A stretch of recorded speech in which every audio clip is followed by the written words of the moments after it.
So we're really like wallowing. Yeah, we need to kill the humans, air quote, on day 8, and then we have day 80. So Takemaru already died. You're in an awfully sorry state, Takame. I heard another voice, that of Kamion. It was Kamion. Did she leave her the anger to come check on me? Yugamu told me everything. No wonder you're so worn out. You must have been quite shocked to find the truth behind what you refer to as invaders. Shock didn't even begin to cover it. My whole world has been turned upside down. Takumi, as you discovered, invaders were once human. The truth of the invaders is that they are combat organisms created from wounded soldiers and veterans. I never wanted to tell you this cold, painful truth. So we've been fighting other humans all this time? Yes, in a sense. Which means the destruction of the surface isn't because of world death. It's the scars left from the ravages of war. The Tokyo residential complex, we've all been living in before, must have been some kind of underground shelter then. Even if it's a war, we can't kill people. It's true you kill people, but you could view it as an act of salvation. The people you killed were poor soldiers fated to be turned into combat organisms in the near future. You allow them to die as humans. You free them from their fate of being turned into monsters. That's compassion, not evil. All things are ordained by God. Our scriptures said there is no such thing as destiny. Kamion tried desperately to reason with me, to free me from my guilt.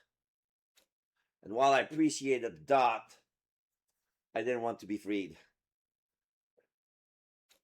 If I let myself forget what it felt like, sure I'll just end up doing it again. I just had this horrible feeling that's what would happen. So I clung to my guilty conscience and decided to run away here. It was only right. Day 81.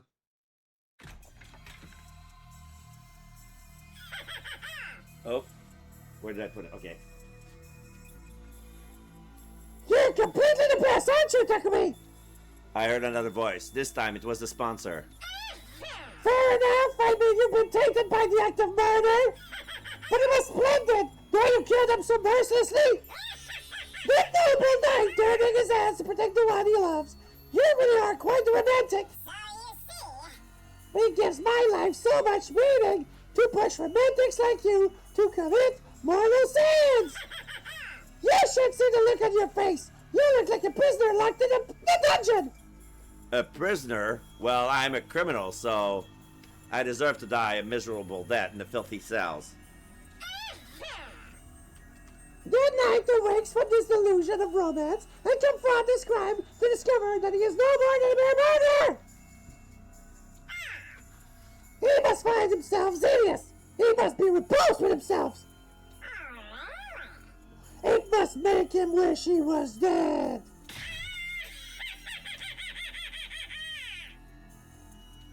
So yeah, that sounded like Monokuma, but with a voice changer. A murderer pretending to be a knight in shining armor. That describes me perfectly. I don't regret my choice, but I wish I was dead. They're right. Oh. Oh, I thought I could torture you now that you're so weak and fragile. Sorry.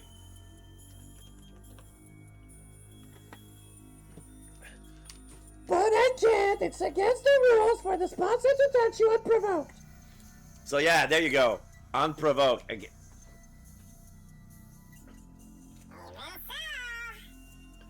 Damn it, who made this vinegar syrup anyway? I want to play with you, Takumi. I guess that leaves me no choice. I'll just have to toy with your mental state.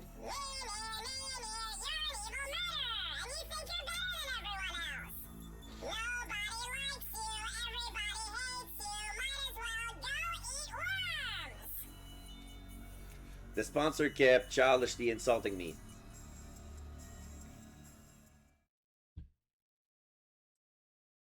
Day 82. Every time I fell asleep, I dreamed of the people I killed. They were ghosts. glaring at me in the darkness. Even when I awoke, the ghosts would vanish. In their place was endless darkness. I would go back to sleep, and the ghosts would hover in the air once more. I would wake up, and they would disappear. Every day repeated itself. Gradually, I started to be unable to discern if I was dead or alive. Oh, maybe the night I killed them. I died with them.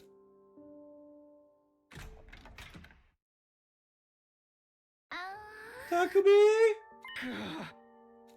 I was on the verge of tears the moment I heard her voice. I wanted to leap out of bed and cling to her. It took everything to me to not act on that impulse. I'm sorry I wasn't here sooner. I've been in bed all this time too. I'm sorry, you were so much pain and you shouldn't be. I'm sorry you have to do something like that because of me. Plop, plop. I could clearly hear the sound of Tsubasa's tears hitting the floor. Huh? It's okay, I'm the one who did it. And when someone does something wrong, they need to suffer for it. No! You didn't do anything wrong, Takumi!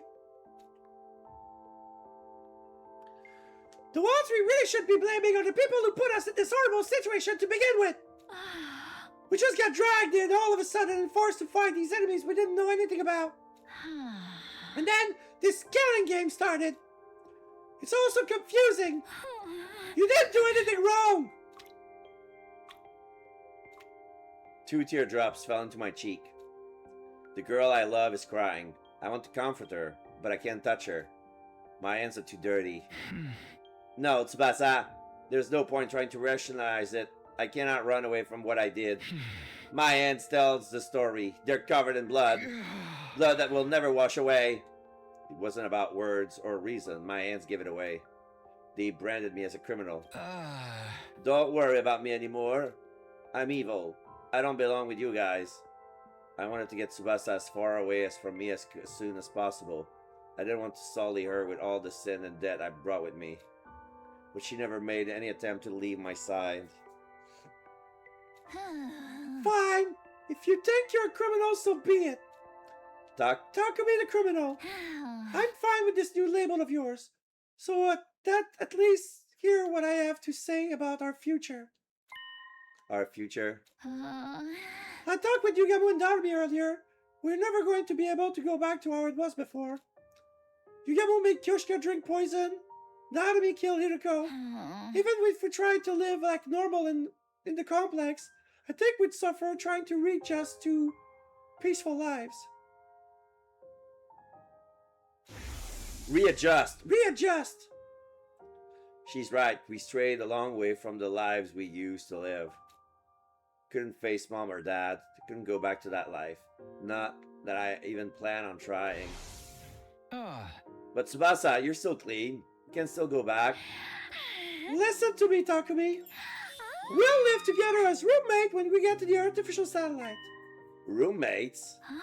We'll rent out some cheap little detached home, and all of us 4 criminals can live together in poverty. It might be hard for us to integrate into society when we get back to the war, but at least when we got home, we'll have the friends who went through it with us. I'm sure we can overcome anything as long as we're together. Tsubasa's voice was lively as she described our future together. We'll get part-time jobs, we can afford food and pay the bills. I need to start researching some cheap but tasty recipes right away. Oh, and we should get some cheap appliances from second-hand shops. Even total junk is no problem, because I can fix it. Tsubasa, what are you? We'll be busy on weekdays, so we might even not get to see each other. But we can make up for it by making sure we take weekends off together. We can rent some cheap DVDs and have an all-day watch party. That very moment, I could clearly envision the life Tsubasa was describing. So the 4 of them watching movies together, all of them fours. Darumi holding a very huge tub of popcorn. Everybody's wearing like soft clothing or pajamas. It was so vivid, almost like I could reach out and grab it. I bet Darumi won't want to watch anything except B-grade horror movies. Oh yeah. She and Yugamu will love it. We're gonna feel left out, but we'll still watch all of them to the end. Doesn't take much to convince us, huh? After we're done, we'll all clean up the popcorn Darumi threw all over the place. We'll all sigh and laugh as we sweep. You'll say, "You made us waste our day off watching these garbage movies." And I'll say, "But I kind of enjoyed it." An overwhelming feeling welled up as I played out the scene in my head. This feeling rising up inside of me, it was longing. I wanted this future. I wanted it so bad it hurt. No. I can't start dreaming about the future. I can't let myself have a future after taking so many lives. It's not right. Go away! Go away! I frantically repeated those words in my head. Demons are allowed to dream about happy endings. And then she kissed me. There was a warm sensation on my lips. Tsubasa's lips rested neatly atop of mine. Her breath, her warmth, her hopes, her life. I felt all of it in my soul. Maybe that's what Darumi felt too. I just took half of your sins, Takumi. Guess that makes me a criminal too. I don't think that's how it works, but okay. And in exchange, I gave you half of my life. The moment I heard those words, I truly felt like I've been reborn. There was a faint warmth in my chest. It's okay. You can make things right. I know you're a kind person, Takumi. So please, make my dream come true. Let's all be roommates. After giving me another kiss on the cheek, she suddenly jolted back. Ah, no, I did it again. I kissed two people practically back to back. Am I just easy? Anyway, Takumi, get well soon. I'm out of here. Tsubasa rushed out of the door. The sound of her briskly shutting it behind her echoed in the room. The moment I heard that sound,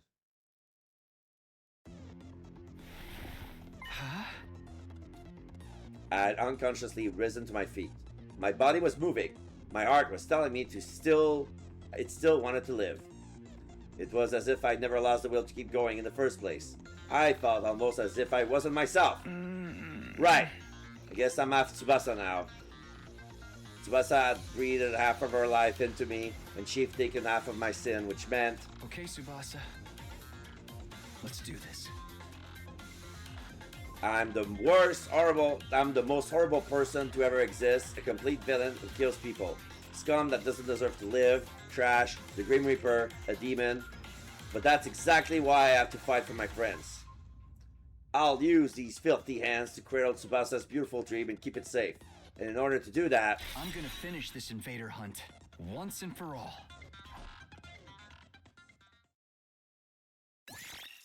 Save your progress? Yes. Alright. Is he gonna do what I think he's gonna do? Day 83. Sorry for worrying you guys, I'm fine now. The next morning, back on my feet, I called everyone to the hangar and apologized for being in bed for so long. Takumi, thank goodness you're okay. You were so sad. There, I make you some porridge with egg later, okay? No thanks on the porridge. I'll get the feeling Nozomi's been turning more and more sisterly ever since she started looking after Kamyun. Darumi, Yugamu, you two came to visit me a lot. Thanks for cheering me up. Too bad you didn't die so I could have Mistress Tsubasa all to myself. You look so adorable in your catatonic state. I wanted to immortalize you in wax and use you to decorate my room. Hey, stop saying scary things or no dessert. Seriously, stop being the big sister act. Maybe everyone looks like Kamyun to her for now. Looks like Kamyun to her now. Yeah.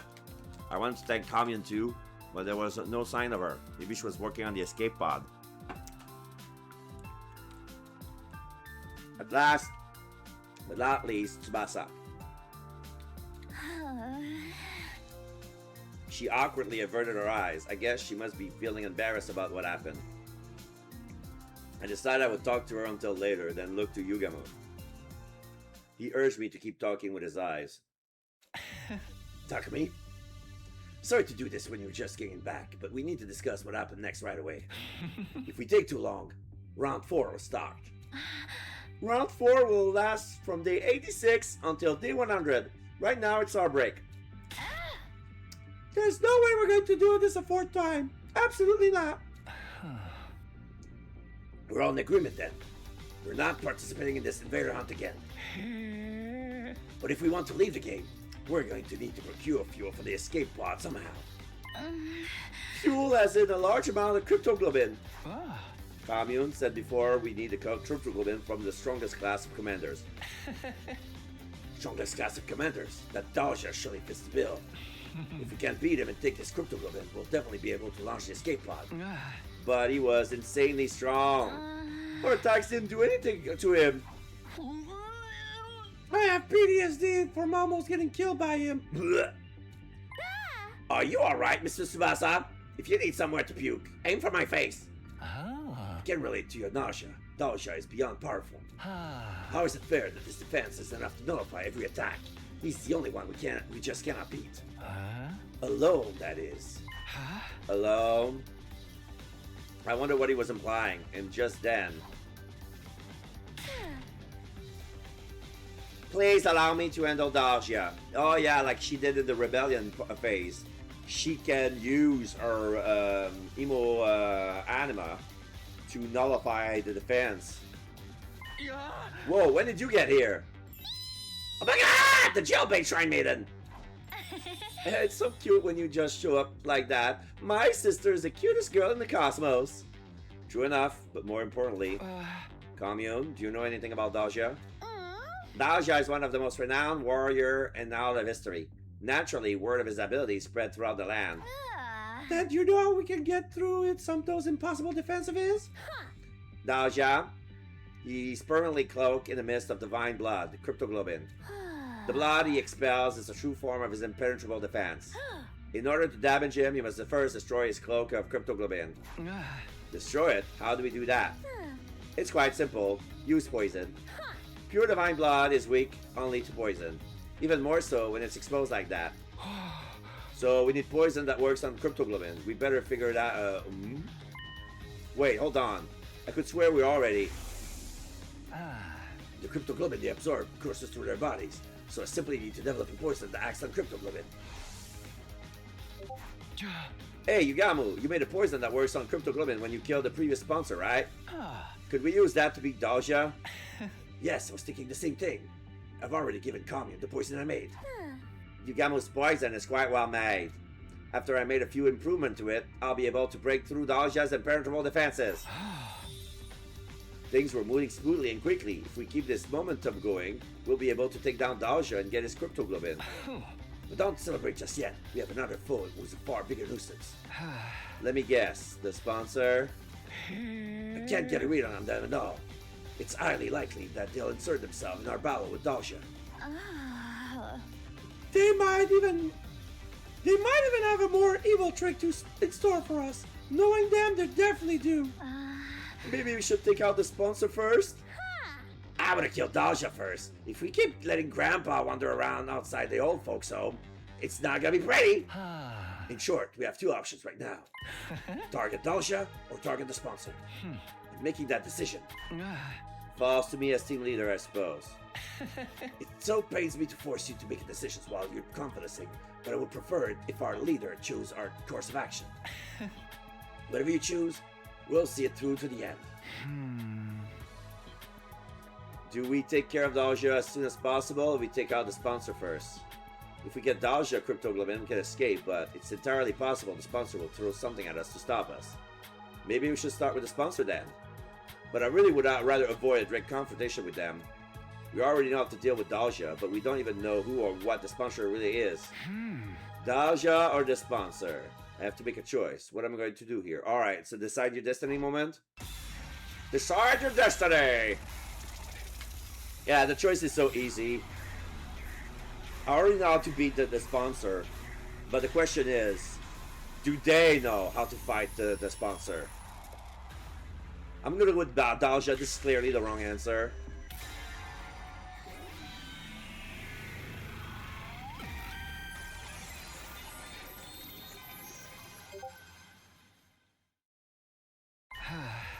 We'll fight Dalja.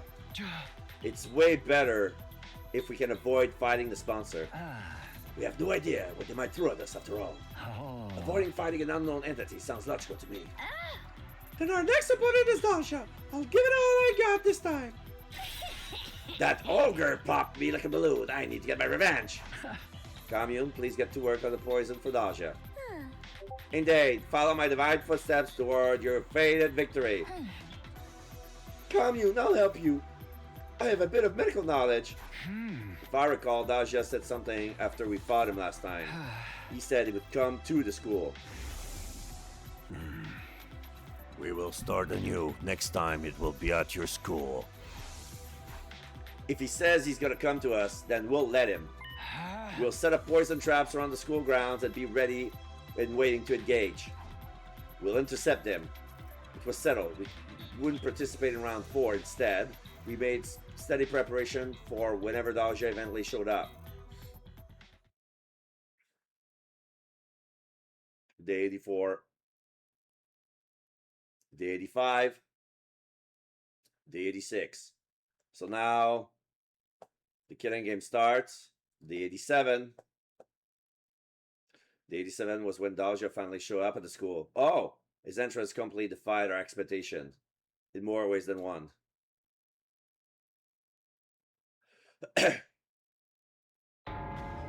Dalja just walked right into school grounds. After finding him standing out there, we rushed out of the school and over to where he was standing. When did you get there? What happened to the alarm? Why didn't they go off? Alarm? What are you talking about? Is this a commander? Yeah, his name is Dalja. He's incredibly strong, so look out. I was watching from the roof. He just walked through the wall of fire like it was nothing. This old timer has to be basically invincible if Undying Flames can't even touch him. Damn it, this wasn't in the plan. The fight wasn't supposed to start like this. It was all so sudden and we were thrown off. It was going to be hard for us to even fight properly now. I'll give you 1 minute. Calm your minds and prepare to battle. And with that, Dalja turned away and put some distance between us. He's waiting? He did mention he didn't like to do sneak attacks or something before, right? Looks like we've been saved by the School of Chivalry. Yeah, we were about to get completely wiped out before we could even get started. We calmed ourselves in the minute we were given, and then we began our battle against the practically invisible commander.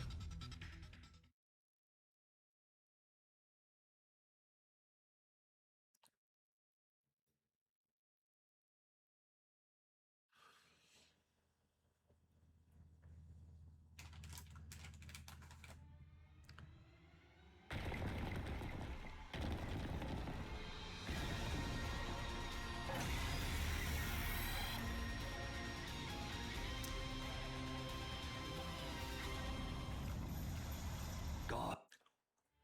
Let us begin. Come and prepare to die.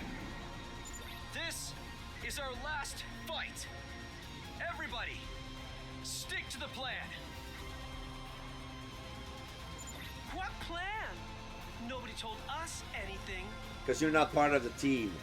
We have traps buried around the school grounds. We just have to get him to step on one.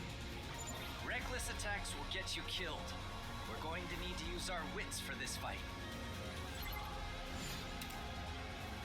Hit Dalja with a poison trap.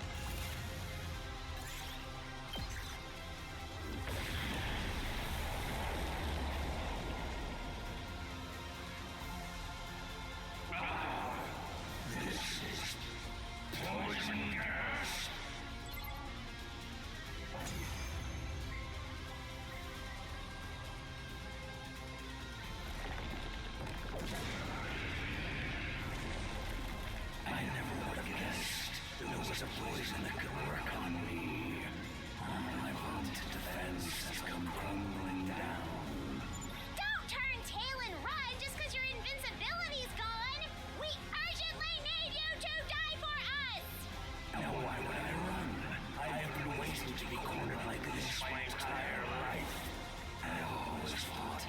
die in battle.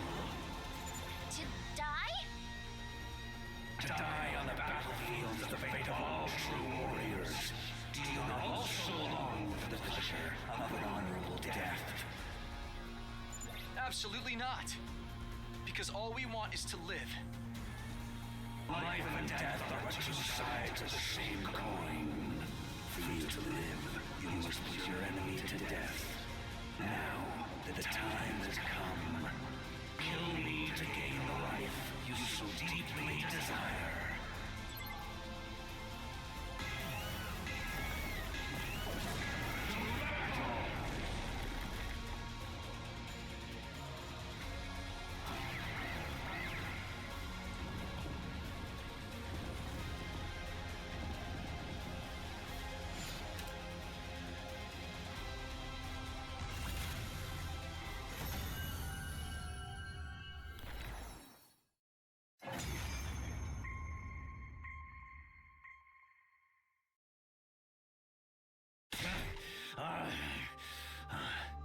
So I've lost.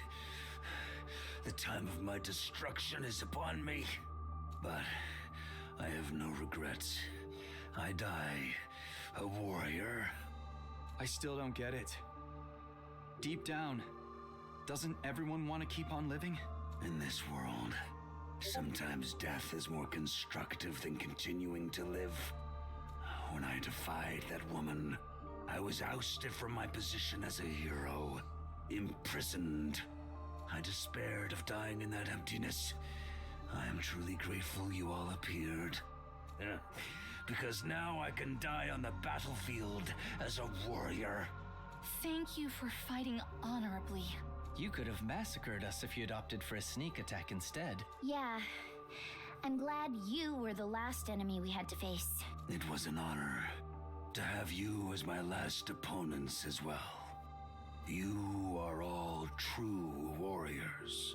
Now, finish me off like the warriors you are, and enjoy your reward of life. If we could get Dahlia's cryptoglobin, we could take the escape pod to the artificial satellite. I held my sword over my head, ready to end Dahlia's life, before I could say anything in response. Yeah. The sponsor's bees descended furiously from above. What are these insects? They lifted Dahlia's body high up in the air, and before I could so much as blink, they sucked all the blood out of him.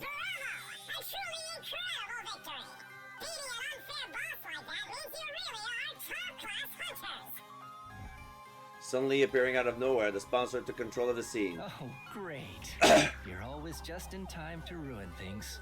He's gonna keep the cryptoglobin, right? Get out of here! I don't even want to look at you! What are you doing here, sponsor? This isn't your scene. Drop Dalshaw's cryptoglobin and get lost. Oh, Takumi! I'm so glad to see you're feeling better. But if you're not sick anymore, you should really be hunting. That invader hunt without you is hardly worth running. Turns out, every good game needs a villain. A savage murderer like you. Shut up and give us the cryptoglobin. Do you want me to kill you right here? Okay, settle down. I'll give your prize back here. The sponsor cleared their throat and began to imitate the previous sponsor. I shall divide this mighty prize among only the most excellent of my hunters. I'll split Dalshaw's cryptoglobin between the current 3 top players. And first, Gary Amamiya. And second, Takumi Sumino. And third, Yugamu Omotani. Okay, Ugamu got back on third. These 3 will receive the reward. Now then, please accept my gift. The sponsor used the beast to distribute syringe filled with Dahlia's cryptoglobin to the top 3 hunters. All of Dahlia's cryptoglobin ended up in the hands of our team. In other words, we'd be able to launch the escape pod. I desperately fought to keep the smile off my face. I was so happy on the inside that I wanted to dance, but I couldn't show my emotion in front of the sponsor. I need to tread carefully until we launch the escape pod. With joy in our heart, knowing we outwitted the sponsor, our team left the schoolyard.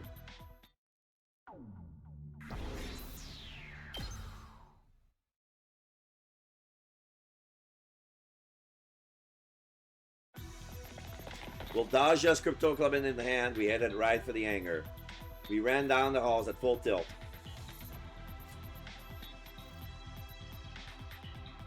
We arrive at the gym.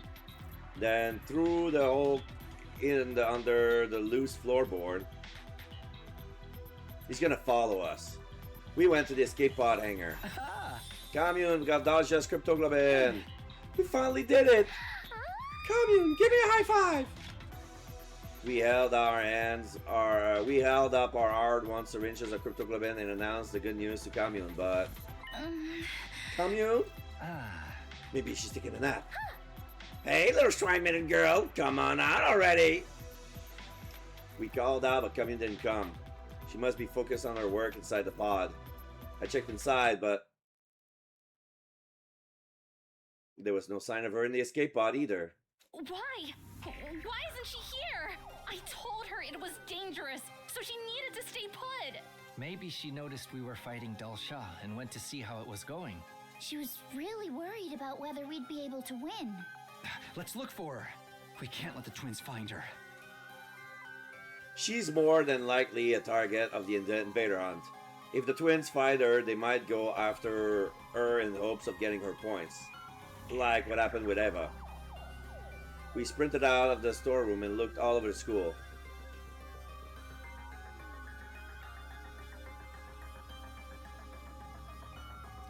In every classroom,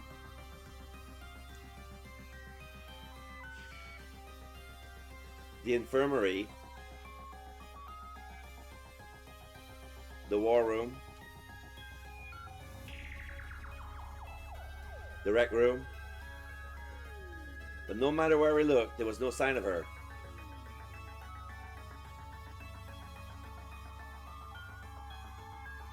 We regrouped in the gym. She's not here. We can't find her anywhere. Commune, where did you go? Stay calm, Nozomi. It's okay. We're gonna find her. But if we still haven't found her, it's possible someone took her. What? If it was Ima or Kako, they might have already taken her outside the school. Since there's no point if you don't hunt them outside. Then we need to hurry. We should all search outside. We ran through the entrance into the schoolyard in search of Commune, but we found someone blocking our way.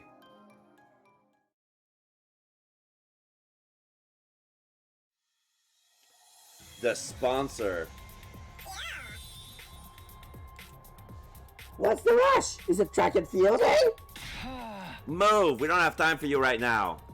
We squeezed past the sponsor and started to run for the hall of fire. Are you perhaps looking for someone? I skid to a halt in the dirt and then whirled around to face the sponsor. Don't tell me. Did you take Commune? Commune? You ain't that shrine maiden looking girl. How? Of all the people to find her, why the sponsor? Where are you hiding her? Give her back! Give her back right now! No, Nozomi, if you tag them, you'll be breaking the rules!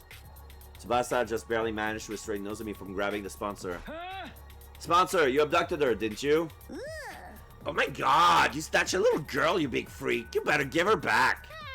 Make it quick and I won't tell everyone you're a sick pedo. Can we leave words like adopted and pedo out of this? No. I was just doing their job of capturing a strange raider loitering on school property. You should be thanking me! I knew it. She must have realized we were fighting and gone to check on us. Unfortunately, she must have run into the sponsor. Give her back! Give Commune back! Please!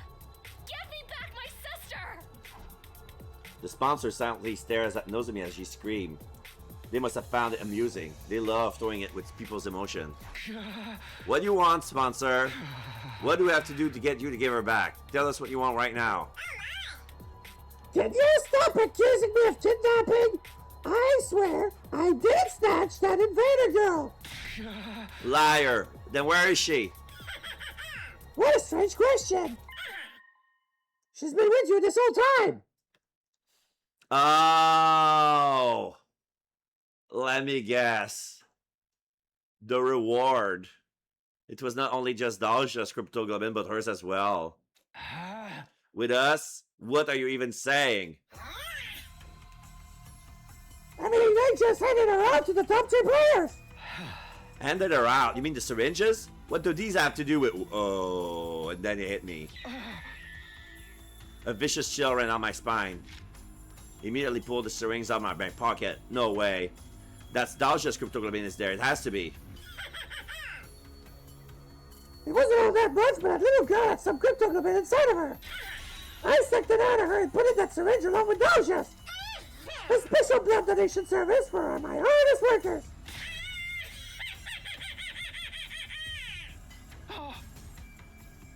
The sponsor's laughter echoed across the school grounds. My head spun and I nearly collapsed on the spot. That means while we were fighting Dalja, Commune was already... No, you're lying. You have to be lying. Yeah, I didn't believe it. You messing with us. If that's what you think, take a look. Maybe you'll at least manage to find her body. Commune, where are you? Nozomi was walking on unsteady legs, her expression stunned. Commune, where are you? Answer me, please! After that, we walked every inch of the school in search of Commune. The sponsor was just lying. There was no way she could be dead. That's what she wanted. That's what we wanted to believe, but... After night fell, we found a body in the corner of the schoolyard. It was brain and cryptoglobin and completely desiccated. But we were sure it was her because of the clothing. And the size of the body, basically. Yeah, Nozomi is crying. Nozomi! I couldn't stop her. She was as mad with grief knowing her little sister had been killed. Driven by pure loathing, she charged at the sponsor. Oh my god, she's gonna die. Nozomi's attack didn't even graze them through the protection of the bees. And as punishment for violating the rules, she was executed.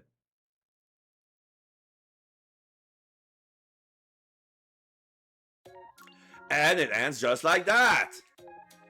What's the point of going back? Oh, this artificial satellite of Nozomi can be killed. Ugh. Ending number 85. Killing Game wrote a cruel end for Commune. Okay. So that's ending number 82.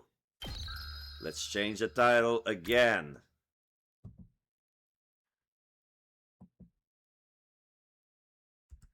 So now we have unlocked 4 endings today. Alright, so this is day 87. Let's go back to day 83.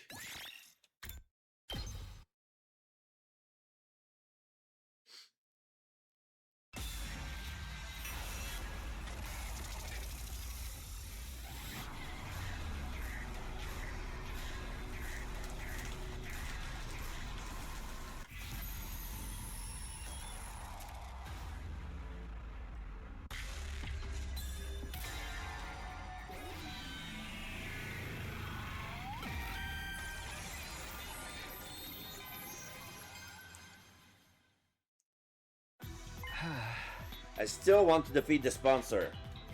They're the embodiment of evil.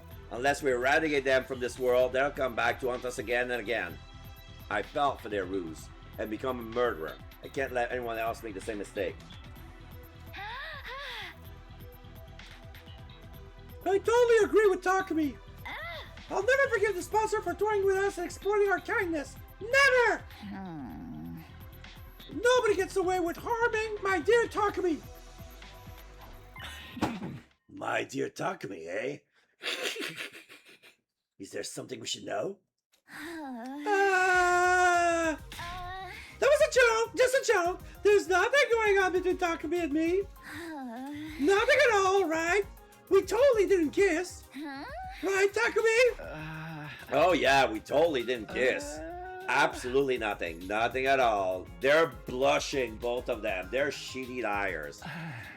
Like, not even a teensy little thing? Cross your hearts and hope to die? What sort of follow-up question is that? I already said it was nothing. Although, I mean, if we're getting technical, there is this one thing. Why are you telling them about that? Well, I cannot cross my heart and hope to die, can I? It just slipped out. Blow up and die, you dumb old normies! But only Takumi though.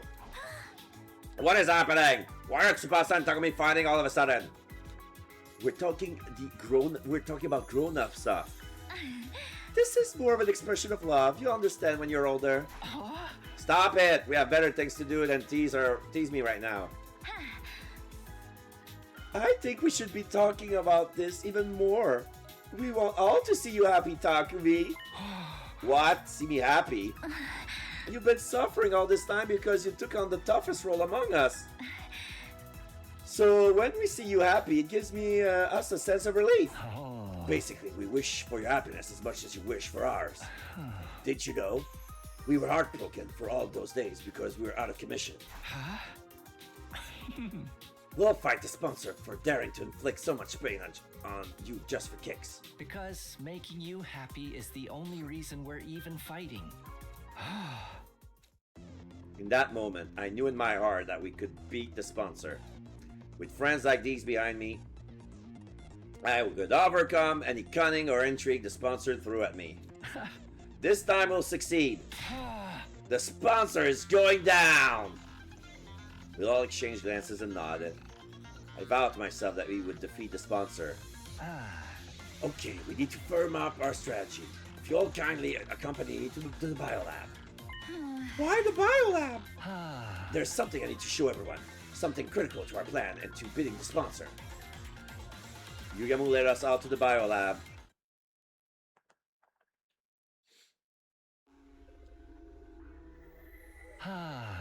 Here you go. Take a look at these. Yugamu retrieved some things from her shelf and laid them out on the desk. Eek! What are those? Looks like a finger, a shrapnel, and some sort of rock. These are dismembered parts of a dead body. Yes, indeed. I went around collecting them from all over the schoolyard while we were on our little break. A dismembered body in the schoolyard, whose is it? There's no mistaking it. These are the body parts of the first sponsor. The one who self-destructed on the last day of the second round. They blew themselves up to hide their identity after they realized the poison was lethal. That must be why some of these body parts were charred. Anyway, I analyzed these assorted remains the other day, and I discovered something very intriguing. This body has already been dead for several years. Years? But the sponsor only self-destructed 20 or so days ago. I was surprised too, convinced myself I must have made a mistake. So I checked again and again, but the result was always the same. Every corpse has been dead for at least a few months, sometimes years. So my final conclusion was this. The sponsor's true identity was a dead body. Dead body? You mean they were a zombie? Think about it. Doesn't make it a lot for what we knew about them makes sense. They didn't need to eat or sleep. They kept coming back, even when we killed them. That's like the textbook definition of a zombie. I don't know, it sounds too outrageous to me. You think it's impossible, right? But how many impossible things have we witnessed already since coming to this academy? There are probably an actual person controlling these dead bodies using Emo Anima. And that would explain why the sponsor had so many bodies at their disposal. They were all Carp's puppet. And they could grab as many dead bodies as they wanted from a cemetery or something. That's what the first sponsor really was, an army of dead bodies. This idea could also explain why they organized the invader hunt in the first place. What do you mean? By making us slaughter invaders by the dozen, the sponsor would give their prime pick of dead bodies. Then they could create as many spares as they wanted. They were powering themselves up by making us create dead bodies for them? Exactly. To the sponsor, we're just corpse-churning contractors. That's why the rules of the hunt are fairly lenient towards the players. It was set up in such a way to ensure the sponsor wouldn't lose too many of their contractors all at once. Only executing one player per round, it seemed kinda half-assed to me. and the duration of each round suddenly went up to 15 days, slowing down the pace of the execution. The point distribution system was to help us stay alive for longer as well. Because of that, we were able to hunt together in teams. All so that we would create as many dead bodies as possible. Ah. We've been dancing to that zombie's morbid tune, and it irks the hell out of me. Do you think the second sponsor also a corpse puppet? Odds are deadly high. They claim to be the sponsor's successor, but they're likely just one of the many corpses the first sponsor still has at their disposal. This is mind-boggling. The sponsor's been using all this time. It's been using us all this time to create dead bodies that they then turn into zombies. But wait. A blood-curdling possibility suddenly flashes across my mind. If the sponsor could control dead bodies, Yugamu, if the sponsor's abilities to control corpses, could they use our friends' bodies as well? What if they raid Kyoshika's grave or steal Kurama's body? Gaku and Neto's bodies are in danger as well. We left them in the morgue. The sponsor could have easily stolen them for under our noses. That's just inhuman, using the bodies even after they've died. Ugh. Let's go check the graves and morgue immediately. We need to make sure the bodies are still accounted for. We all turn at once and start to dash out to the lab when... Whoa. Chill out, you guys. Yugamu stopped us, his arm outstretched across the doorway. I've already secured our friends' remains. Secure them where? In their own dignified coffins, in my room. Since we're on the subject, come and pay your respects. We instantly headed to Yugamu's room. Inside, we saw... Yugamu's room was packed from wall to wall with coffins. It looked more like a morgue than a bedroom now. Where's your furniture? Your bed? I dismembered and disposed of them. I figured these guys' eternal sleep was more important than mine, you know? Thank you, Yugamu, for protecting their bodies all by yourself. I'm so glad they're safe. Yeah. You did great. Once the invader hunt is over, we'll give them a proper reburial. Yugamu, what are those things on top of the coffins? The bombs from inside their bodies. I surgically removed them when I brought them here. Oh. So they look like that. They look like a chain of beads. It didn't feel right to leave something so sickening inside them, even in death, you know? Make sense? Yugamu. I could feel my tears welling up at Yugamu's kind consideration. He was probably more repulsed by the bombs than ever, having been blown up by one himself the other day. We all stood before the coffins to pay our respect before leaving Yugamu's room. The moment we stepped out of Yugamu's room onto the rooftop, we heard an unexpected voice. Hey, do you guys have a minute? Long time no see, everyone. Oh my god. They're gonna try to make a truce since they're at very disadvantage here. Ima and Kako. Well, you two are an unusual sight around here. To what do we owe the honor? I could already feel tension rising. We exchanged his knowing glances and prepare ourselves to fight if we needed to. Nobody could tell what these two were thinking. They even injured nose of me during the Eva incident before.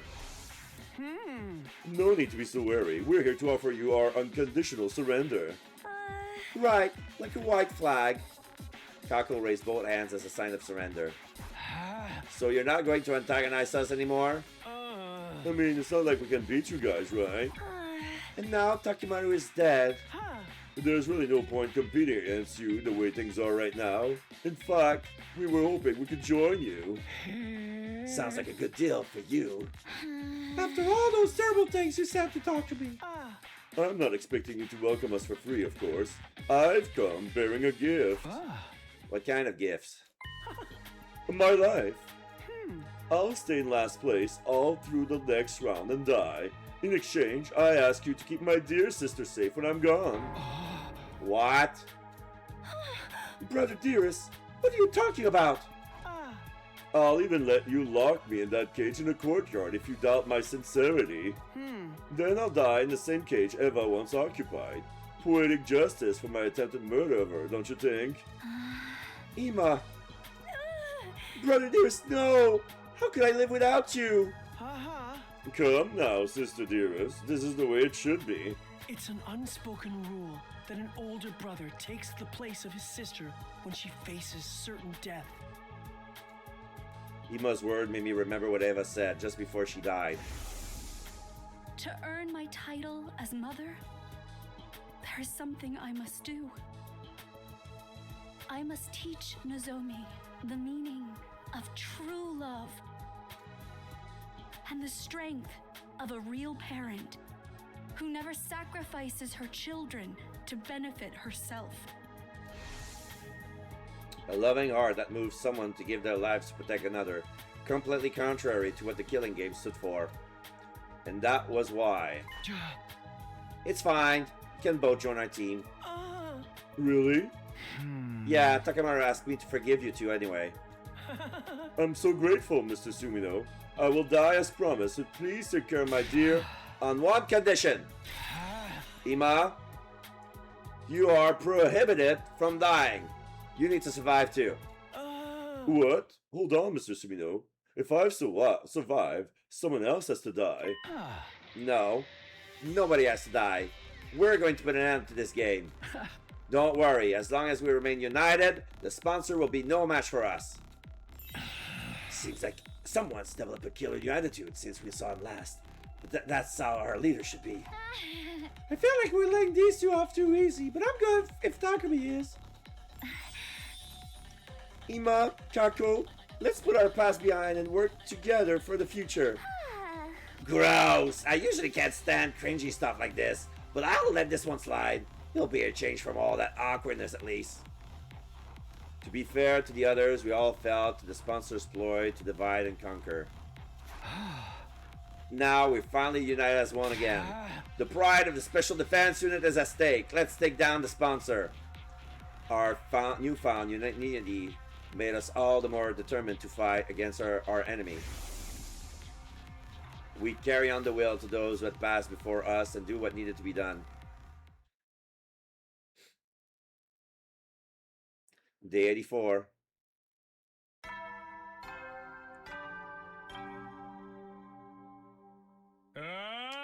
Takemaru's done, so this is good. This is okay. I'm content with this. Alright, let's get this meeting started. Needless to say, we're here to discuss how to bring down the sponsor once and for all. I shot Yugamo a glance as he took over. To beat the sponsor, we'll first have to deal with the 3 deadly weapons he wields. First of all, their suit. As you all know by now, it has the ability to negate Imo Anima-based attack. None of our superhuman attacks will even scratch it. Technology that nullifies the power of divine blood? The inventor must be a real wizard! But it's crazy weak against physical attacks. Anyone can destroy it with a regular weapon. Yeah, we broke through it before with a simple crossbow. It's not all that tough. We shot holes in the first sponsor suit some 50 nights ago. But damage it wasn't a real problem. The sponsor has 2 other weapons at their disposal. The bees are especially lethal. If we so much as touch the sponsor, they'll swarm around and attack us. Just like when they killed the others by sucking their blood dry. Mr. Yakuchiji was killed by those accursed bugs too. Why are those bees still here in the school after they changed the sponsor? Likely because they aren't servant to a specific sponsor. They serve the Invader Hunt itself. So long as the game continues, we'll have to live in fear of those bees. It's not like the bees are invincible though. Remember, we also have one of the sponsor's suit. The bees cannot touch anyone who's wearing it. But here comes our biggest problem. The sponsor's 3rd weapon. A deadly new weapon they've somehow gotten their hands on. The detonator for the bombs inside of us.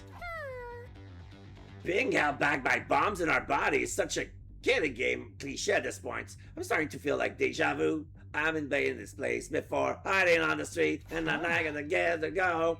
So there were 7 buttons on that controller. Each button has an image of one of us on it. They probably did that so they wouldn't accidentally press the wrong button in the heat of the moment. And ensure the right person gets taken out before they attack the sponsor. That third weapon is maybe the worst of all. With that around, we can't even get close. Hey, I know. What if I attack the sponsor while wearing the suit? No, Zami, what is this nonsense? Are you still trying to die? No, this isn't a suicide mission. In fact, I think the odds are in my favor. Think about it. There's no one better than me to do the job because I don't have a bomb in my body. Oh, right, you're not an official member, so... Nozomi came to the academy of her own free will. She basically snuck in without even the people in charge noticing. Unlike us, she doesn't have a bomb implanted in her while she was unconscious. Even so, it was still a good idea to put Nozomi in such a great danger. Even if we did beat the sponsor by risking her life. I would say building a strategy around Nozomi is feasible. It negates one of the sponsor's weapons. That's big. So I can do it? But even if we risk your life to beat the sponsor, would that really end the game? Beat the sponsor, beat the game. Oh no, the sponsor actually still alive. That's been the flow of events so far. Right, another successor might show up. They got an army of zombies after all. Creating successors out of dead bodies is too freaky even for me. But didn't the sponsor mention they only had one body right now? No, there's only one of me. I'm not talented enough to control more than one body. Obviously, that was a lie. Why would they show their hands so easily? We should assume the sponsors still have multiple bodies. It's pointless to kill just the one we can see. How about if we find and kill the person controlling them? There being one person in control was just a theory. Even if I was right, where would this person be? How could we find them? The sponsor is like a roach that cannot be squished. Tsubasa raised her voice in frustration. They should drop dead already. Why won't this game end?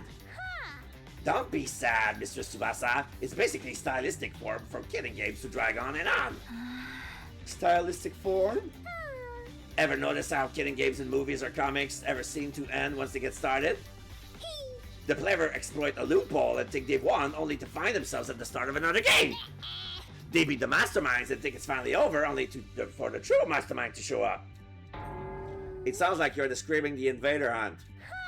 Yeah, because as far as killing games go, this sounds about as cliche as they come. I mean, have you seen the rules? There's no clear rule explaining how the players can win this game. I bet the sponsor's hoping it'll drag on forever. Oh, just knock me out now. I prefer killing games that start and end with a bang. Oh my, Reese and Rex include. Darumi proceeded to go on a tangent about killing games review and theories, but I already tuned out by then. There was something she said earlier that I couldn't get out of my mind. Oh, they're gonna do it! There's no clear rule explaining how the players can win this game. She was right. There was nothing in the rules about us winning. For some odd reason, the statement stuck in my mind, even though I couldn't figure out for the life of me why it seemed so important. Takumi, are you okay? Oh yeah, I'm fine. Just thinking about something. I ignored the odd sensation and focused on continuing the discussion. Let's put our heads together to come up with a way to beat the sponsor and prevent another one from showing up. We talked over different ideas right until nighttime, but still couldn't come up with anything viable.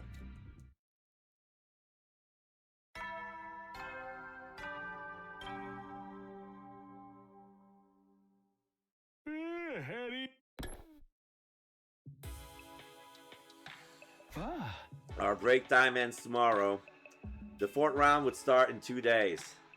I didn't want to play this game anymore, and I've been hoping we could take out the sponsor before it started, but getting flustered now solves nothing. I should just go to bed. I slipped into bed and lay down with every intention of sleeping. but it was not to be. My mind was still actively thinking about Darumi's word from this afternoon, and sleep had all but fled from me. There's no clear rule explaining how the players can win this game.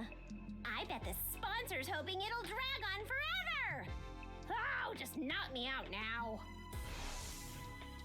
I didn't know why I was so hung up on that one point, and I still couldn't find an answer no matter how hard I thought about it. Eventually, I finally started drifting off. Because I fell asleep with the lights on, my sleep was shallow that night, but I did dream. In those dreams, I relived the events that occur ever since the sponsor showed up. Don't worry. I will not lay a single finger on any of you. The game will immediately cease if the sponsor harms a participant without just cause. There you go! I think they're gonna do my idea.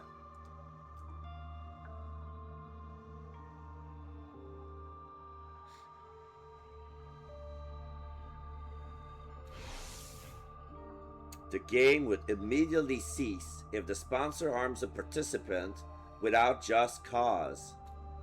The forceful ending of the game was the one thing that could be construed as player victory.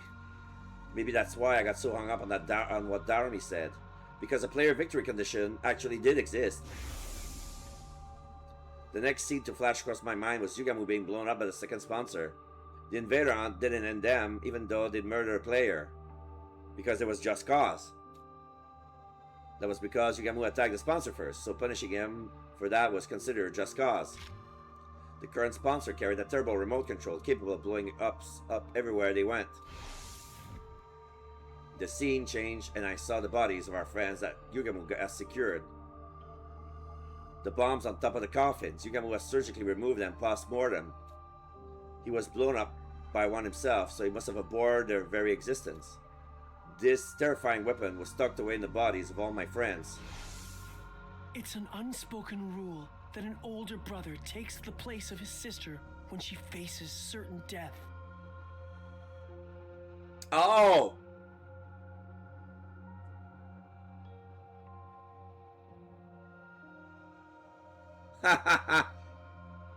Are we gonna make Iba like the scapegoat? He's probably gonna be willing. Next, the memory of Ima and Kako asking to join her tears surfaced on my mind. Ima declared that he would die on behalf of Kako. This determination touched me. Just then, yeah, an idea popped with all of this. This sounds like what I had in mind all along. Except I had no idea like who would be the decoy and and who would he have swapped with. I sat up in bed, suddenly wide awake. I found it! I found it! I had an epiphany while sifting through those memories in my dreams. I found a way to end this game! I ran out of my room and went to wake up Yugamu and Darumi. What is it, Takumi? It's the dead of night, you know. Yeah, what you want? I was just about to go visit Mistress Tsubasa in her room. Listen, you guys, I finally found it. I found a way to end the invader hunt.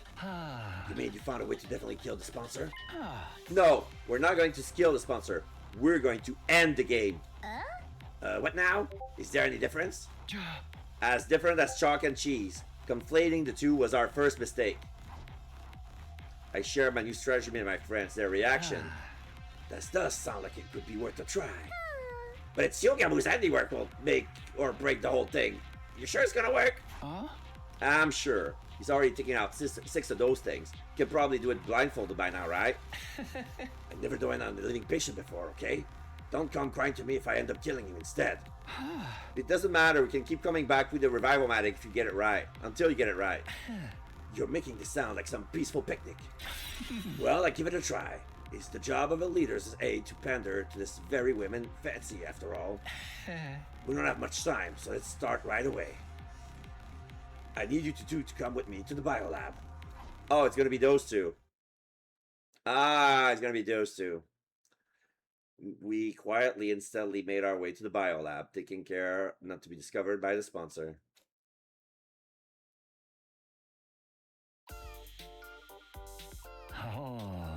Take off your clothes and lie down on that table over there. Darumi and I complied with Yugamu's instructions, stripping down with our backs to each other. I have to let 2 boys see me naked? Gross! Might as well go the whole 9 yards and start making the O face now. The Aigao face? Okay. Come on, this is an emergency. It's not like we got any ulterior motives. So says the pervert trying to sneak glances at my boobs. I'm gonna tell Mr. Tsubasa about this. I wasn't looking, I didn't see anything. You ready? Then let's do this. Oh, but first, some anesthetic. Yugamu poked a syringe on my neck as I lay on the table. There was a sharp, prickling pain for a moment, and then my vision turned blurry. I began to feel lightheaded and...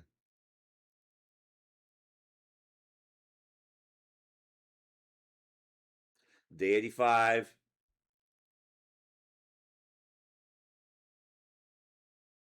Day 86. You did it, Yukamu. You did it. It took 2 days. Now we see the naked bodies. Are they naked? Okay, no, they're in their underwear. But yeah, Darumi is hiding her boobs. But yeah, there's a big scar that goes from the neck all the way to the belly button. So that was a real, like, open. Great, now I'm damaged goods. That's what you like. Don't tell me you're not into scars. On the bright side, this scar makes it look like I was in an epic sword fight or something. A scar on the back would have been a swordsman's shame. Removing that thing from a living body was certainly different. I was out of my element. Anyway, better put your clothes on.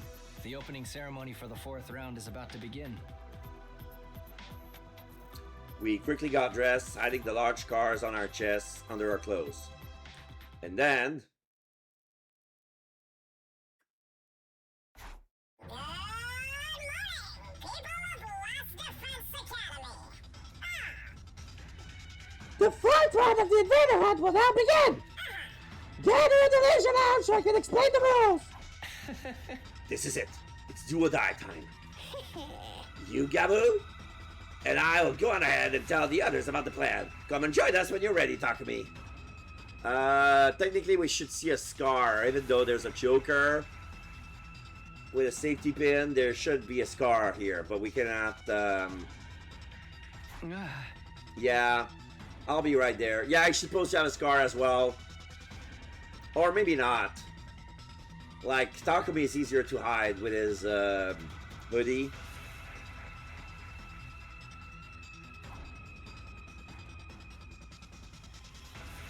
After parting ways with Darumi and Yugamu, I went back to my room and got changed. Once that was done... Oh, he's gonna wear the... he's gonna wear the...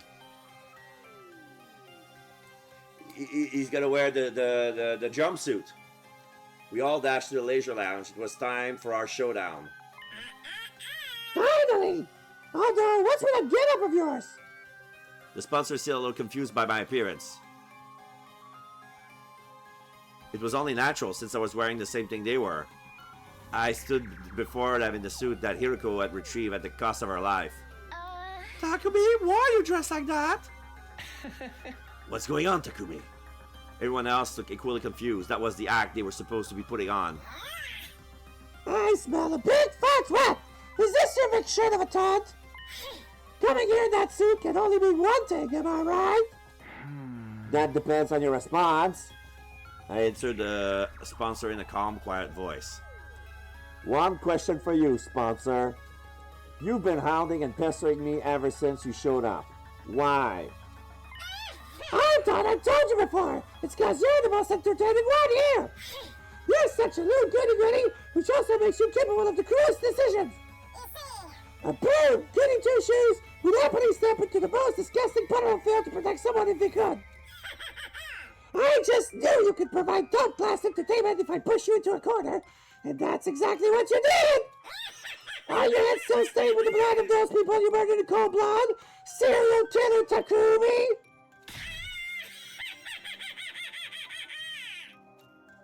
The sponsor jarring laughter echoed through the room. Okay, now's the perfect time to act angry. I'm glad you were so entertained, and I hope you're ready for more! Let's see how funny you find this! Wait, Mr. Sumino, what are you thinking? That's against the rules. Down? Takumi, down! You can't be serious about this! Don't do it, Takumi! Everyone tried to stop me, of course. This was all part of the act 2. Yeah. We need to make it seem like I was acting on my own, totally independent from the others. That was the scene we were trying to present to the bees hovering above. Let go! I made up my mind. I have to do this. I shook up the pleas of the others. The sponsor has to pay for what they did. For making me kill other humans. Ah! I charged at the sponsor at full speed, a knife in my hand. The bees swooped towards me with a familiar cacophony of beating wings. Obviously, they meant to suck the blood of the rule breaker dry. But their stings couldn't penetrate the suit I was wearing. I raised the knife. The suit could repel any cryptoglobin-based attack, but was weak against physical attack. Even a knife could be able to break through it. You really didn't think this through, Takumi? Are you forgetting my other weapon? The sponsor took out their remote control. Sheesh, I was hoping you could entertain me for a little more before you broke. Alas, only good things has come through that. So long, Takumi! Let's play again in our next lives! The sponsor pressed the detonation button for the bomb in my body. Kaboom! Alright, I knew it! Somebody else died. I knew it.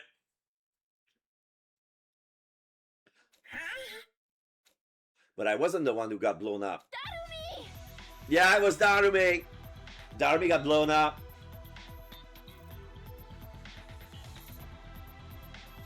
Instead, it was Darumi. Darumi and I would exchange the bombs in our bodies. When I violate the rules, the sponsor will press the button for my bomb. But when they do that, the one who actually explode will be Darumi, who hasn't broken any rules at all. Right, that will fulfill the victory condition of this game. The game will immediately cease if the sponsor harms a participant without just cause. That's how we'll win. But the sponsor really honored that rule, though. He could just change it on the spot. Between the two of them, the sponsor have tempered with the rules on the hunt plenty already. Maybe the sponsor, but I have a feeling that the bees are the rules enforcers. So they're probably going to attack the sponsor. That's true. The rule seems to be more like guidelines than anything else, but I have a feeling this one is set in stone. When I was laid up in bed before, the sponsor came to my room. I wish I could torture you myself, but alas, that would be against the rules. They sounded genuinely sad when they say that.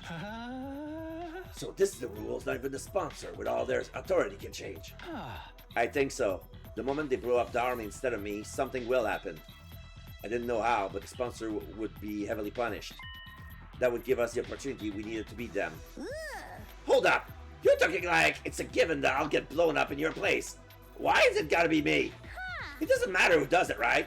Couldn't you use Ibar or one of the other guys? Hey! No, you have to be the one. It absolutely has to be you. I've decided. Kyoko? Kyoho? And why is that? Because you got to kiss Tsubasa before me. Oh, so it's just a personal grudge. You're the normie who needs to blow up and die. Uh-oh, what's this? This petty-ass bitch. Dude, yeah, alright. It's okay.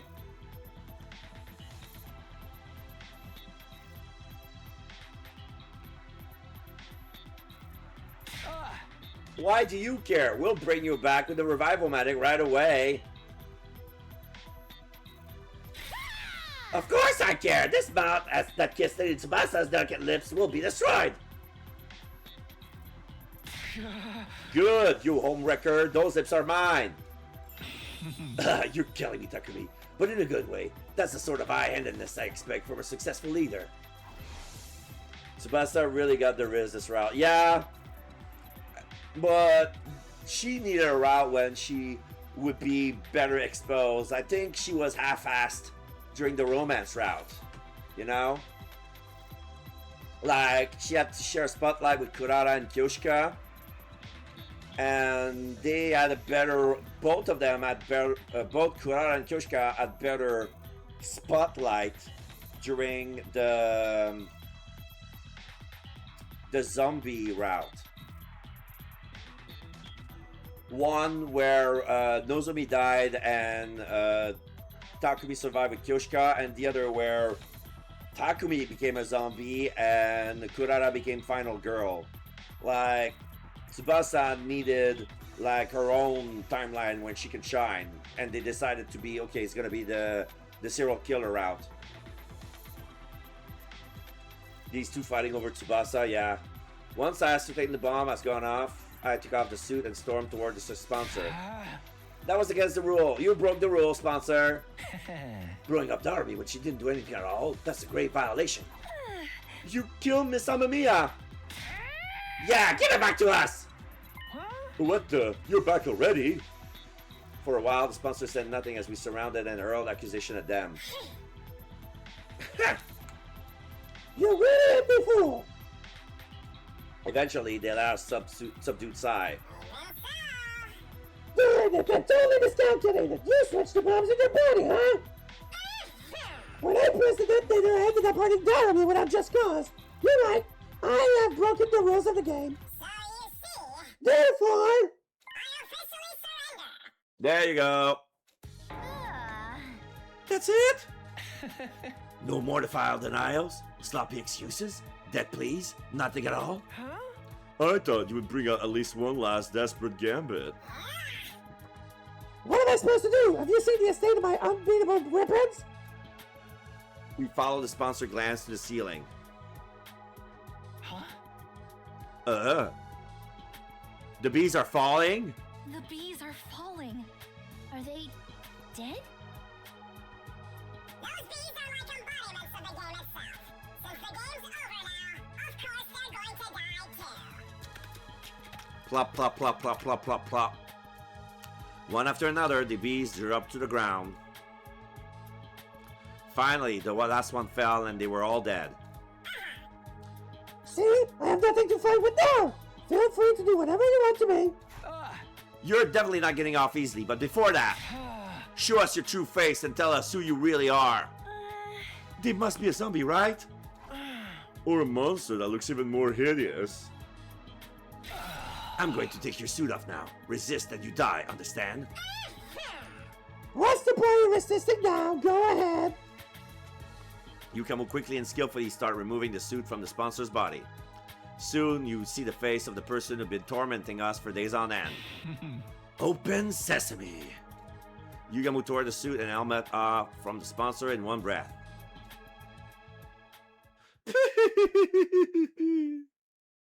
What?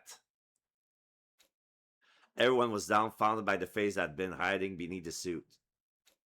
I couldn't believe it. It was him all this time. But how was it possible? I was right! I was fucking right! Oh my god! It's Eto from another timeline. You're still alive? Hello, Takumi. Guess my secret's out. I was really hoping I could play the sponsor for a little while more. The gate to our fruity? Ah. No way, Eto! Don't tell me you're a zombie. Did his dead body revive somehow? No, his body is still secure in my room. It couldn't have come back from the dead. Then, is this someone else disguised as Eto? I couldn't believe Eto Atsuki was standing before us again, but there was no mistaking his malicious presence. You're really the real Eto. It's been a while since we spoke face to face like this, hasn't it, Takumi? I am indeed Eto Atsuki in the flesh. Not the Eto Atsuki you know, though. I come from another, slightly different world. I knew it. He's a jumper. He's a fucking jumper. My thoughts were thrown into confusion. How could Eto still be alive? How did he become the sponsor? And as the second sponsor, how was he connected to the first? You look completely flabbergasted. Wouldn't you like to know how I really am? Who I really am? That goes without saying. Spit it out already. You have no right to remain silent. Just what kind of alternate universe did you come from? Why did you make Takumi do with those people in the mansion? We surrounded Eito and bombarded him with questions. Calm down, everyone. Don't worry. I'll tell you anything you want to know. This must be the surprise for Yugamu, because he never met him before. Because he was already dead when he came from second class academy. I was surprised. He actually promised to answer our question without leaving us hanging. Except, I just have one condition. What is it? Same with Nozomi, yeah. I only answer questions from Takumi. And we have to be alone. No answers if everyone else is there. What? Why do I have to be stuck somewhere at all with you? Is that a no? Do you really want to turn this offer down? It's the biggest chance you have to get information out of me, team leader. You've got a lot of nerve. I could always squeeze that information out of you through my various torture techniques. Oh, you're not much of a professional assassin if you can't tell torture it won't work on someone like me, Yugamu. I've already made up my mind. I'll only talk when I'm alone with Takumi. You're still trying to toy with me at this stage? Why are you so obsessed with Takumi anyway? Why wouldn't I be mean to him after all? You're the version of you that killed me, aren't you? I did kill Eito. Or so I thought. How could he be standing before me again somehow? So this is all about revenge? You even became the sponsor of the killing game to... Not really. But I just couldn't get it over it, you know. How you off the other me like you were stamping out a pest to be exterminated, looking oh so righteous while you were at it. I wanted to make sure you came to terms with your true vile nature. Then you'll never feel inclined to act self-righteous again. How does it feel to be an even worse serial killer than me, Takumi? Just for that? You made me kill those people just for that? Now that's an expression better suited to a disgusting creature like you. Are you in utter anguish yet? I took over the killing game from the previous sponsor, so I could see you looking tortured by guilt and desperation.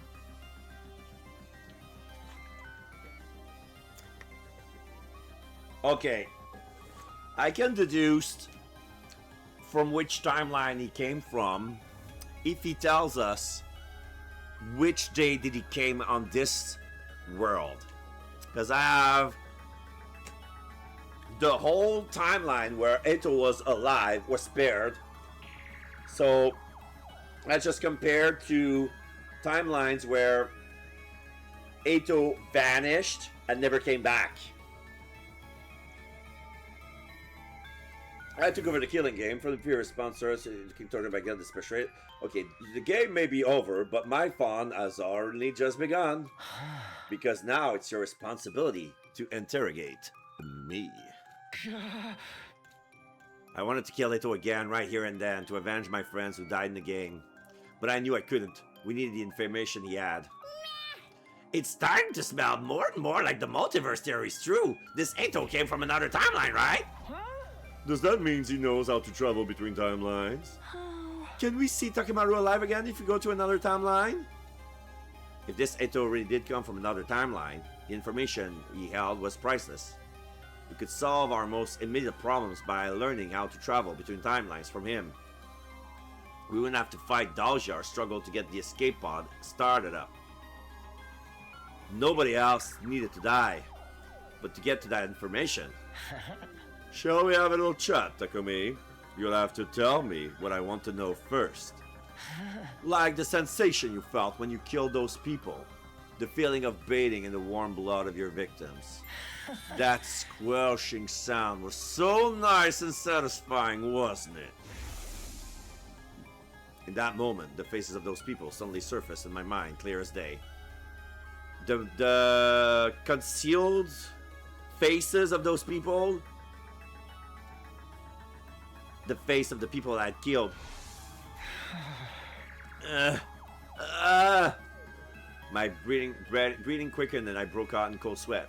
Eto really did have the potential to be the best assassin in the world. His ability to drive people into dead ends and make them wish they were dead with words alone was unparalleled.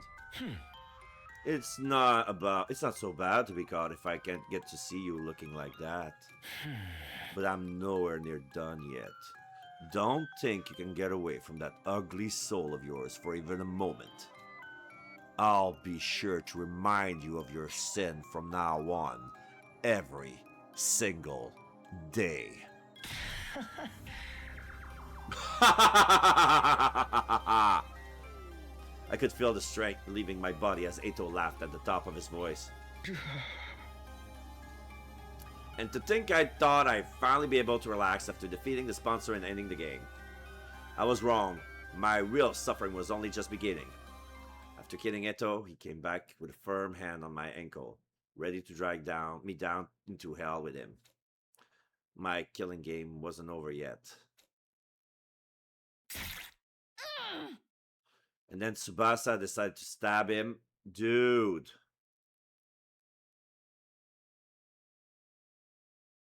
That was not your call.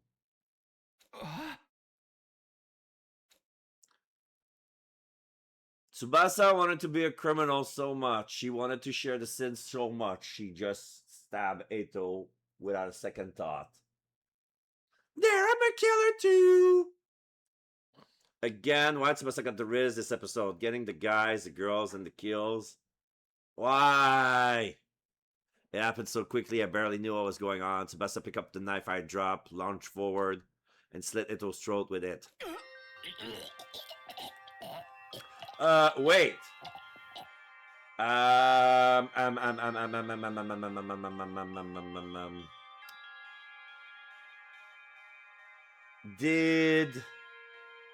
Did Siri erase Eto's name from the revival-matic before he was destroyed? Or he omitted that little detail because there was no point because it was already dead?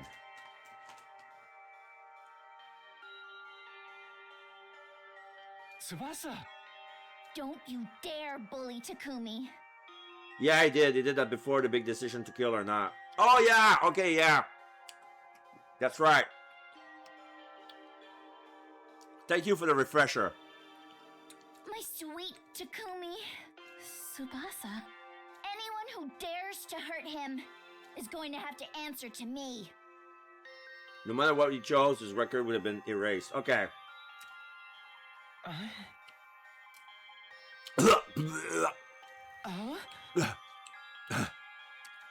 You, all of you, are such ugly monsters. Gah! Eto coughed up blood and collapsed on the ground, and within a few seconds, he stopped breathing.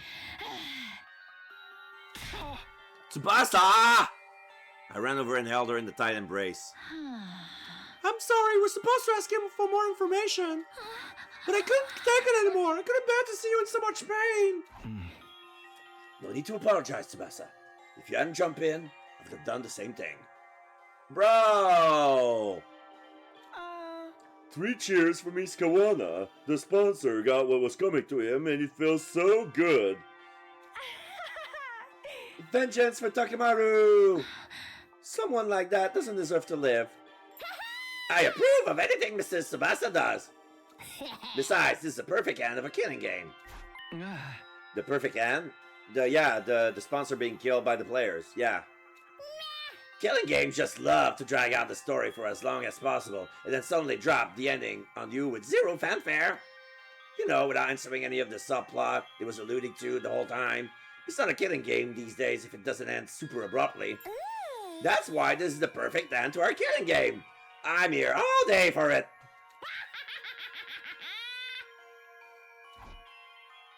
And so the Invader hunt ended abruptly in perfect killing game style 60 days after it began.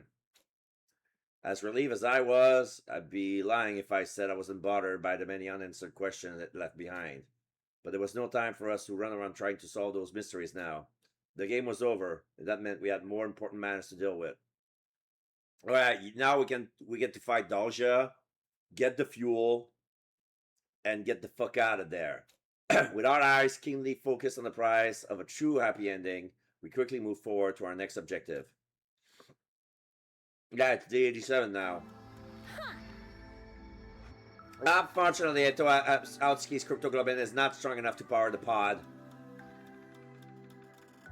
We go for a 24-hour stream? Nah. I'm probably gonna end as soon as we finish the killing game route. I'm gonna start a new route tomorrow. Right, I didn't think it would be that easy. We had drained all the blood out of Eto's body and pumped it into the escape pod's fuel tank. But it still wasn't enough. Even though it was so strong, Eto's cryptoglobin is totally useless. If you really think about it, 80% of his strength came from those bees. Speaking of the bees, I have analyzed their remains and discovered something. They're a type of combat organism, or skull invader, to use your name for them. So those bees used to be human? I hypothesized that the first sponsor found an attack a combat organism factory. From there, they must have coerced the manufacturers into creating these bee-like units with enhanced power and functionality. Oh, okay. Interesting. But why did the bees die all at once when the sponsor broke the rules? Perhaps because of a divine pact to prevent the sponsor from harming the participants without due cause. Divine pact? A wish made to God, if you will. Do you not also offer something in return when making a wish to your God? I'll be a good girl, so please let Father's surgery be a success. Things like that. So in this case, I won't harm the players without due cause, so please grant these bees great strength. The sponsor, no, the people who built these bees made a wish like that. And God granted them that wish? So God really exists? Well, of course God really exists. What do you think? The strong belief that he exists is the key. Divine blood grows in strength by binding itself to emotion, and the strongest feeling in this world is devotion. God, you say? That skill is too grand for a little guy like me to comprehend. Just who was that first sponsor anyway? They're still completely shrouded in mystery. Sorry, guys. If I had killed Eto. It wasn't your fault, Tsubasa. Nobody's trying to blame you for anything. Although I am. That's right. We're all really grateful for what you did. Mr. Tsubasa, can I comfort you with the longest, deepest kiss you ever had? Can I? I really want to. Let's just forget about it, though. The killing game's over for now anyway. If the first sponsor was a zombie like we have theorized, it was still possible they could come back at some point. However, the bees at their strongest weapon were dead now.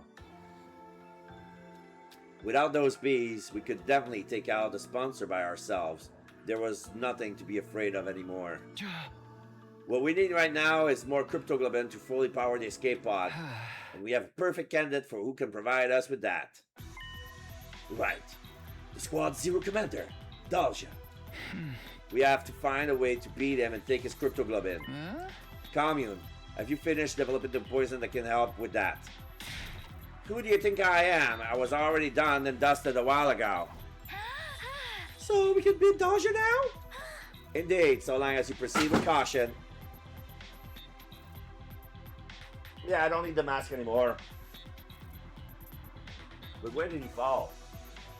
Oh, okay, I got it. My poison will break down his invincible defense, but Dalja will still be a formidable foe. We have to come up with a full strategy that beat him when he shows up at the academy, whatever that may be. After a meeting, we start preparing for a battle against Dalja. And then, when night fell...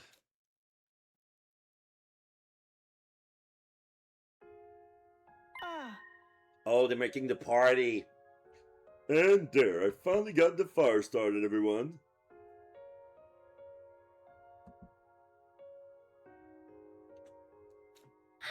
I cast fire! We lit a bonfire in the schoolyard as a memorial for all of our friends who had lost their lives in the invader hunt. Closing our eyes, we observe a moment of silence and mourning. Kyushka, Moko, Kurara, Eva, our fight against the sponsor is finally over. And fuck Shoma! And fuck Takemaru! Mother, may you rest in peace. Have no fear, my sister and I will be fine by ourselves. Sorry for making you ingest that poison, Kyoshka. I hope this fire can ease some of your pain. Thank you for protecting us, Mr. Yakushiji. We're only alive because of you. Thank you for sacrificing yourself to save us too, Shoma. Somebody has to say something about you because nobody gives a fuck. Mistress Hiroko, thanks for daring to hang out with someone like me. Thanks for being my friend. Hiroko, we did it. You protect us all. If Hiroko hasn't set up the anti-sponsor alliance, we would all have perished in the invader hunt. Not just her. Everyone else who died after the became lights of hope that guided the 8 of us to where we were now. We mourned the souls of those who had died in this game for many hours. But we knew we couldn't mourn forever. We still had a war to fight. Alright everyone, it's time to dry our tears and discuss what to do for the next battle. Press through the pain and look to the future. Everyone wipe their tears away at my rallying call and look up. We got some food and beverages for the cafeteria and began our war council. It was clear everyone was simply trying to put on a brave front at first, but as we ate and drank, we started to cheer up for real. Pretty soon, it was just like old times. The way your festivals are held is truly intriguing. Such a different culture from ours. So they're eating skewers? Dance with me, commune. I'll teach you how we did it back in the Tokyo residential complex. Takumi, we can't let them outshine us. Let's dance till we drop. I'll teach you how to do the lambada.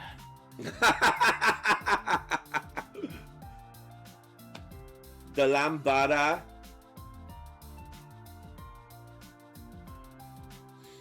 The one with all those sensual hip movements? Yeah. Go dance with yourself. Not gonna lie, I've never been to a party like this before. Mostly because I never get invited to cultural festivals or sports meets. Or you lacked interest toward those normie events? With me around, you'll never be shunned like that again. Let's hang out every day and talk about everything under the sun. Brother dearest, I want to play with fireworks.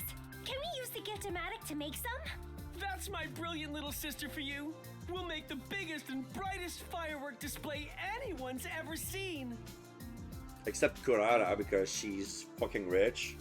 And her family is all about gunpowder, so you know. After that, we kept chatting about anything that came to our minds, never running out of topics for conversation. Some kept drinking and eating, others dozed off as they grew tired. We all had fun in our own ways until late into the night. Day 87, that's the day Dalja comes. Is he gonna say good morning because everybody's sleeping in the courtyard, the schoolyard? I opened my eyes to a blue sky unfurling in every direction. Oh, that's right. Last night.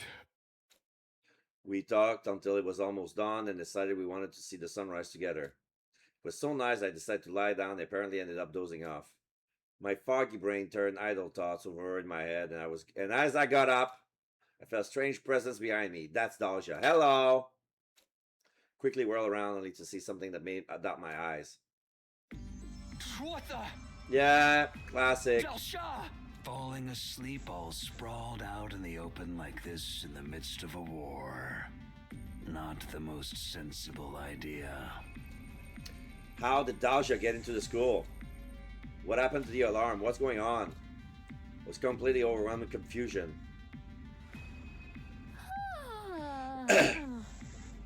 You're already up? Morning! Oh man, we overslept and missed the sunrise. Ah! Dalja! Excuse me, but what is this with level excitement first thing in the morning? Oh, Invader! Invader alert! Wake up, everyone!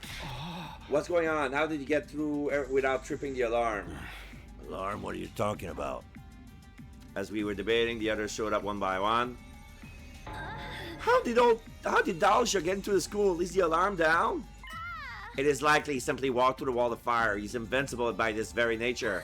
As long as those flames remain undisturbed, the defense system will not detect anything. That's very educational and all, but why are you so familiar with the security system?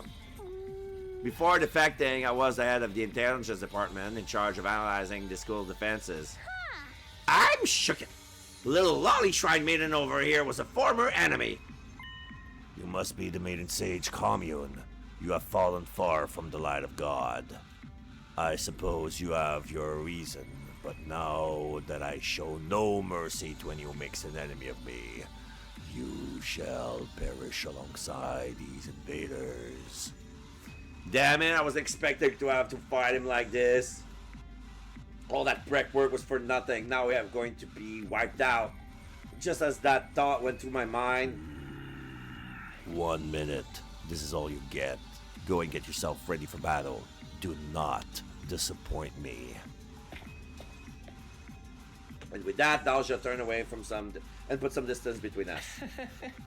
Looks like we've been saved by the School of Chivalry. Huh? He did mention he didn't like to go sneak attack before, right? Fighting fair and square. I'm a fan. Not so much when we're the ones about to fight him. We all go with the strategy we discussed before. The Cryptoglobin is what we need to finally escape from the school. Once we got our infusers ready, the decisive battle began. Alright. One last time.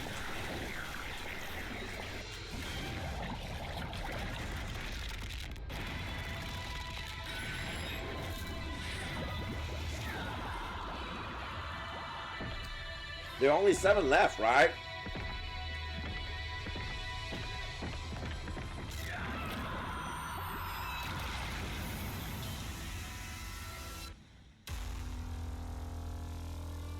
So there is.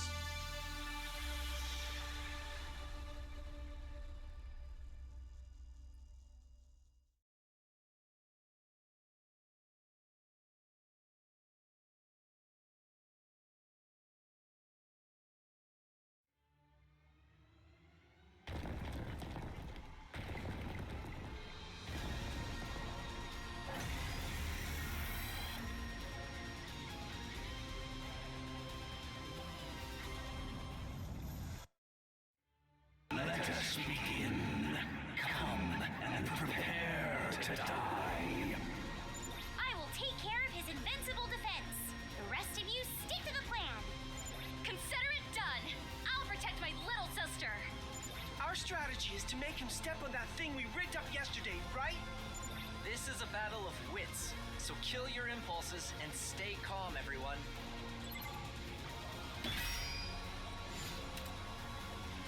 Big Dalsha with a poison trap.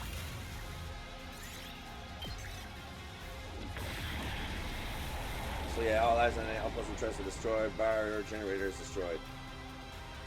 It's time. Take this, old man. This is poison gas. The effect of the poison will take some time to set in. Fall back and regroup for now.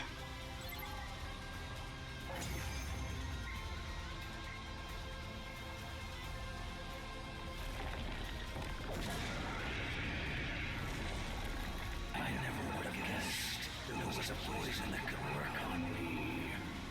My vaunted defense has come. So that doesn't change. Tail and run just because your invincibility's gone. Now why would I run?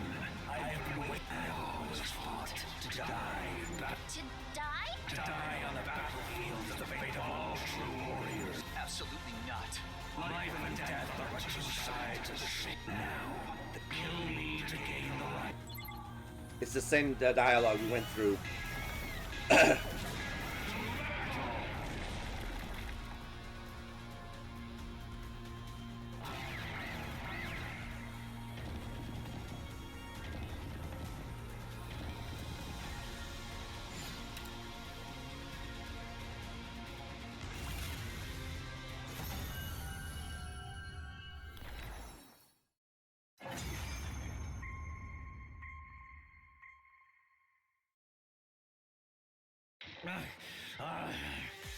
So I've lost, but I still don't get it.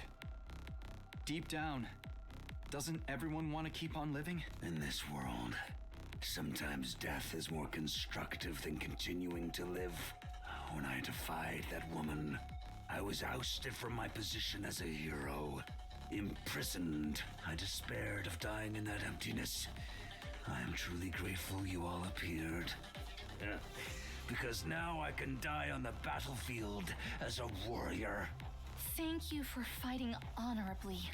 You could have massacred us if you'd opted for a sneak attack instead. Yeah. I'm glad you were the last enemy we had to face. It was an honor to have you as my last opponents as well. Now, finish me off like the warriors you are.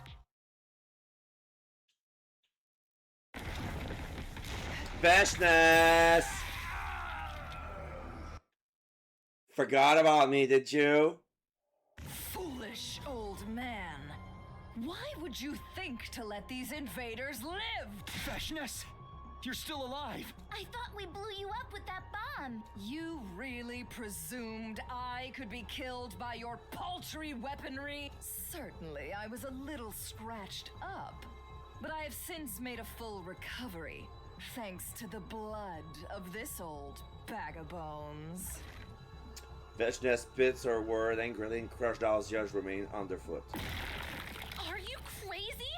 Stepping on your own ally like that? Ain't no ally of mine. Surely nothing I do now can be as crazy as what you have already done. I heard from that so-called sponsor about your little killing game. The sponsor was leaking information about us to Veshness. The invader hunt. How dare you treat my adorable pets as targets for some mindless sport? Then again, Ato did made a pact with Veshness in other timelines, so it tracks.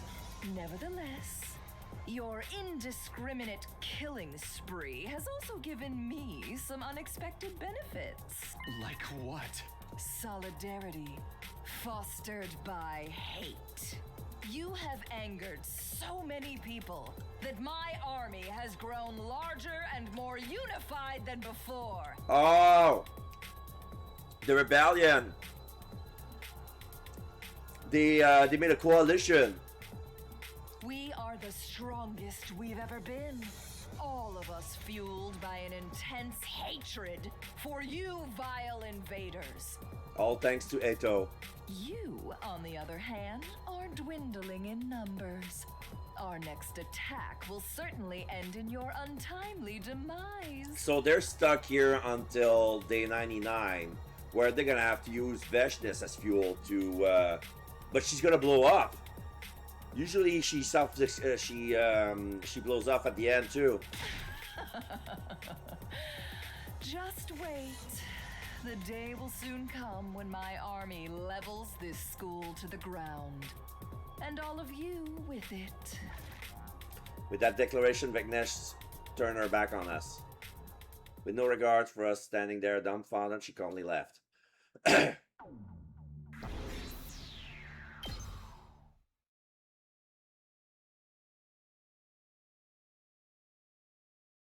Our dim hope that this fight would be over once we defeated Dahlia was thwarted by Veshness' sudden reappearance.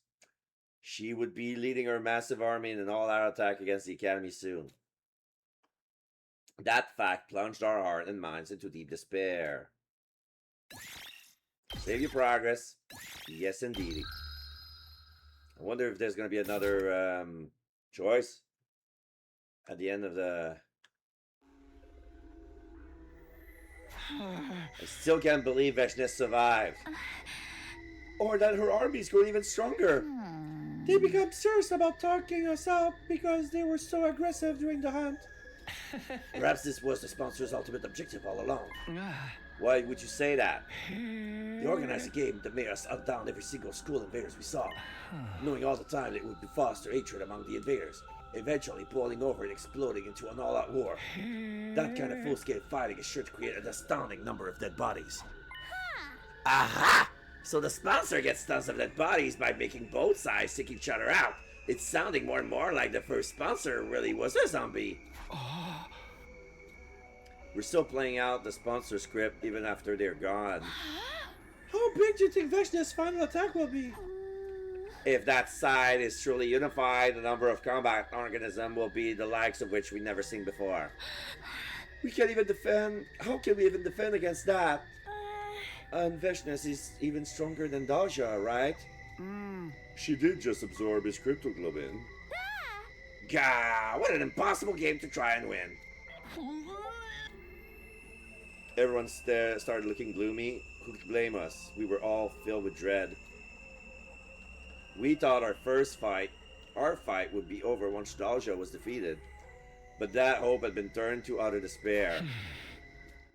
This couldn't go on. We were being paralyzed by fear. As their leader, I had to do something.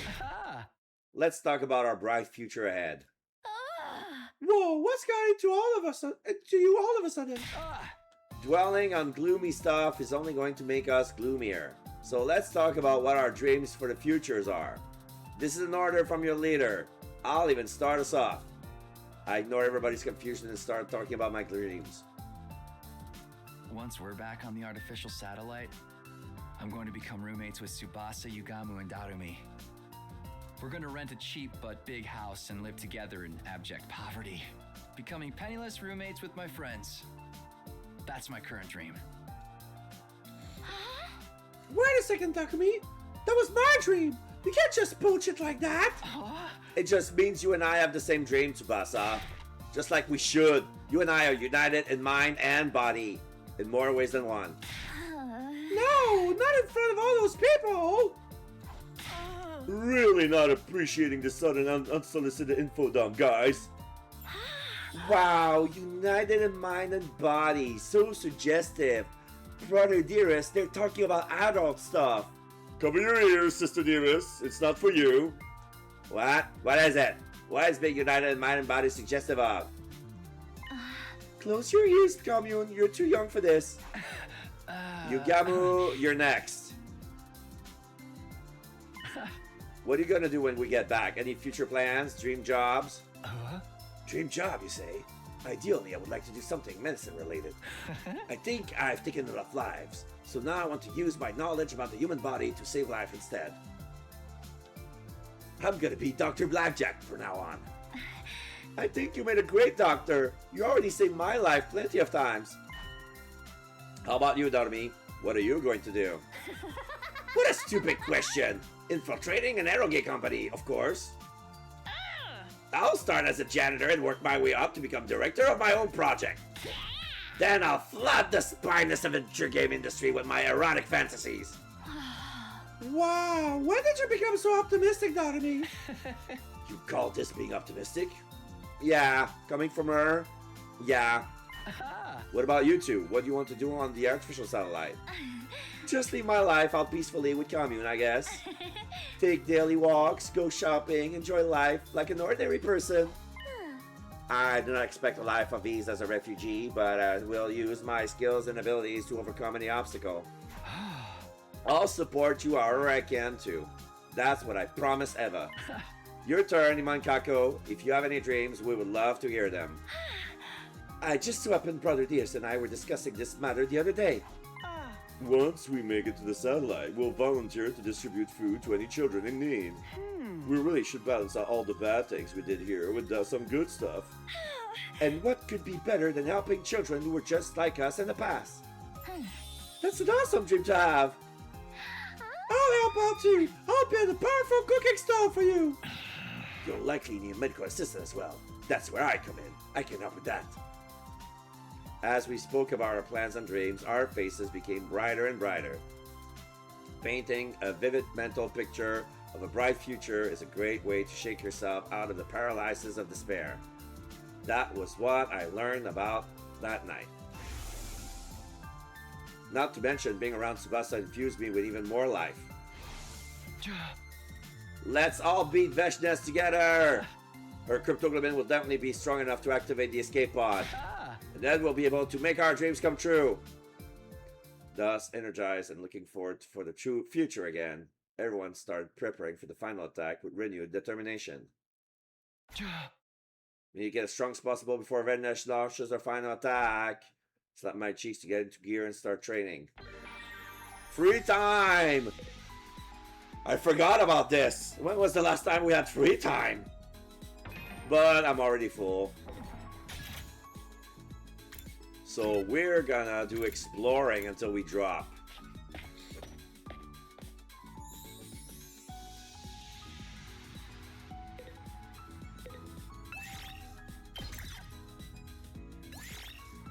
Move out!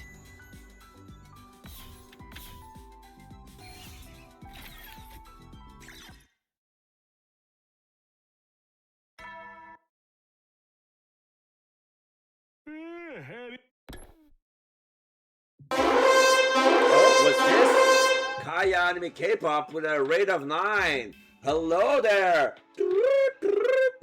It's a raid. All right, 9 gigs. Hello, everybody. Hello, everybody. Welcome to all the lurkers and vodders and raiders. Everyone inside the autism spectre and all the geeks of all different genders. Welcome to the Geek Generalist. This is Deminal Mascador. And for those who don't know me, I'm a Centaur VTuber, English speaking, of course. Pronounce he, him, they, them. I also speak French because it's my native language. And I usually make content revolving about story-driven games, visual novels, hidden indie game jams, and sometimes I do streams while I just sing karaoke or take some quizzes to test my knowledge just for fun. So thank you very much, everybody. I hope you're having a good time. All right, I'm going to give a little shout out to Kaya. All right, I'm going to say hi to everybody. Hello, Lala. It's a K-Raid. I hope you had an okay day. I had an okay day, of course. Hello, Healy.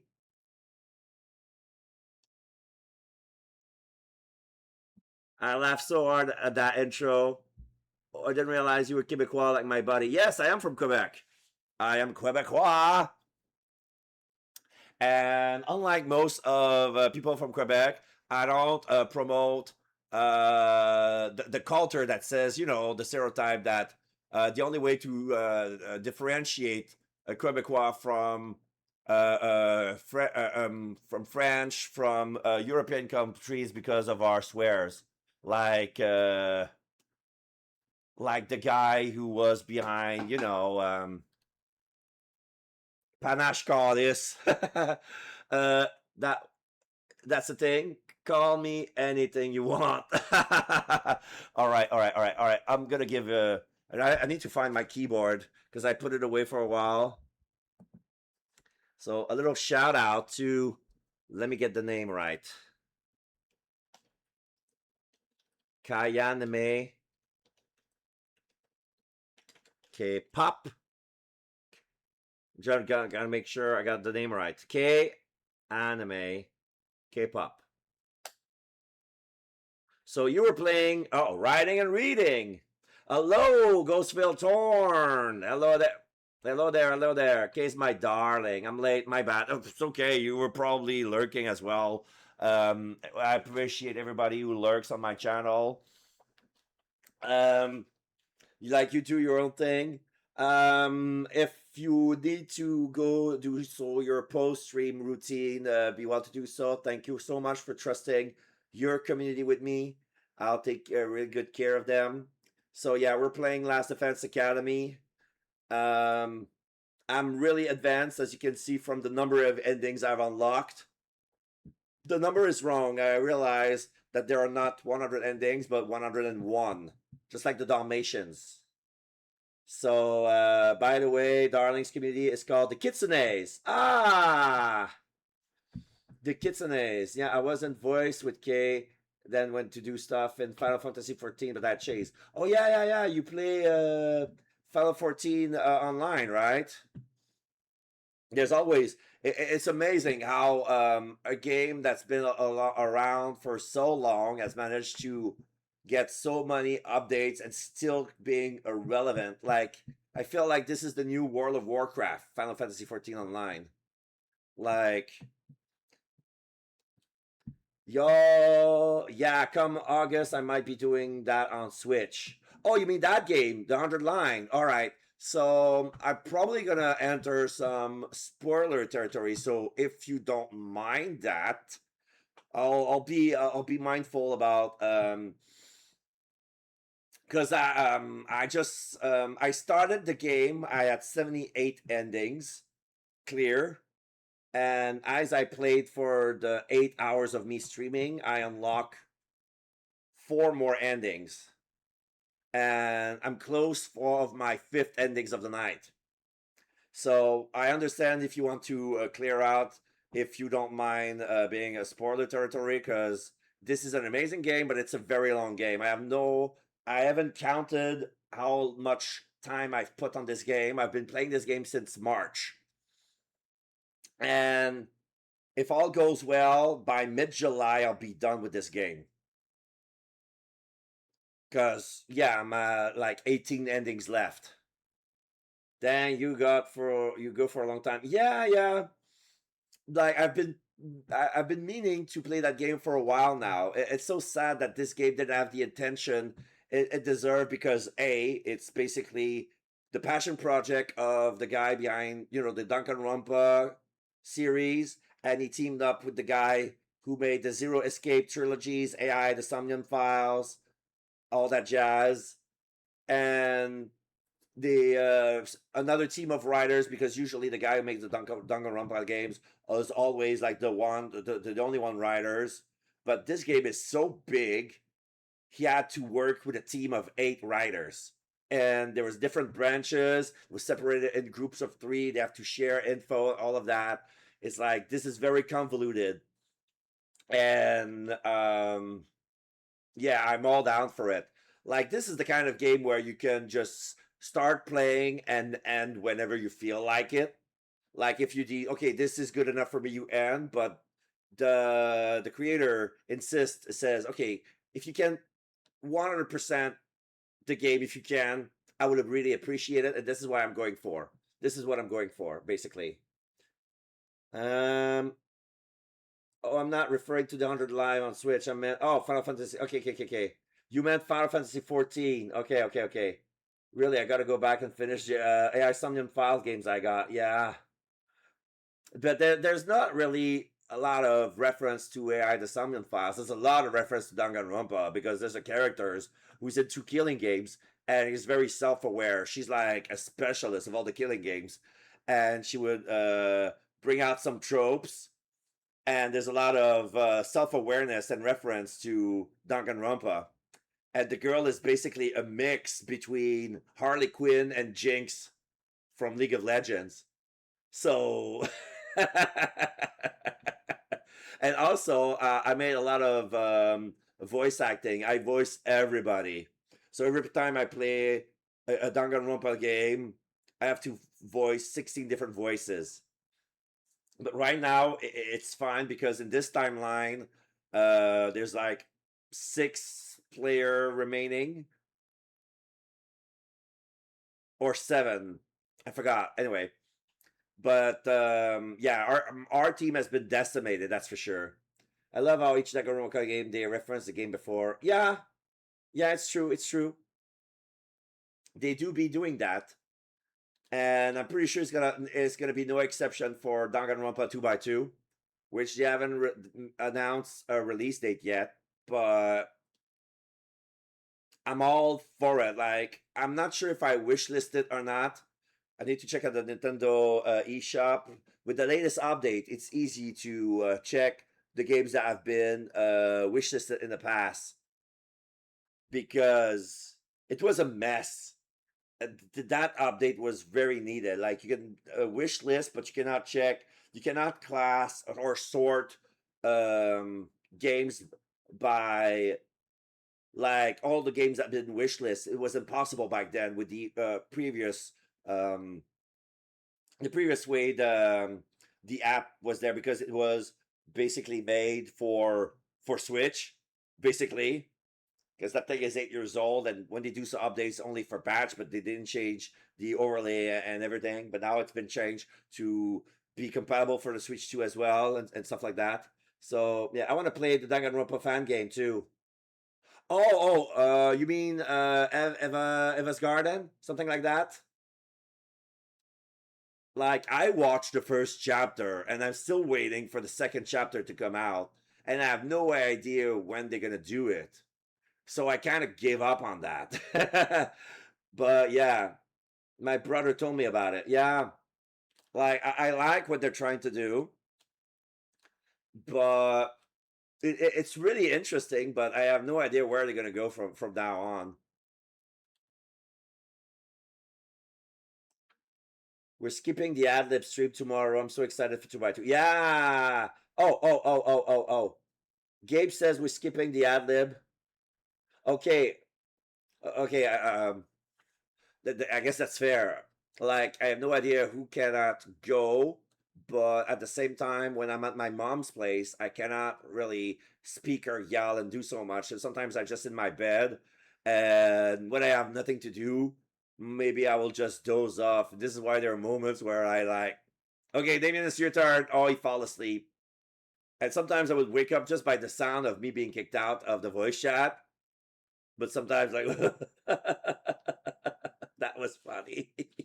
Yeah, it was kind of funny. Well, thank you very much. All right, so let's continue with the game. All right, so we're day 88. This is nighttime. Veshnes must be organizing her troop right now. The upcoming final attack was causing a lot of anxiety. But it's fine, we can beat them. We survived the invader hunt. Veshnes has nothing on us. We can do this. We can beat them. We can fight.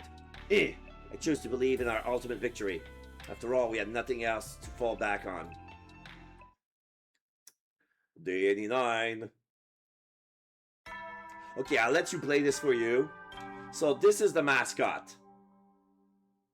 Up and Atom troops, time to rise and shine. The cute/ugly mascot.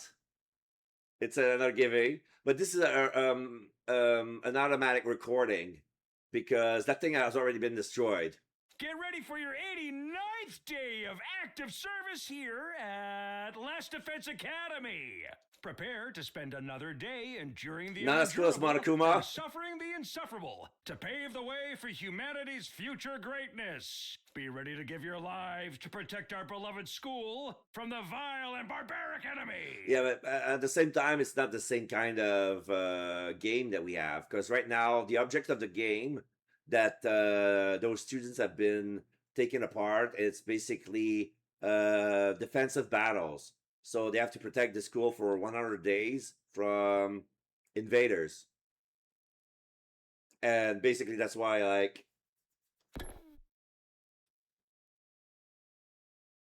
it's not really a killing game. And the way the fighting has been implemented is that these people have special powers that using blood. They call it emo anima. And this is not spoiler. This is basically stuff that you get from the demo and the prelude, basically. So as long as they're on the school ground, they cannot die because they have a revivomatic. Basically, it just excites the blood in their body or whatever it remains, and they bring them back to life. They reconstruct the body from, as long as they have emo anima in the body. So basically, there's a mechanic in fighting. Then you can just kill yourself to make very strong attack, but then they come back with each wave. So they always come back when they died. So like they're expendables, and they fight with their life, no limiters. Like they always go all out. Another day of training to prepare for the final battle. But since I've done everything, we're gonna do some exploring.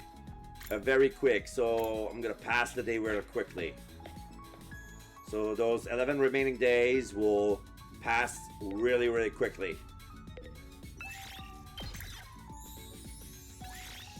Move out.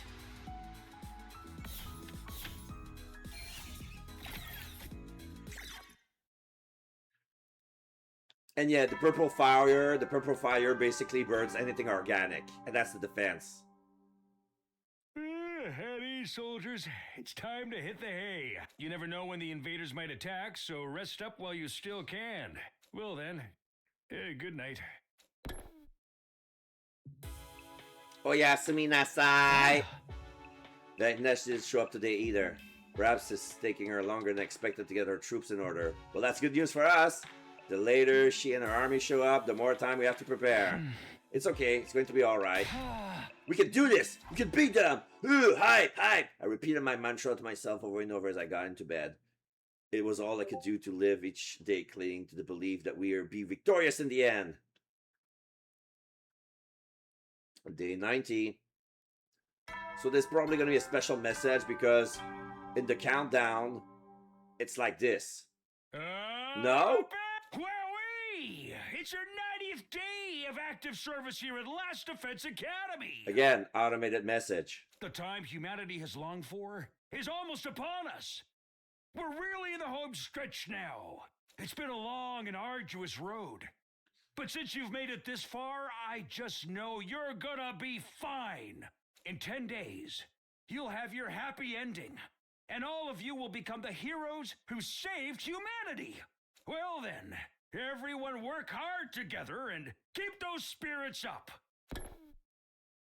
I was hoping that we'd have the special chair because on the last countdown of the final days, he has another chair. Our 90th day of Academy life. Vecnes was definitely going to attack us within the next 10 days. I need to get prepared so I won't have any regret when she shows up. Can always show you the characters. So yeah, sadly this guy is not here, but there's so many different timelines, so many things can happen.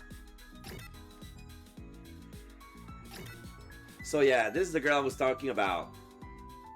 She screams killing game. I love killing game. Look at her. She likes gore, misery porn, and adult games. She likes arrow gaze. Yeah, like Harley Quinn and Jinx. She hates like Sims.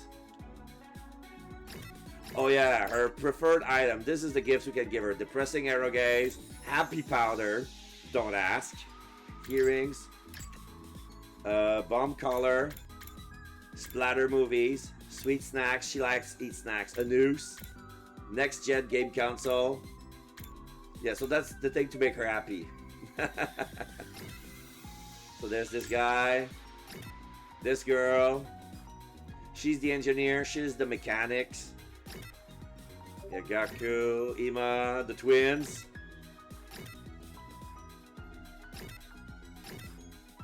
This guy passed away. This girl.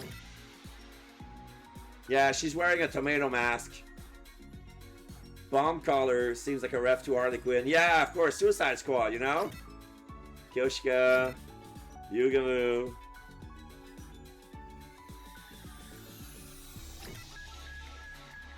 So this was like a wrestler and one of the girls from Pop Team Epic. All right, let's go to the.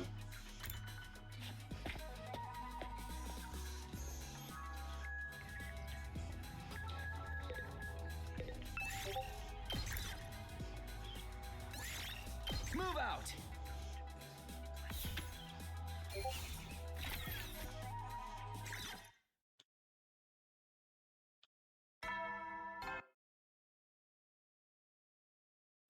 Heady soldier. You never know when the. Okay, that's the same message.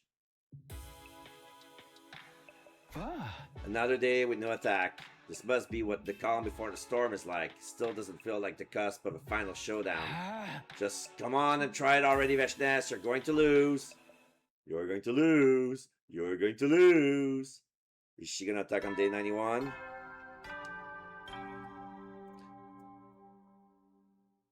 Good morning, Not even. troops.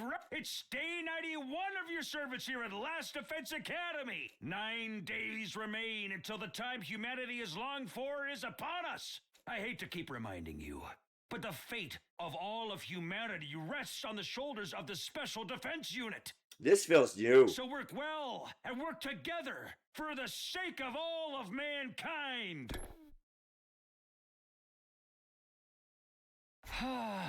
Yet more training today.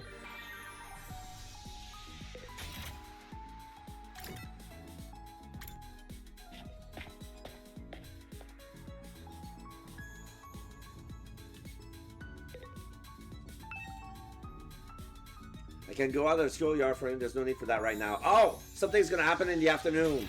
Because usually that takes a whole day. Alright, so we're gonna talk to... Alright, let's go talk to Ima at the cafeteria. One of the twins.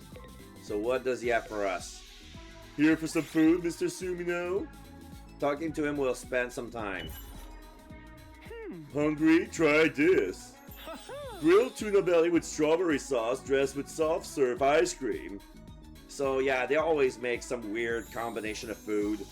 They think it's delicious, but it's always like gross stuff. They want to mix flavors to have everything together, like things that are sweet, salty, and umami and spicy at the same time. Like grilled tuna with strawberry sauce, with ice cream. Tuna and strawberries? And I have red bean mochi soup with steak over here to follow. Replace the dumplings with beef. I'll replace the dumplings with beef. Red bean mochi soup and with dumplings? Just hold on a second, Ima. Why would you combine expensive ingredients with sweet stuff like that? Surely it'd be better if you just ate them normally. Well, I have no idea what to do with quality ingredients like this, so I just figured the sweeter the better. Sugar makes everything taste better. It's the greatest seasoning ever made. Your experience unlocked the keyword #sweet.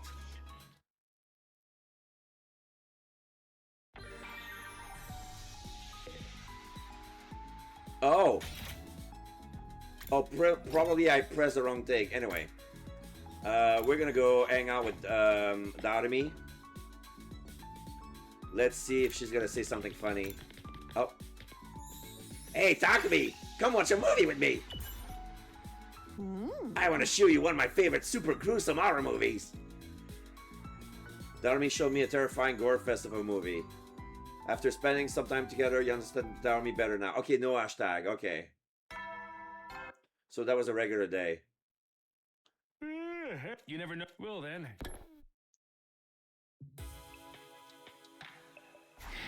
Everyone's gotten a lot stronger in the last few days. If we kept going like this, the invader army would be no match for us.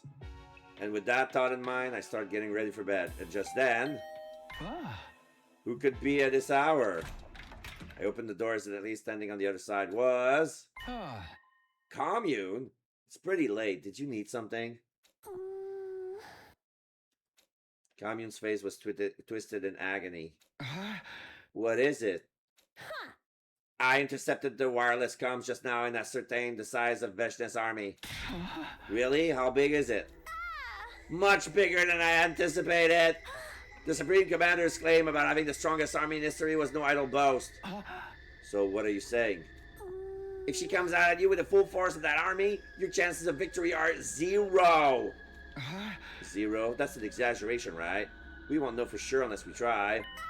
We know! You need to give my calculation skill more credit. Not only is the army massive, but they have also procured a large amount of extinguishing agents capable of putting out the wall of fire. And do not forget they have Veshnes leading them. The battle is as good as lost already. I was hit by a wave of dizziness and almost collapsed on the spot. Should I even burden the others with this new revelation? They support me because they believe we could fight out Veshnes together, but now... That is why I have come to you. I have a proposal that can avert total annihilation. A proposal? You mean there's still a way out of this? There is, and it's incredibly simple. We activate your escape pod before Veshnes arrives. The pod, but we're sitting ducks right now, precisely because we can't make it work. Only Veshnes has cryptography strong enough to power it now. We need not remain fixated on her. You have cryptography a far greater power than Veshnes can ever dream right here in this academy. The Divine Infant. Oh, the thing we've been protecting. Yeah.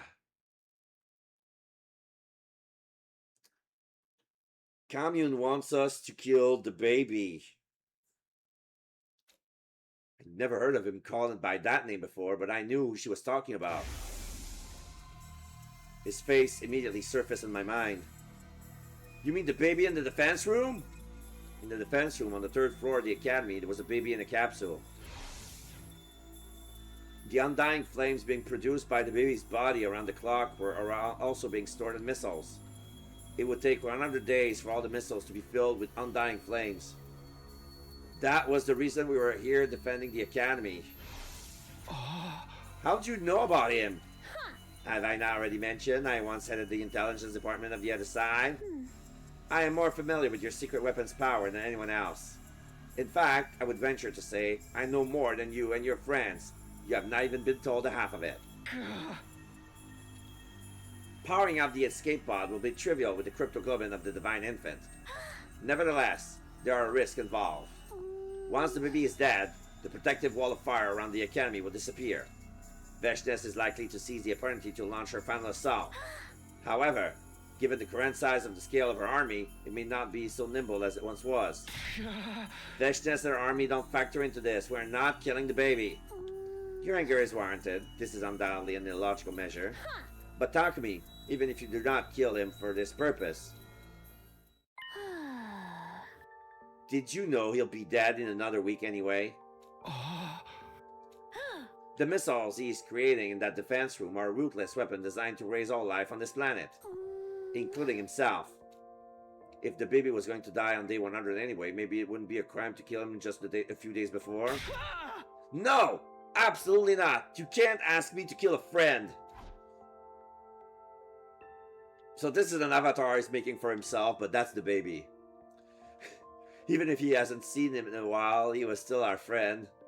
So what if he was destined to die in another week anyway? Killing him ourselves is out of the question. You are perfectly justified to feel reluctant. It is not a path I would willingly tread either. But hearing me out, Takumi, as cruel as this may sound, might it not be actually your duty to kill the baby? My duty? Why is that? Why, you ask? It's obvious. Because you killed my mother, Eva. I do not hate you for what you did, since my mother chose her own fate. But now that you have stained your hand with her blood, you are obliged to keep going in the same vein to the very end. It is irrational that you could kill Eva, yet refuse to kill the baby. My past sins continue to haunt me even now, driving me into corners and forcing me to make unpleasant decisions. What Commune said makes sense. It was my duty as Eva's killer to kill the baby as well. You don't need to take action right away. However, do remember that time is running out. I will be waiting for the underground storeroom. When you feel ready, bring the baby's body to me here. Commune left me alone in my room to think of her proposal. I threw myself into bed and stared at the ceiling. But I couldn't think clearly. I just couldn't. Day 92. So we're gonna do it. So I have a feeling this is gonna be a splitting timeline decision. Get ready for your prepare to be ready to give Not a special life. message at all. Okay. I lay awake in bed until morning, unable to sleep. What I needed to do was simple enough. I had to kill the baby, and that was it. Go into the defense room, kill the baby there, get his cryptoglobin. What could I really do? But could I really do that morally? He hadn't seen him in a while, but he was still our friend. I felt a sudden desperate urge to see the others. I got up from bed and started to wander around school in search for my friends.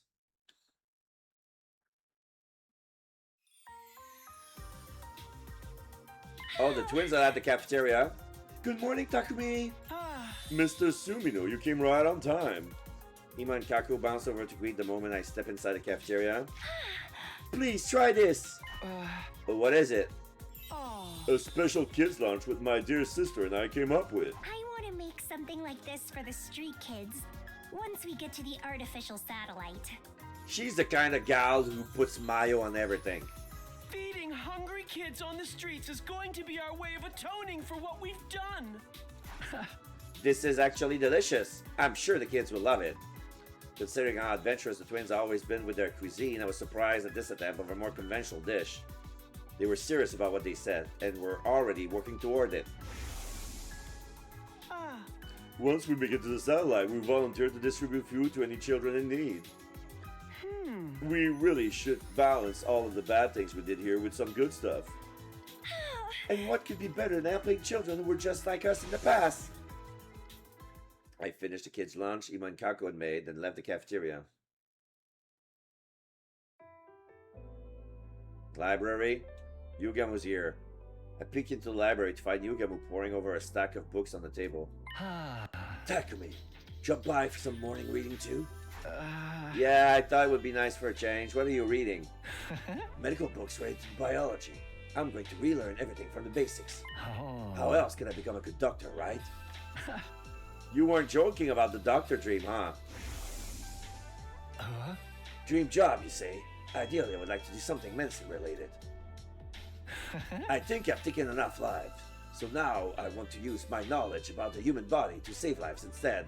So yeah, basically he's an assassin. His background is very similar to Kira from Hunter x Hunter. Kirua.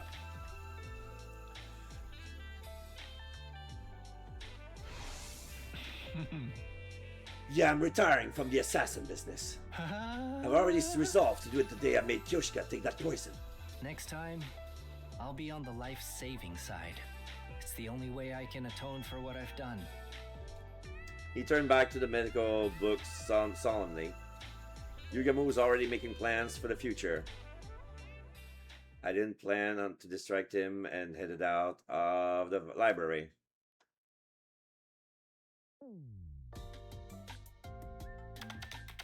Darumi was typing furiously on the keyboard in the war room.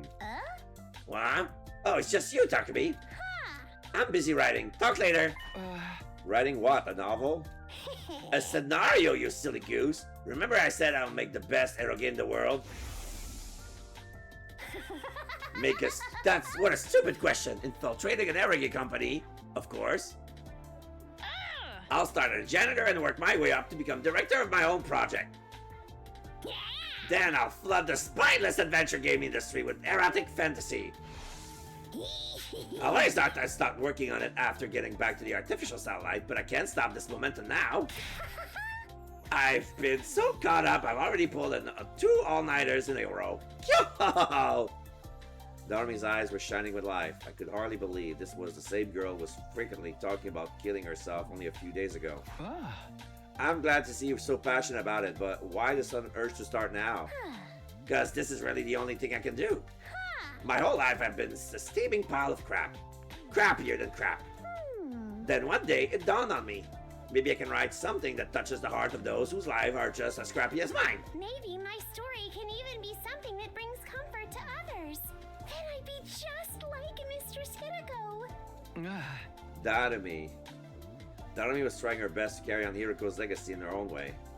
Her legacy of saving others. I watched Darumi hammer away at the keyboard for a while longer before leaving.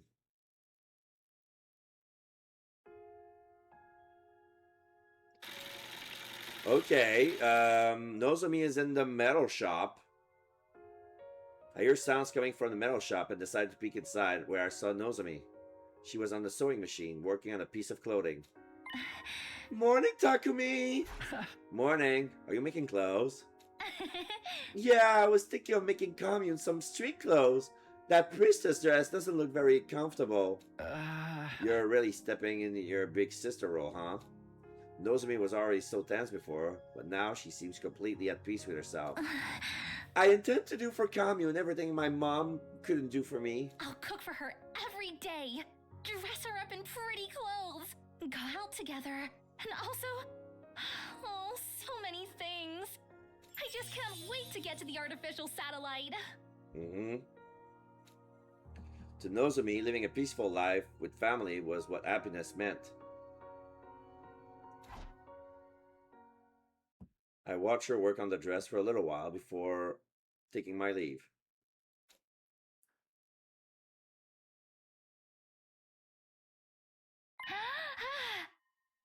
Takumi, I finally found you!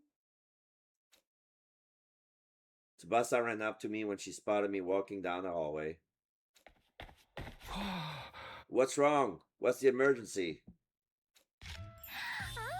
Check this out! It's my attempt at the perfect house layout for a roommate situation.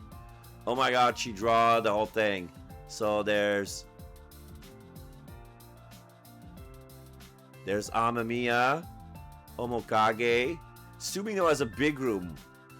My room, kitchen, living room, bathroom. And what's this? Oh, the toilet and the bathroom are not going to be in the same room? Interesting. I know I'm probably jumping the gun here, but once I got started, I just couldn't stop. She showed me the layout she had drawn and explained how it would be furnished. The TV definitely has to go there. It's the only space we can fit a sofa big enough for all of us. No east-facing windows in Yugamu or Darumi's room for sure, since they're nocturnal. Your room will be in the corner for more privacy, so no one will hear us when we're alone together. Seeing Tsubasa smile so radiantly as she talked about our life together warmed my heart. I wanted to reach out and hold her closer, to protect her and give her the brightest future ever. For all of this to come true, we'll have to beat Veshness first, but that's no problem. She and her army will be no match for us. Yeah, we'll make it happen, one way or another.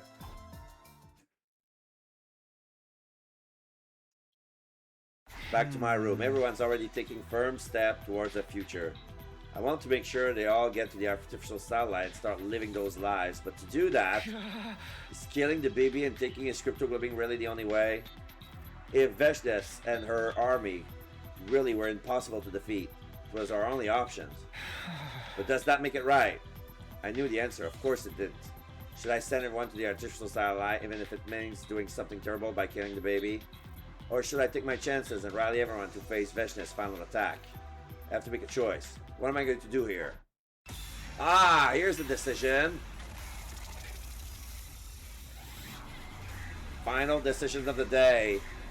That will bring me 2 endings at the very least. So we're going to bring it the number up to 84. Kill the baby, yes or no? I have the feeling that not killing the baby is gonna lead to a quicker ending, because if it says if Commune's math is correct, it's gonna be a slaughter. But I want to see if they're gonna try to give us a chance, so I'm gonna try with no first. No, I cannot kill the baby.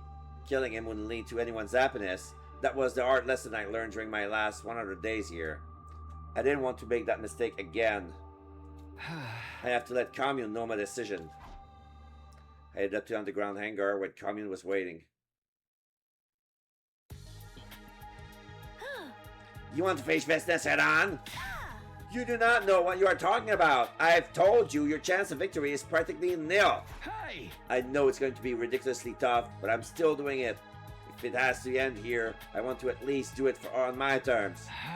Powering the escape pod by killing the baby and using his blood, nothing good can come out of that. Stop your delusional thinking. We are fighting a war here. You should always take the path with the quickest solution, the one that will bring the most benefit to all.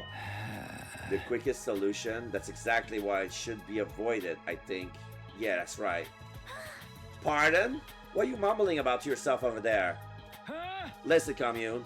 I killed a traitor by the name of Eito Aotsuki on my second day here. He was cunning and evil to the core. I was so sure I couldn't let him live. I thought the quickest way to solve that problem was to kill him. Thinking back now, that was when his hellish nightmare began. Saria was destroyed, Gaku was murdered, and then the whole killing game business began.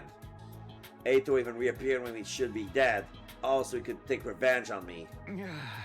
If it means killing an ally, the quickest solution should never be taken. That's what I believe now. You're right that we're fighting a war, so killing the enemy is more or less expected. But it also means we have to look after our own. Killing an ally is an idea we should never entertain.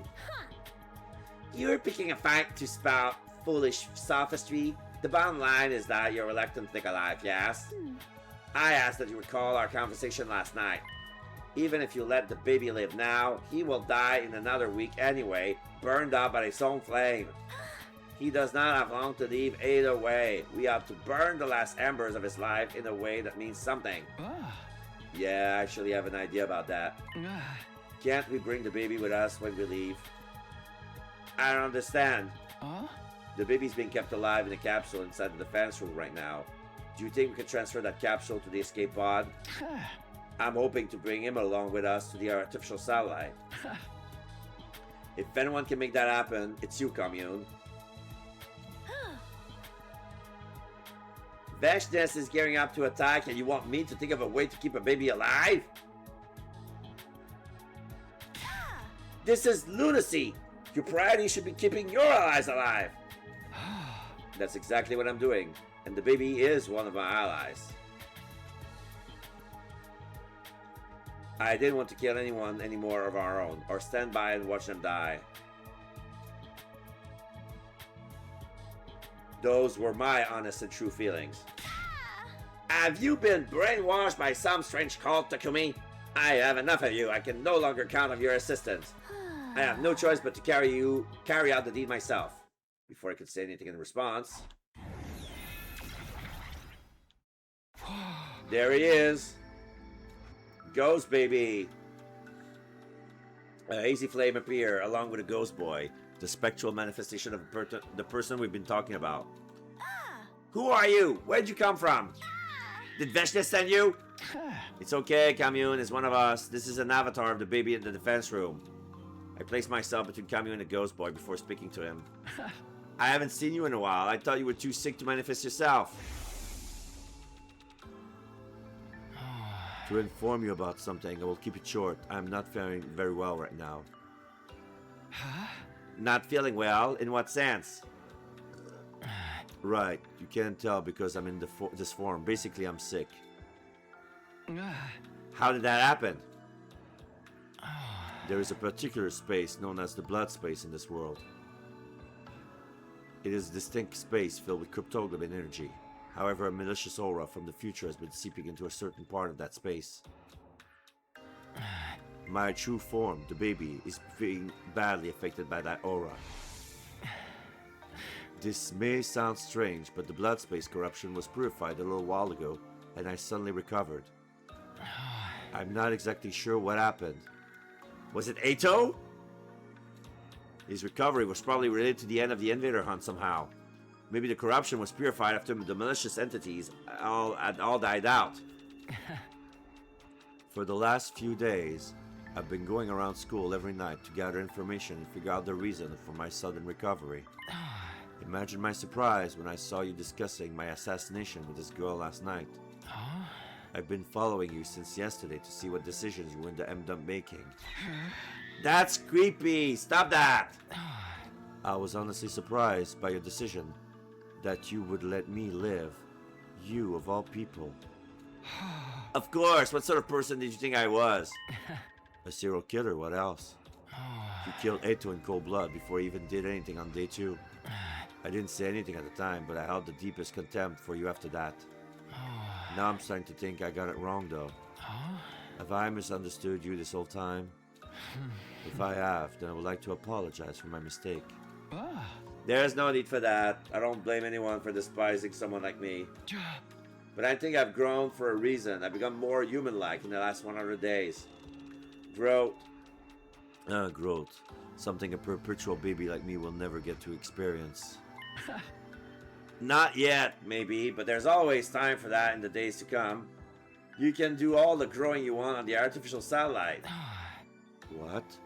Can I really go with you? I haven't done anything to really contribute to the war effort. It feels too optimistic for me to be recognized as an ally at this stage. Then do something about it. Join us in the final defensive battle as a fellow soldier. How about that? The number of invaders we have to deal with is beyond imagination. We won't be able to handle them on our own. If you join us, our chance of victory will be higher than before, even if it's only by a little. Isn't that right, Commune? Do not be absurd. A single soldier won't be enough to make up for the sheer difference in numbers. All they have to do is bulldoze their way in and it's game over for us. There's really that many of them? Any way to look at it, it's a world-ending number. Okay, then how about this? I increased the strength of the wall of fire to block out as many of them as possible. You can do that? Well, I never tried, but it should be possible. Well, yeah, he's responsible for the wall of fire, so of course. The blood space is overflowing with energy right now. When the malicious aura was purified, clean energy took its place. If I infuse that energy into the wall, then just maybe. Commune, if the wall becomes stronger, will that give us an advantage? Yes, the number of enemies that can make it through the flames at any one time will be greatly reduced. If we can split up the army, bottleneck the troop advance, it will greatly improve our chance of victory. We had stumbled upon a path to victory completely by accident. The baby had been the final piece of the puzzle. Very well, Ghost Boy. Do not delay. Start increasing the strength of the wall right now. If this strategy succeeds, I'll make sure your physical body gets to the artificial satellite if it's the last thing I do. Yes, of course. I'll give it my best shot. He disappeared in a hurry at Commune's urgent command, likely to begin strengthening their wall of fire. The moment I decided to rescue someone who'd been destined to death, a new path has opened up to us. It was like it was meant to be. It was the path I should have taken from the start. I should have chosen to save lives rather than take them. If I hadn't killed Ito back then. But it was too late for regrets. I had to focus on saving the baby. A way to take him out of the defense room and up to the artificial satellite with us. That was what we needed to figure it out now.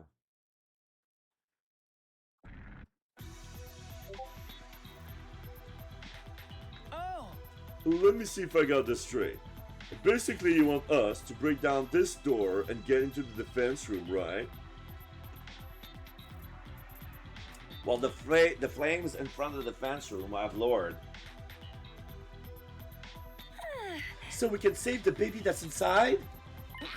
Can we do that though? Isn't the capsule in the life support system or something? This is what we need to do. Get inside and ascertain. Wasn't this door protected by undying flames last time we saw it? When did it disappear? The baby must have extinguished them to make things easier for us. Helping us return for helping him, huh? It's like a fairy tale. Yeah, except this is grim reality. Anyway, help me break down this door. We stood in front of the door with our class weapon in hands. Alright, you guys, we'll attack the door all at once on the count of 3. 1, 2, 5. No, 3.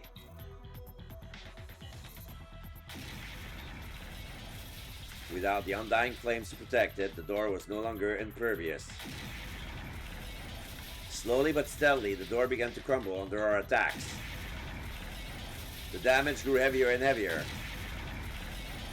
Until at last, it opened. Well, they didn't have to make that big of a hole, just enough to have one person go inside. The second it was open, we all went rushing through like an avalanche. And inside,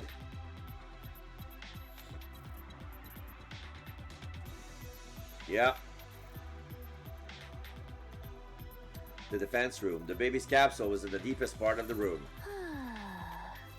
Let me see. Yes, if I modify the capsule to be self-sustaining, we only take it into the escape pod with us once Vesnes is defeated. It will be a complicated operation, but I can count on everyone's full support, can't I? That day, all of us joined in the effort to modify the capsule so that we could keep our promise to take the baby along with us. Save your progress? Yes.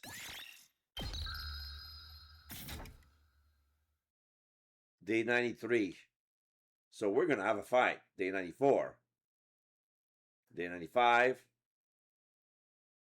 96.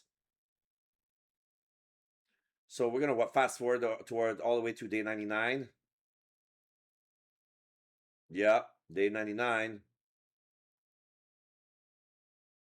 1 full week after we began working on the capsule modification. Right before the announcement. Intruder alert. Intruder alert. Defense mode initiated. It's Vexness. She's here. I leaped out of bed the moment the alarm went off. The big moment was finally here. Vechness has led her massive army here with the goal of completely wiping us out. I came over to the war room at full speed.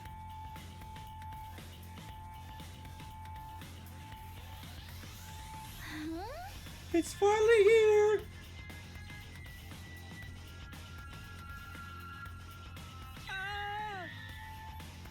Look at the screen. I've never seen an army so big.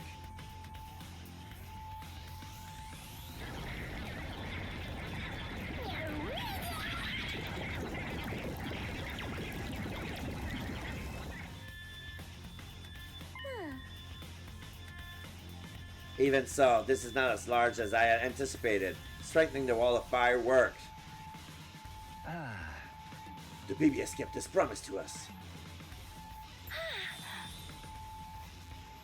Modify his capsule together was worth the effort.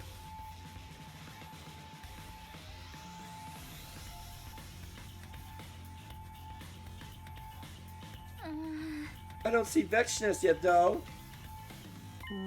Probably hanging behind and leaving all the dirty work for her soldier. Classic final boss move. That works for us. We'll take out as many invaders as we can before she shows up. We should get going. Take care of things while we're gone, Commune. Be sure to return safely. Defeat is not an option today. Someone like that can possibly beat us. We'll be back and we'll make our dreams come true together. Here we go. For the final time. Special Defense Unit, move out!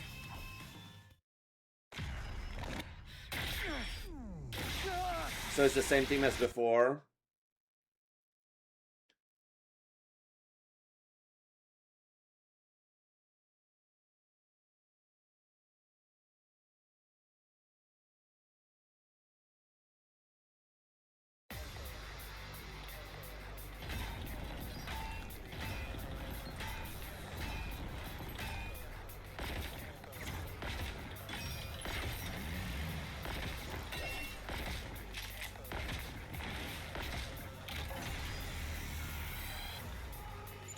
Wow! Take a look at that! There's so many of them! Just what you'd expect to see in a final battle. Stand firm and tall. They're no match for us. Better clean up the small fry before the bigger Vechness fish arrives. Let the battle begin! No! Not like this!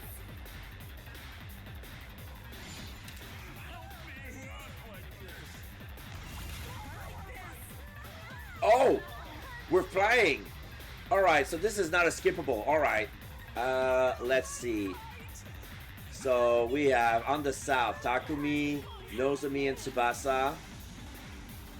On the left we have Yugamu and Darumi. On the north, nothing. And on the right we have the twins. Okay. Oh, we got golden soldiers too. Okay. I'll do my best. No. So Spirit Rain.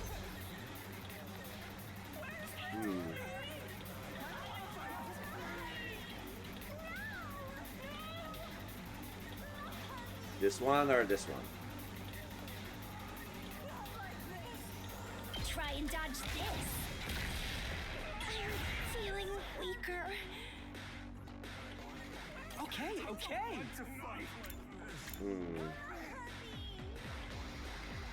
Okay, no flyers.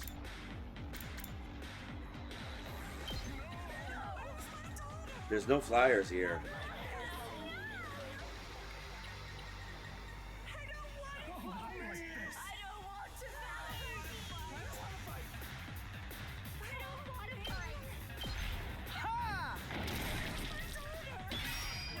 Okay.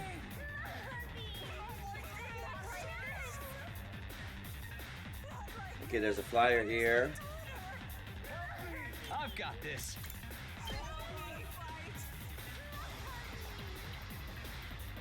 Not like this.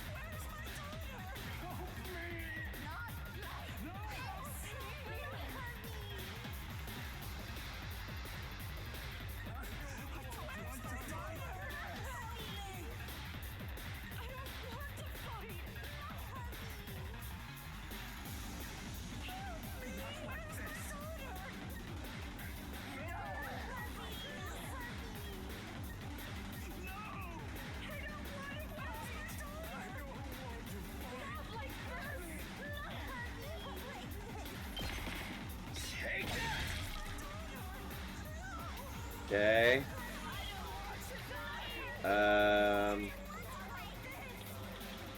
Oh. Let's go!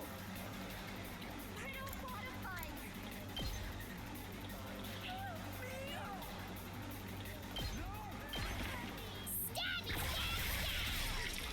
Uh-oh! Dead already? I don't want to fight.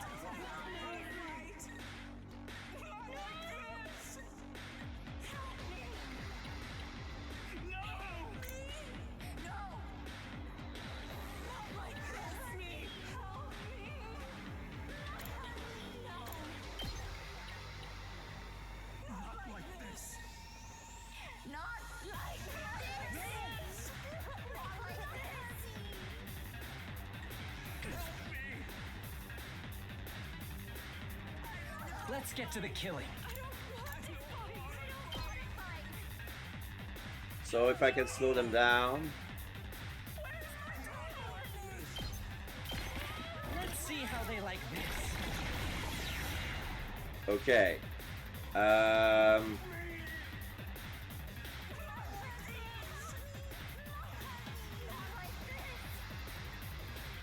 and loaded. Wow, that's some power.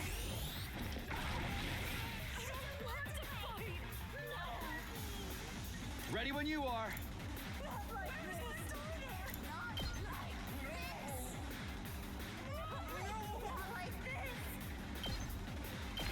Ha! Got it. Okay.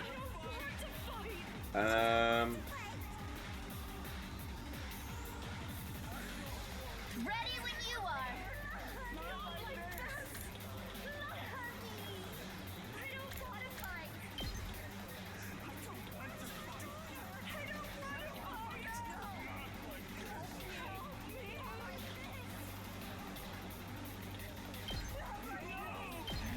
How's this?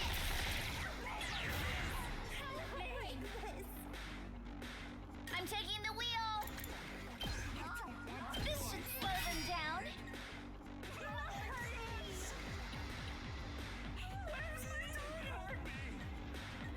I guess I'm up.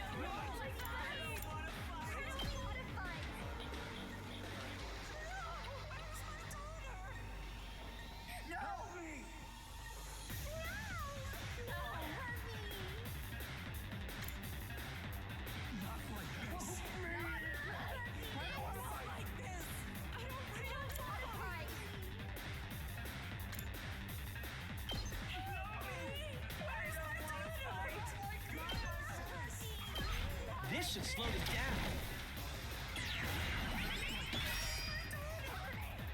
Okay.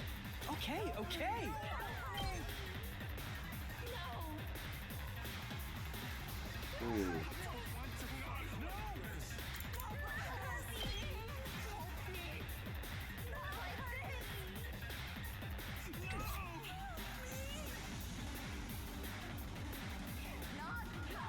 I'll do my best.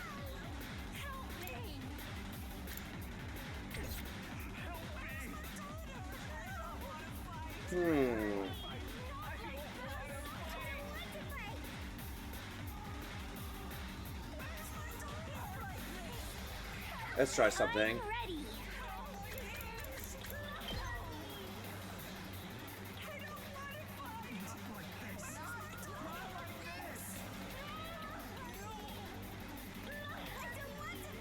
I'll set it up.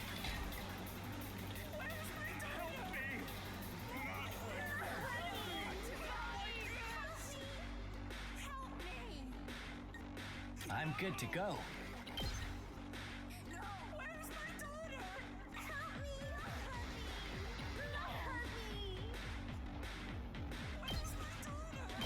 Experiment time.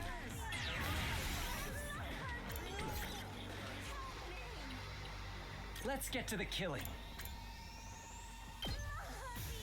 I'll just put this here. Let's see.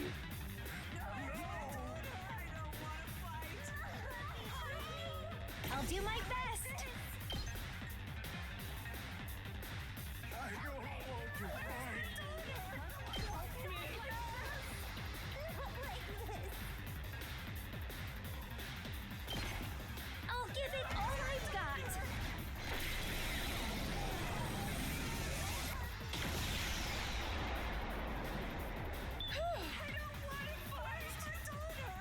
Here goes. Ah, shoot.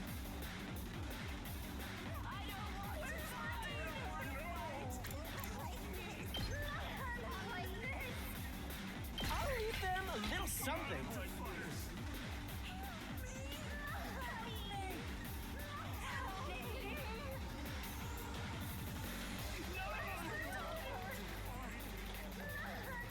Let's go.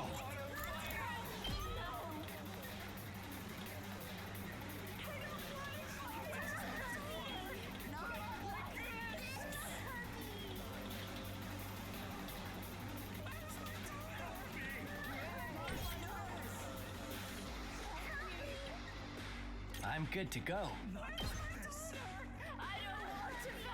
How about this? You make a lovely corpse. Time for me to move.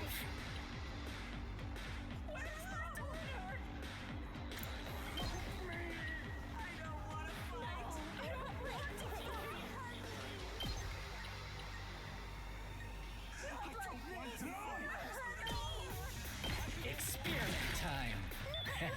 I can't wait.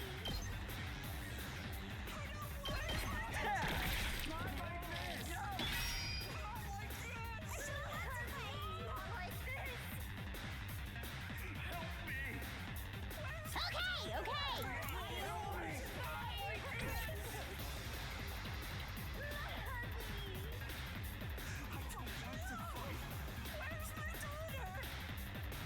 Oh, good.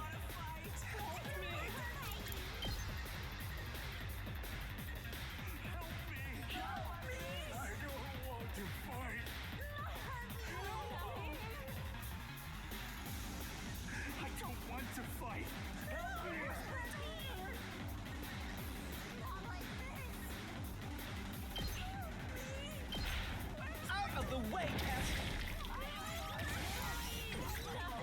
Okay, okay.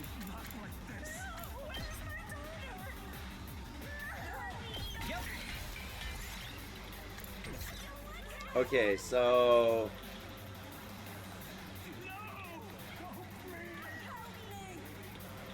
I'm good whenever. Engines at full throttle. okay.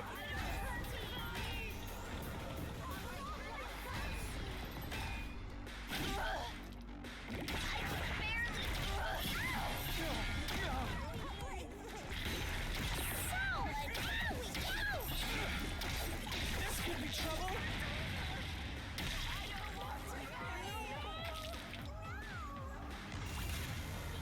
Take this.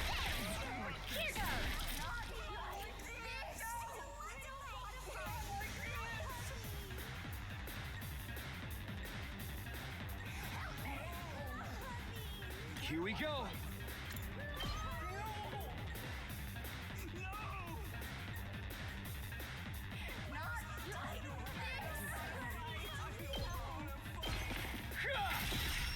All right, let's go. Take this. Got it.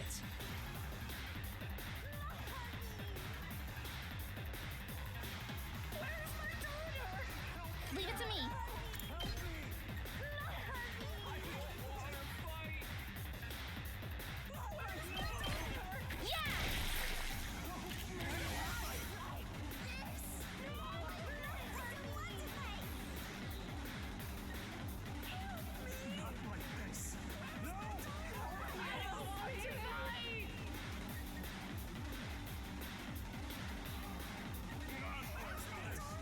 I wonder how many more can I get? Oh, that's the edge of the map.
I'm good to go.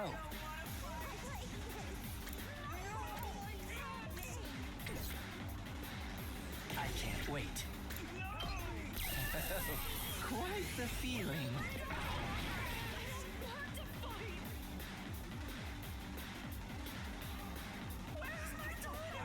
Good to go.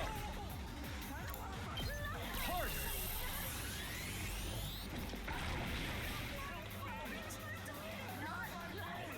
I'm good to go.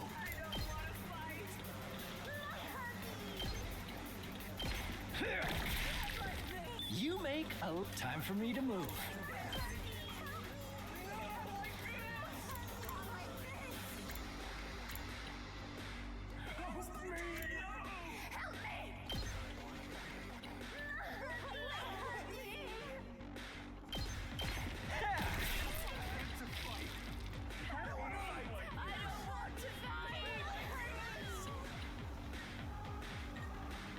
Ready when you are.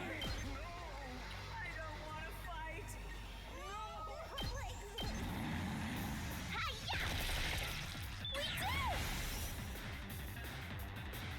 I'm good whenever.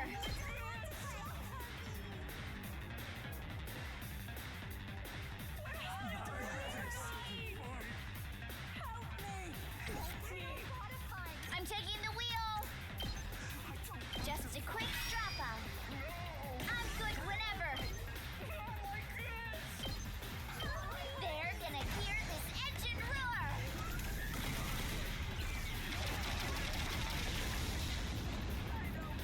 You can take it from here.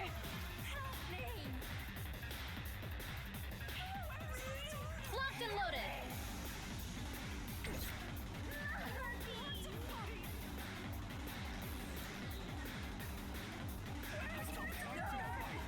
Oh.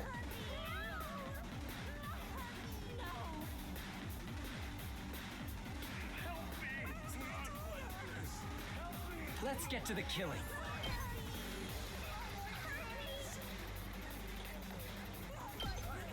Does this do it for you? Time for me to move.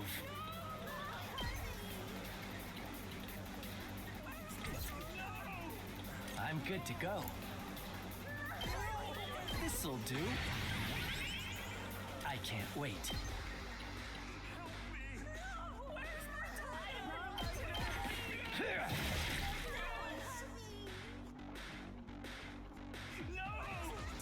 Time for me to move.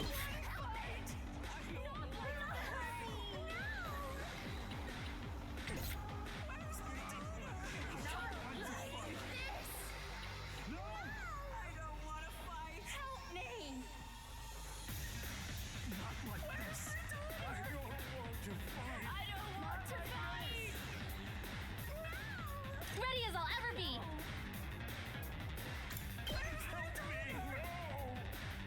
Here's one for Tab. Whenever you're ready.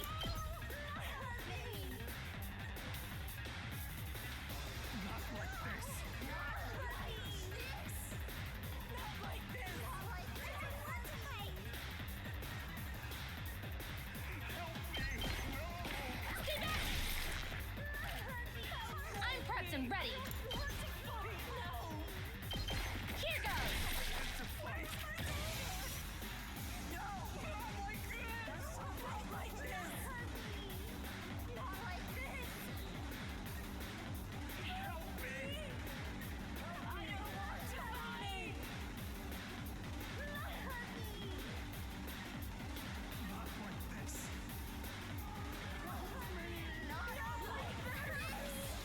And good to go!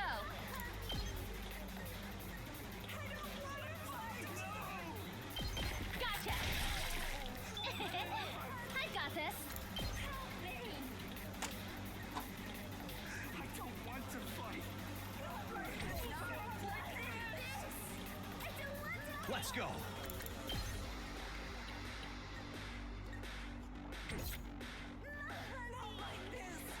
I've got this. Time to use it. Let's go. There. All right. Okay, so this is clear. She's stunned. Time for action.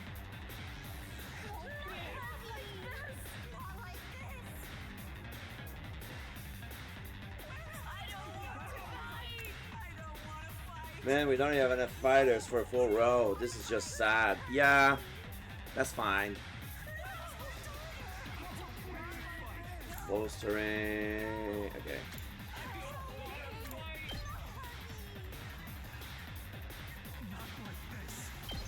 That will work, right? I'll patch you up. I owe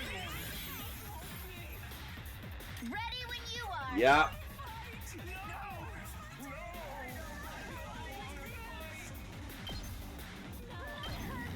Out of the way.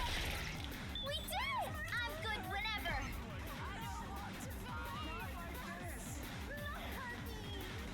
I don't want to fight.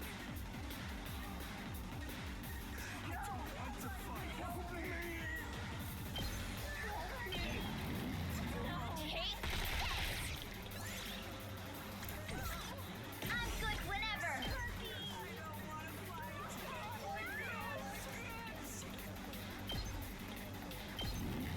Let's ride.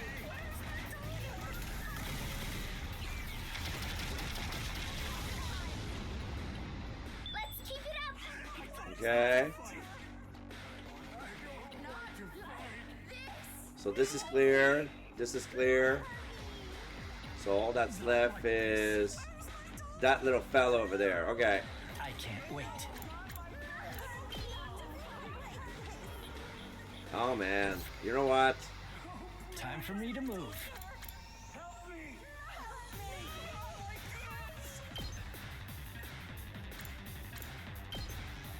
Here it comes.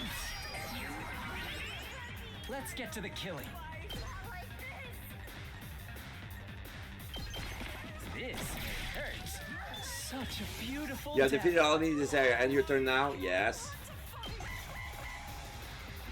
Okay, back up. Okay. This is sad. I'm good to go.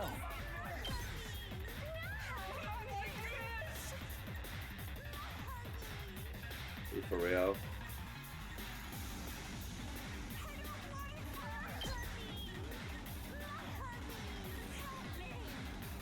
Are you for real?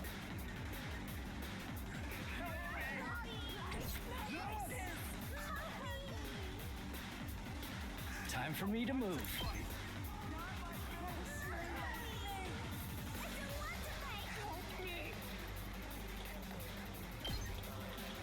Nah, screw this.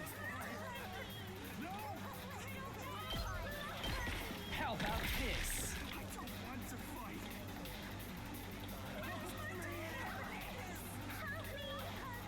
Good to go.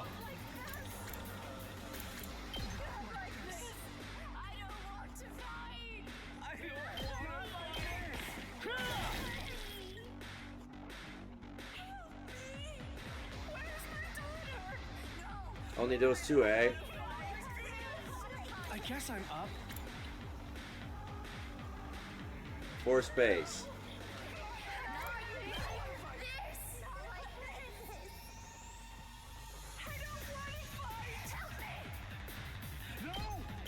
What a nuisance! I'll do my best.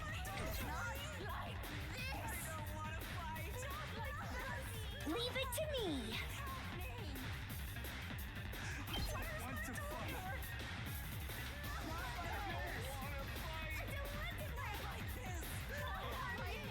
Ready?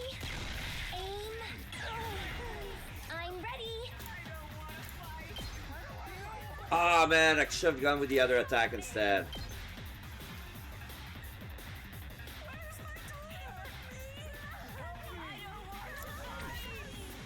Leave it to me.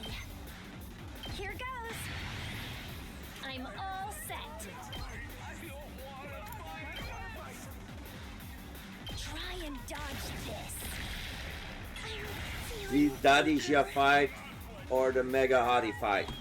This is the final Mega Hottie fight. The Dojo fight was a skippable. So this is day 99, final battles thing, all that jazz. I got this.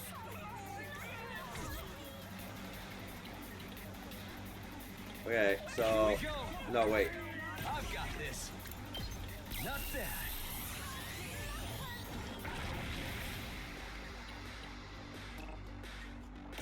Okay. Oh, I didn't do that. I've got this. Good. I'll do my best. I'm much stronger now. You didn't off the baby? No. I thought it was gonna be a quicker ending while I didn't off the baby. So yeah, this is the no kill baby. Like I'm supposed to learn a lesson. Like I thought that killing people was going to be the solution of all my problems, but I keep giving me more problem. So it's like for a change, I decided not to kill the baby and blah blah blah blah. So yeah. Leave it to me. Stay back! Ready as I'll ever be. Yeah! Okay, so who's left? Oh, these two. Is that everybody? Yeah, that's everybody. Okay.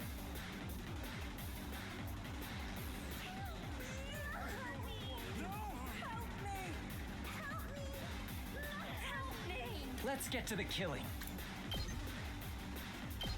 Does this do it for you?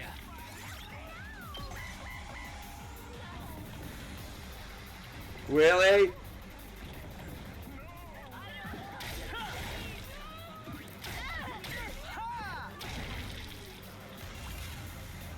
Ready? Aim. Don't try to stop me. Gotcha. Okay. I'm not done yet.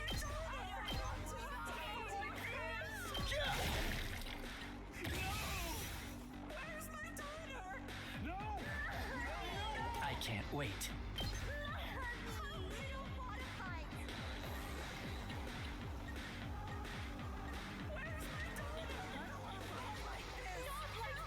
Okay. Stings, doesn't it? Let's get to the killing. You got me all excited. I'm good to go. How about this? Let's get to the killing.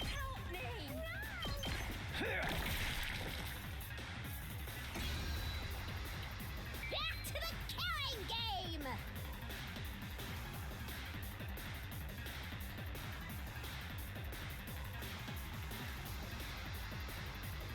They're talking like humans again. Well, they were human once. But remember what Commune told us. A person who's been transformed into a school invader can never go back to being human. Then a quick death is the best mercy we can grant them. That's right! We're the good guys here! Wow. Glossing over the situation with petty words didn't change the fact that we were murdering other people. But this would be the last time.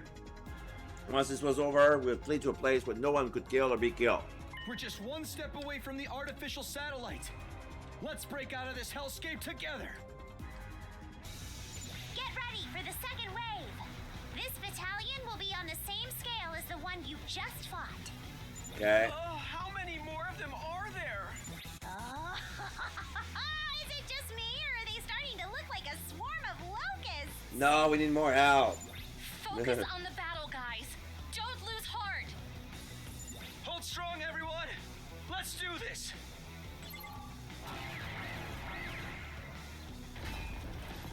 Okay.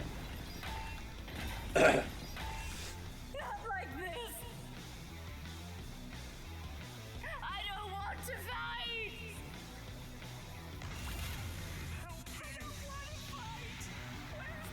Okay.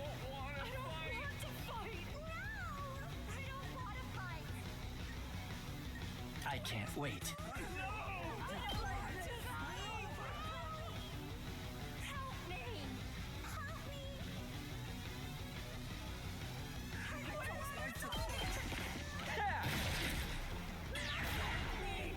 Not like this! Here we go!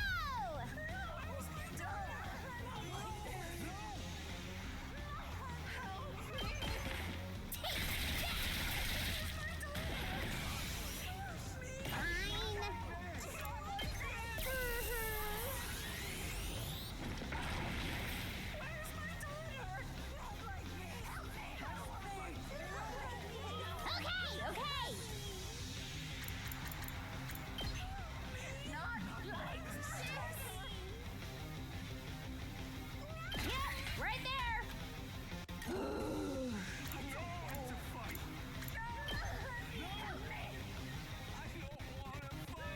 Alright, I'll use it.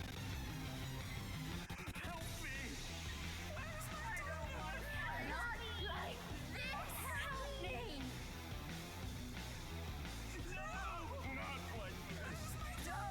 Hmm. I'll do my best.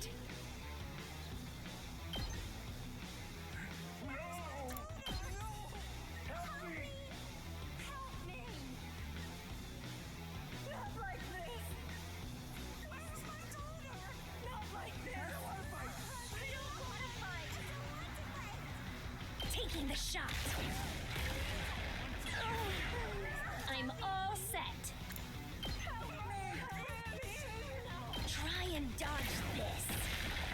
I'm feeling weaker. Okay, okay.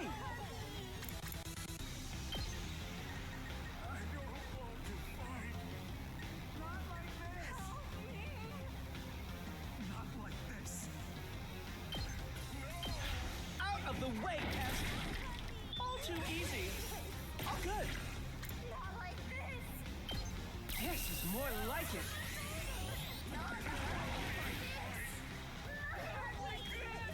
I'll do my best.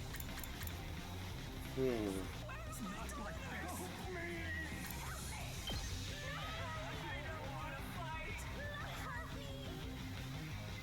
I'll set it up.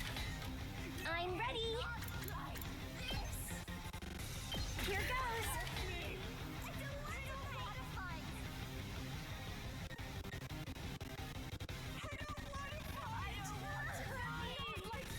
Say when.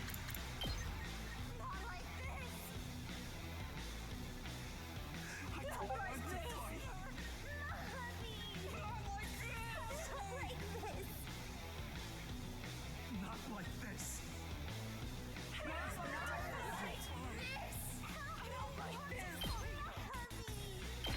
Kia!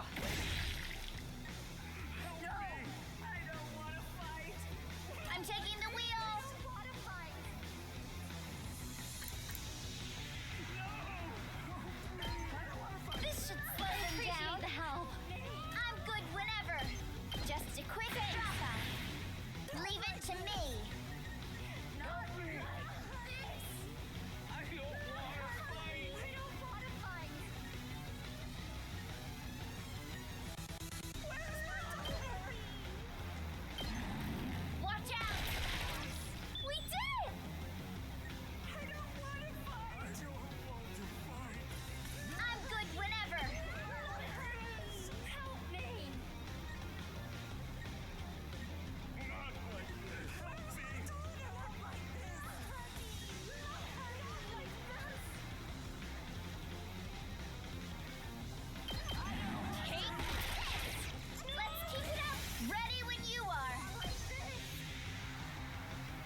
Let's get to the killing.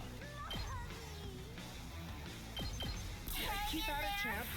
I'd hate to disappoint. Experiment time. Woo! Okay, okay. I don't want to fight. No. Help me. Don't bother me! Correct! Let's go! No. I don't want to fight. I don't want to fight. Hiya! Piece of cake! Oh, nice! Okay, okay! Help me. No. Where's my daughter? Not like this. I don't want to Get away from me! Let's do it to it! Where's my daughter?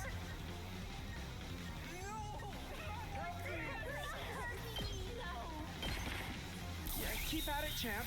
It's do and die! Yeah, yeah, yeah! Worth a try. Here we go. I'm good whenever! Here goes. I'll do my best! I feel so powerful! Not like this. Not like this. Help me. Okay. Oh, let's try this.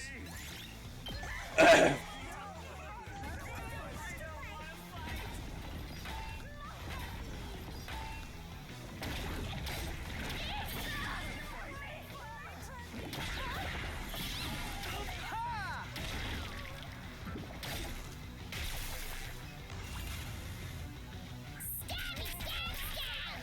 Here goes! Watch out! Pulling the trigger! I got this!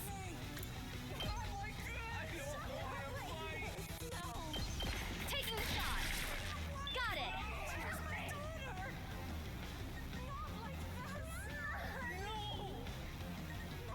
Locked and loaded!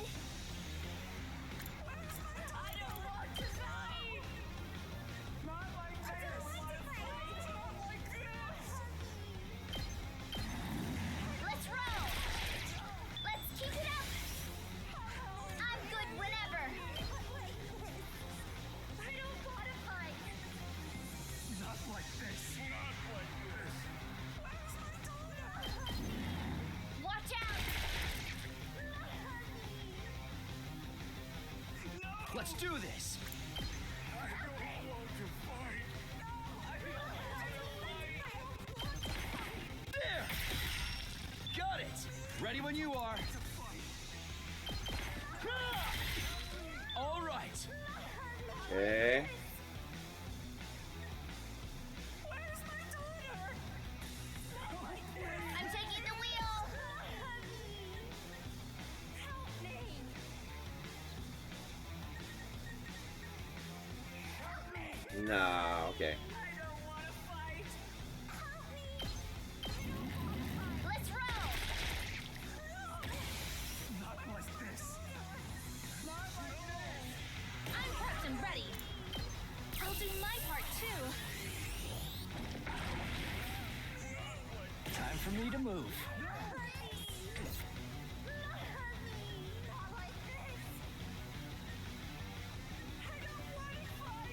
Let's go!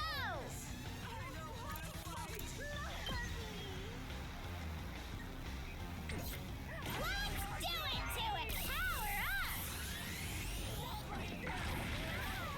Let's go! Where's my daughter? I don't want to fight.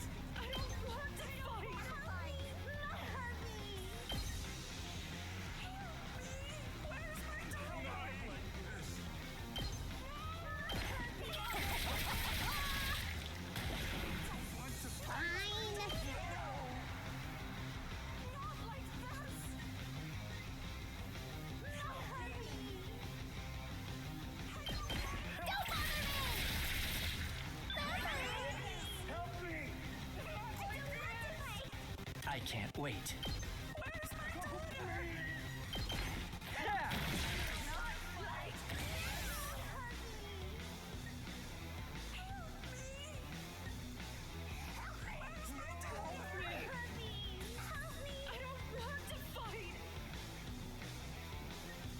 I'll do my best.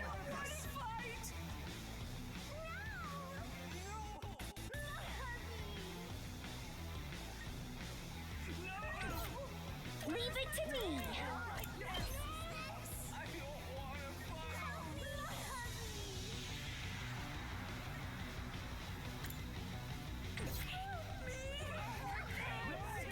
Okay.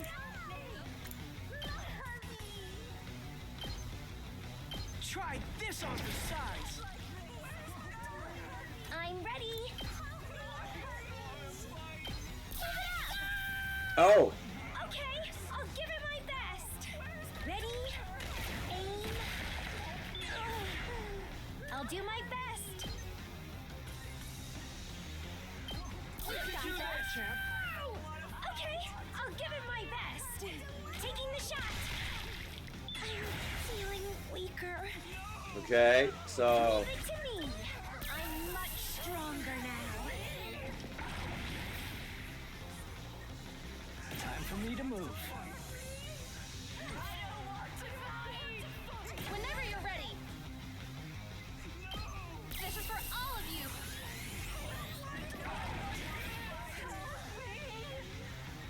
Locked and loaded. Engines at full throttle.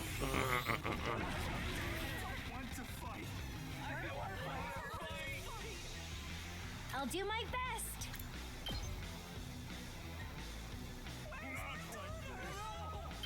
Is that all you got? Okay, I'll give it my best. Ready? Aim. I'm ready. Is that all you got, champ? Okay, I'll give it my best. Try and dodge this. I'm feeling weaker. Wow! I guess I'm up.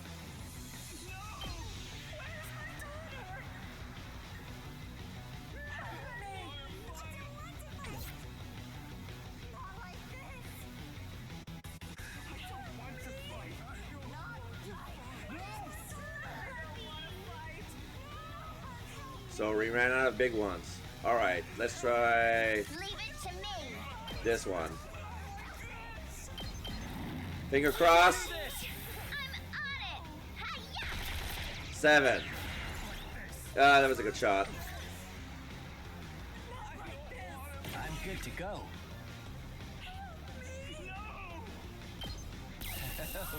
Quite the feeling.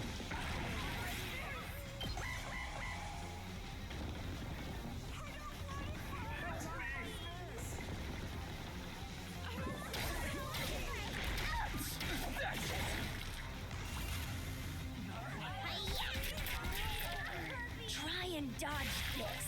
Let's roll. Stay back. Locked and loaded. Pulling the trigger.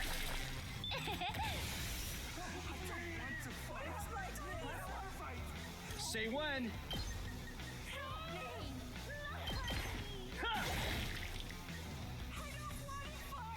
I'm good whenever.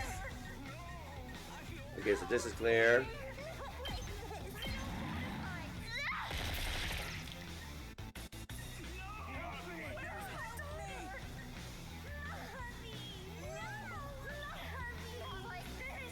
I can't wait. This hurts.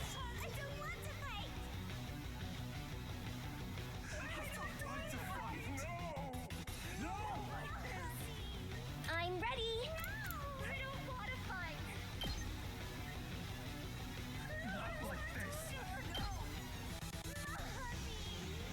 Help me.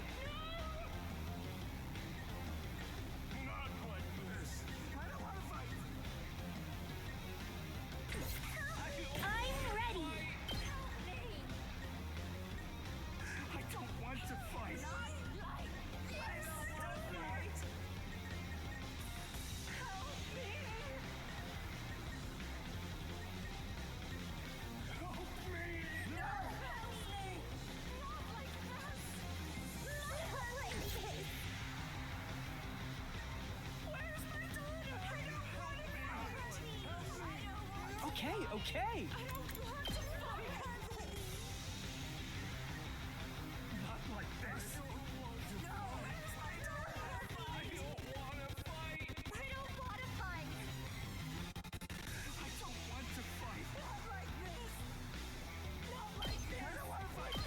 Out of the way, pest! I guess I'm up. Try this on the sides.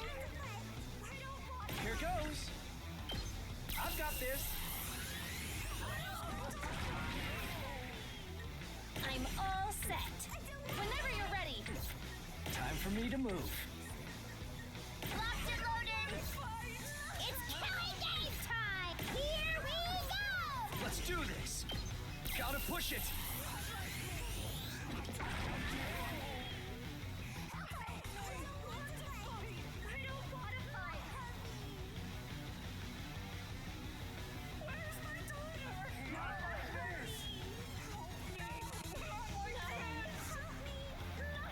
It's killing game time.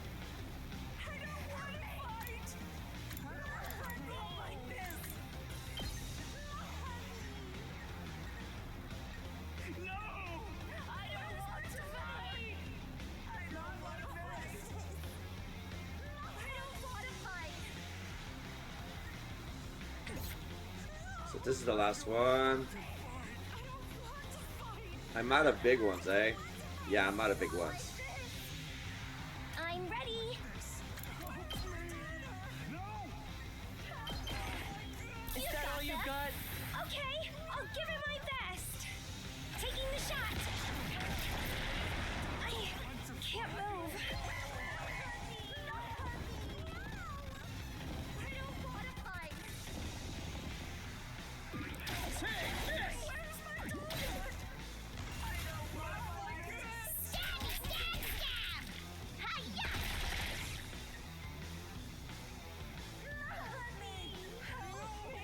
Ready when you are. Let's go.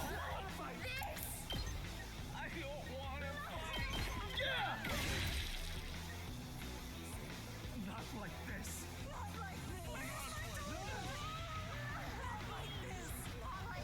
I'm good to go.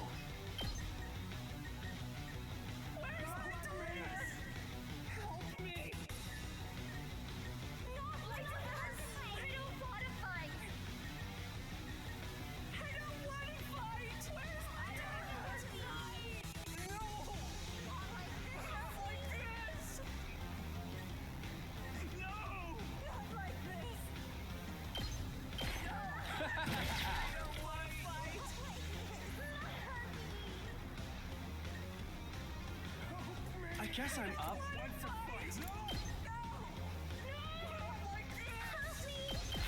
Ha! Okay, okay.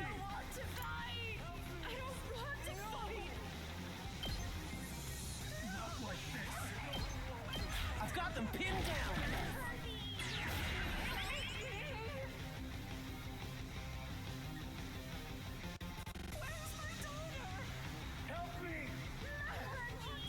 Let's go.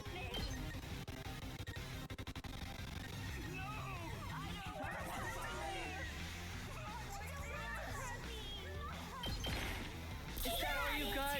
It's do or die. Hi-ya.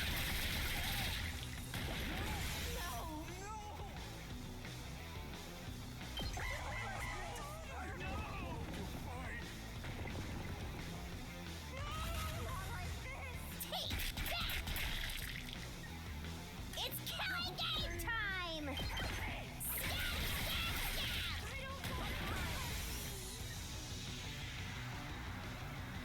Here goes.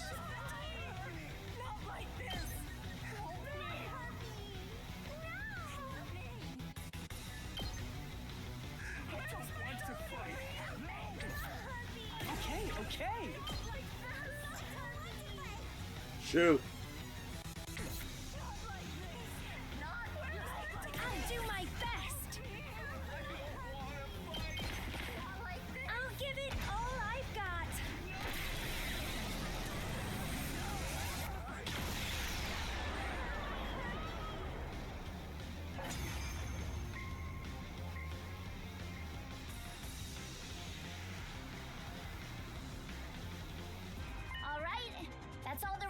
troops taken care of?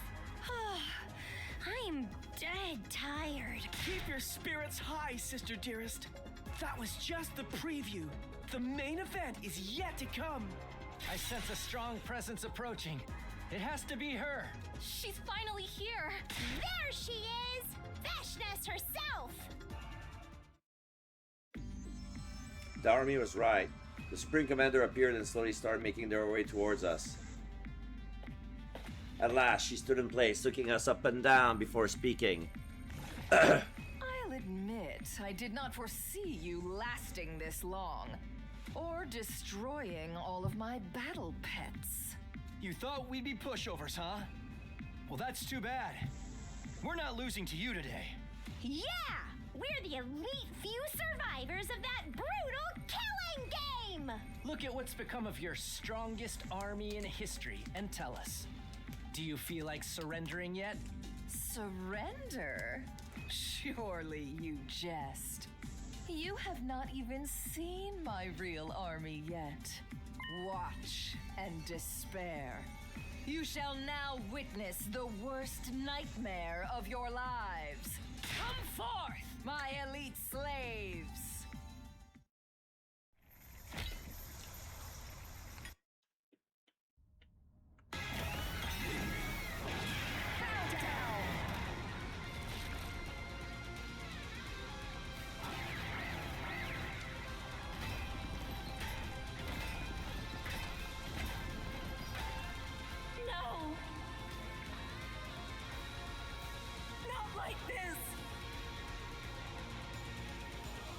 She still has this many invaders up her sleeve?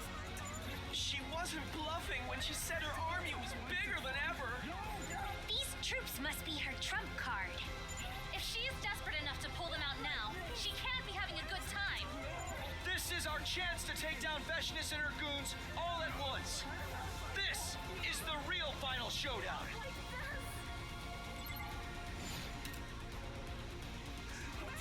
Okay. Okay. My turn.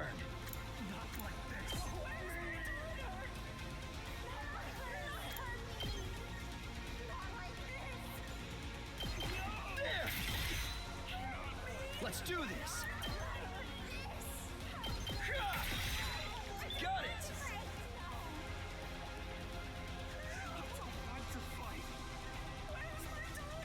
Ready when you are.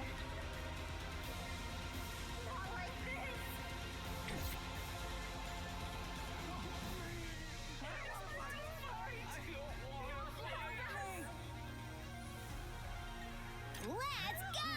Not like this!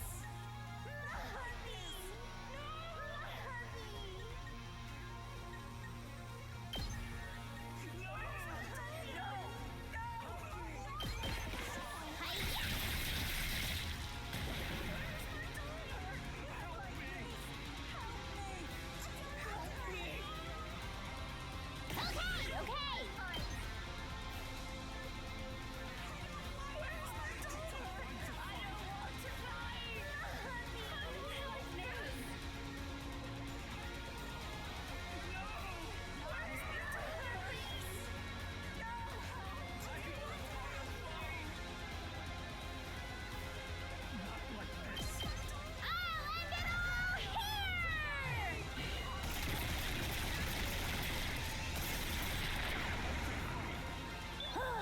Boring.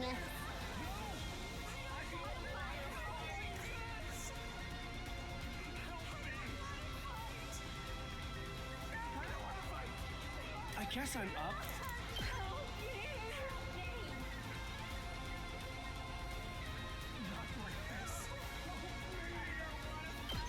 I'll blow you away. Hardly a challenge. Leave it to me.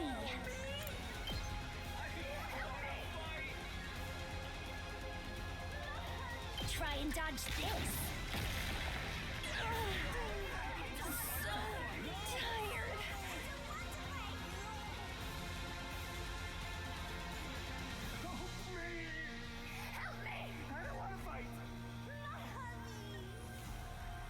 Leave it to me. Not like this. Ready when you are.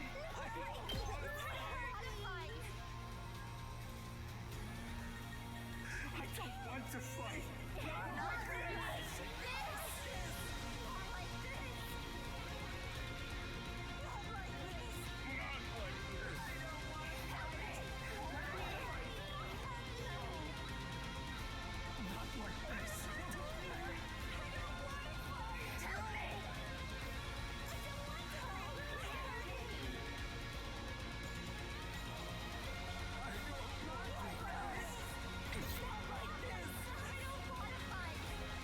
Here we go.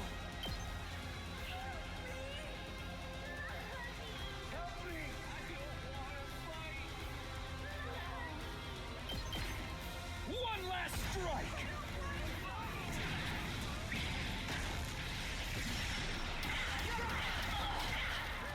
Take care of the rest. I'm taking the wheel.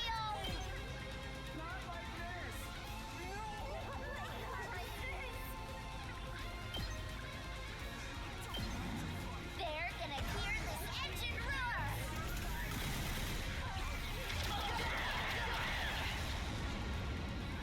We did it!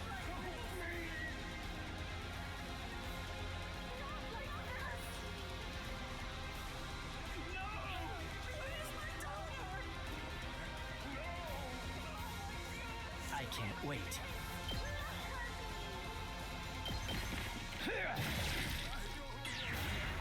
Let's get to the killing. This hurts. You make a lovely I'm good to go.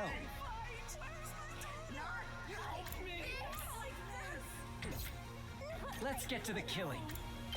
I'll just put this here. Time for me to move.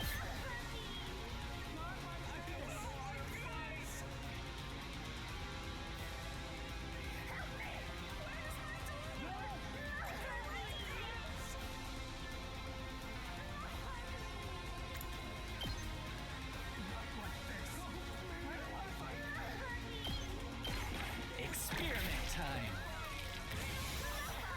I'm good to go. I can't wait. I'll kill them all.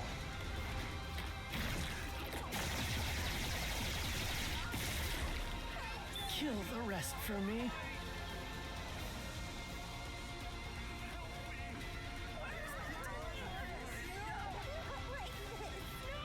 I'm ready. Here goes.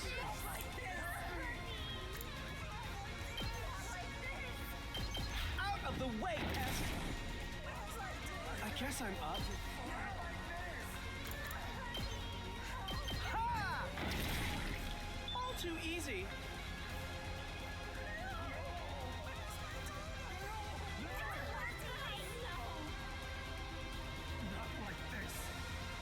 Leave it to me.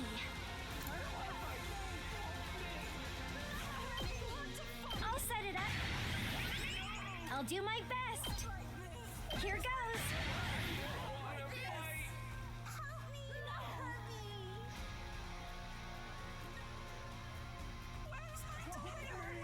I'm ready.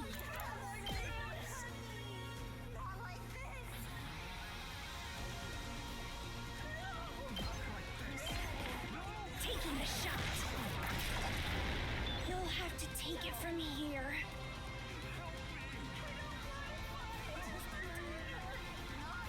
Here goes.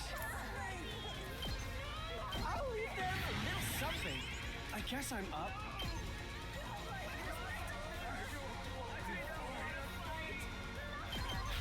Out of the way, Pest. Hardly a challenge. Here goes. Ha! All too easy. I guess I'm up.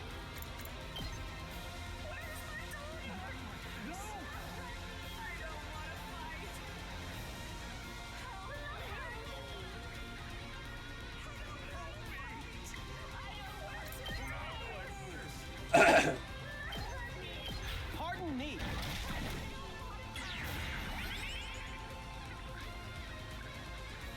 Good.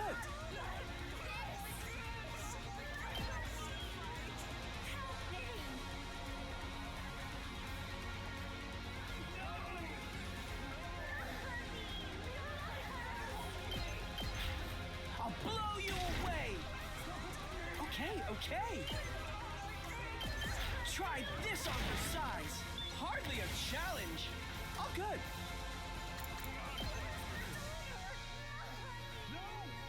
Again? Oh my god!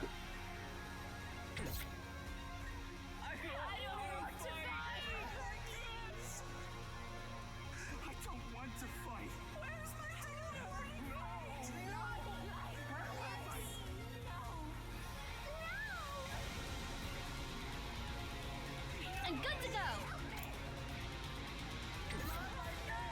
Locked and loaded. I'll set it out. Thanks for the help. Time for action. Here's one for that. I owe you. Whenever you're ready. Time for action.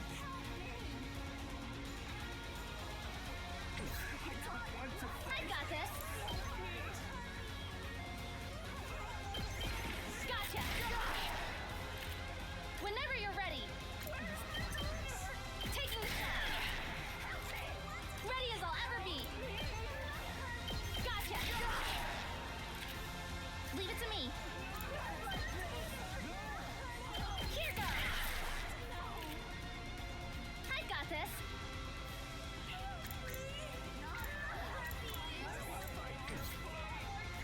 Time for action.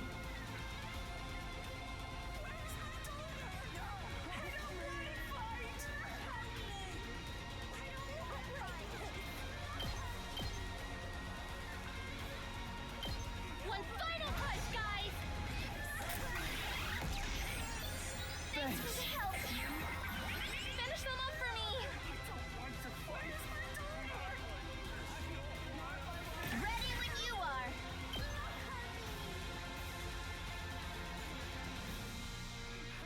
Hmm.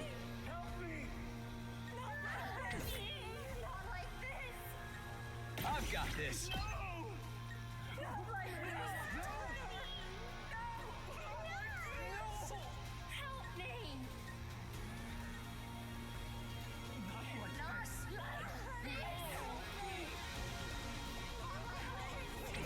Good to go. This should do it. Let's go. Good to go.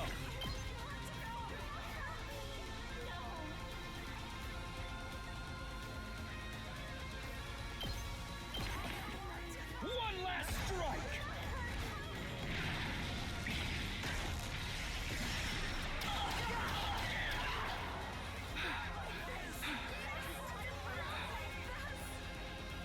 Leave it to me. This should slow them down. I can still move. This is the only way.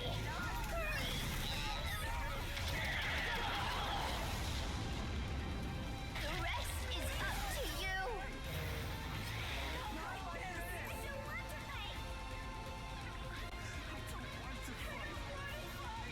I don't want to fight.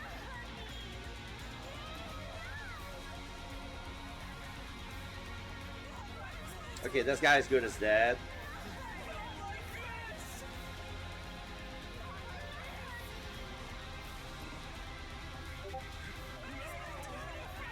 Okay. I guess I'm up. This one will blow you away! The rest is in your hands!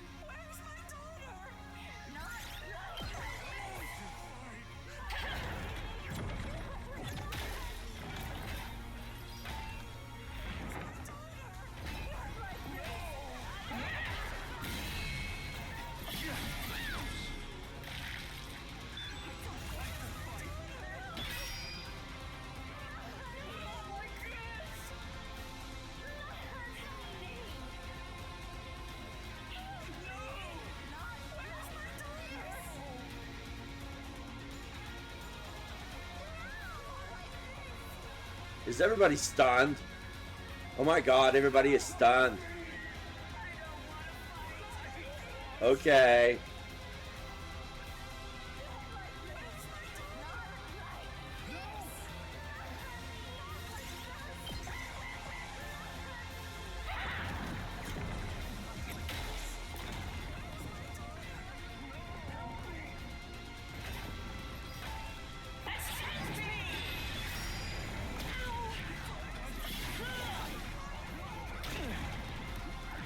This is stopping in their tracks.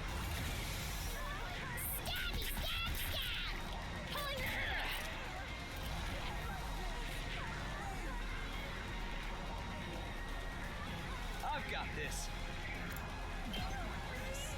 That's it. Got it. My turn.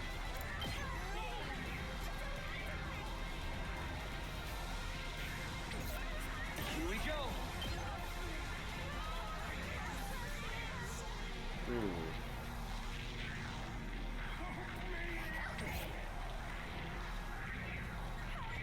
Ready as I'll ever be.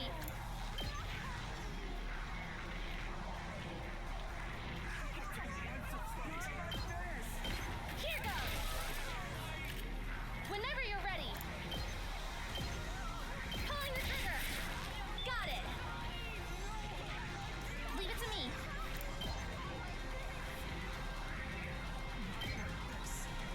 Stay back. Locked and loaded. Here goes.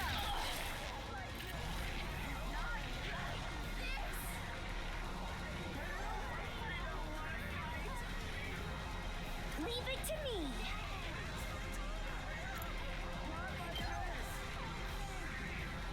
Taking the shot. I'm feeling weaker.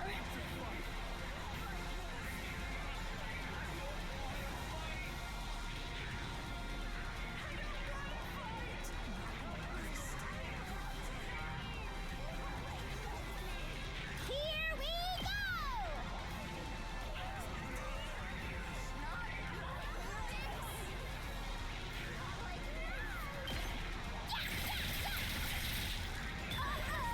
Dead already!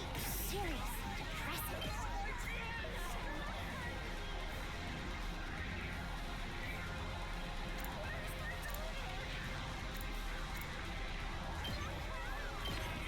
I'll end it all here!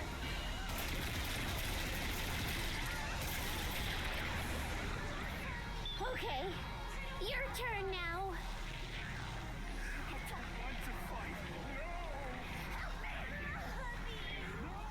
Say when.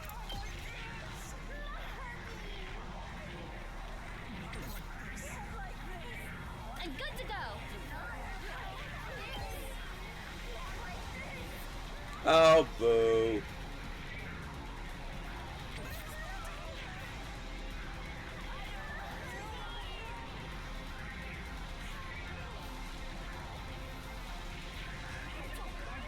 I got this. Yeah! Locked and loaded. Gotcha. Leave it to me. Here goes. My turn.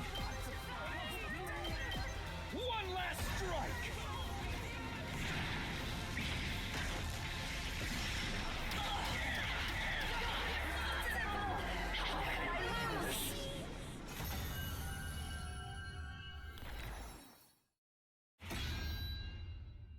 All fixed up.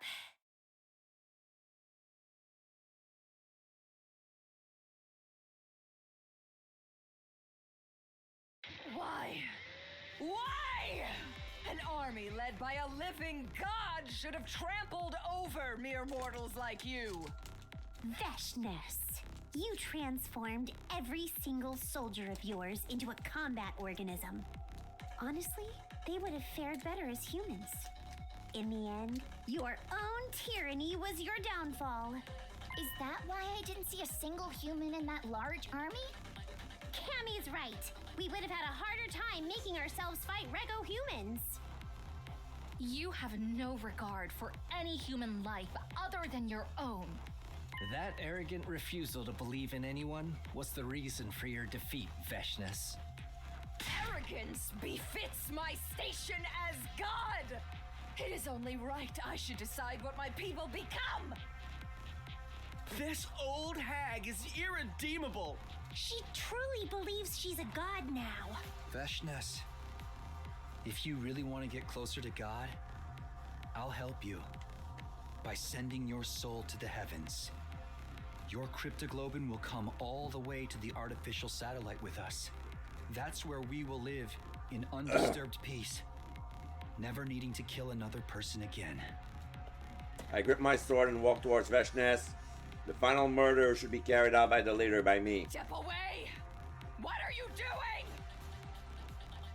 I raise my sword. No! Is she gonna blow herself up? Oh no. And I dealt the finishing blow to Veshness, ending the war once and for all.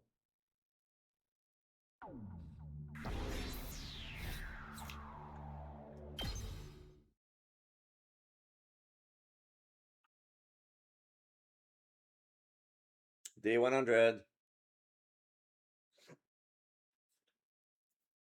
And then came day 100. We all boarded the escape pod together. And finally blasted off into space. Look! Up ahead! It's the artificial satellite! Oh, we're almost to the new world, sister dearest. What do you feel like having when we land on it? Did you hear that, infant? We will be reaching the artificial satellite soon. We'll take you out of the capsule once we arrive, all right? Don't worry. As your older sister, I'll be sure to raise you into a fine young man. Wait, what? You're going to raise the infant? Does that make him my little brother? I can't wait to start my new life up there. I've never had roommates before. We gotta go house hunting right away. We'll need to find a place and sign the lease like today. I don't know. Wouldn't tomorrow be better? I'd really rather just rest for today. House hunting is a battle of its own. The good ones will get snapped up if we don't act quickly. You're not being serious enough about this, Takumi. Okay. Sorry. We know who wears the pants in this relationship, at least. If the henpecking ever gets too tedious for you, the door to my room is always open. Don't forget, I'll be in the same house too, Takumi. I won't let you have your naughty way with Mistress Tsubasa. I'll be glaring at you every step of the way. Oh my god, she's gonna watch and lurk. If they want some intimate time, she's gonna come in between. Hello! I was her first kiss. And I'll never let you forget that. Darumi, you and I will have to settle this between us one day. As we banter, the artificial satellite slowly drew closer. We knew our life there wouldn't always be sunshine and rainbows, of course. Ugamu and Darumi are people I legit hang out with in real life. Same. As returning war veterans, we would probably fill out a place in civilian duty. Life may not play out exactly as we imagined. I wouldn't even put it past them to treat us as war criminals, the one who let the Exodus project fail. And there would be plenty of sleepless nights as we remembered the terrible things we had done. We had seen and experienced too much death to ever live in complete peace. But together we could handle anything. No matter what the future ended up throwing at us, there was no trial we couldn't overcome together. As long as we had each other and the light of hope, we could go anywhere and do anything. That was the lesson we had learned from the last 100 days of death and betrayal. We would never lose sight of that ray of hope we fought so hard to grasp. That was the promise I made to myself as we finally set foot on the artificial satellite. Okay, so that was the correct choice after all. I thought that was the bad one. Okay, so this is ending number 87. Killing Game Route, Hope from Despair.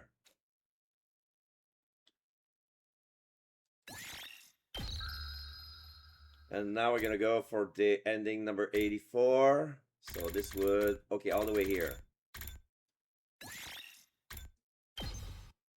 Eito Gaku Kurara Shoma Hiriko Moko Eva Kyoshika Takemaru. We lost a lot of people. Yeah, 10 to be exact.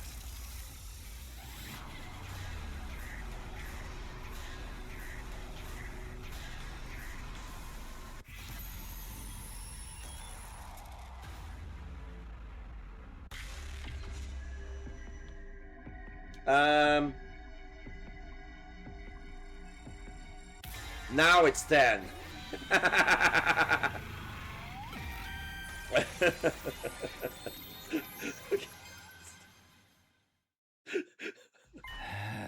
There's no other way. I have to kill the baby.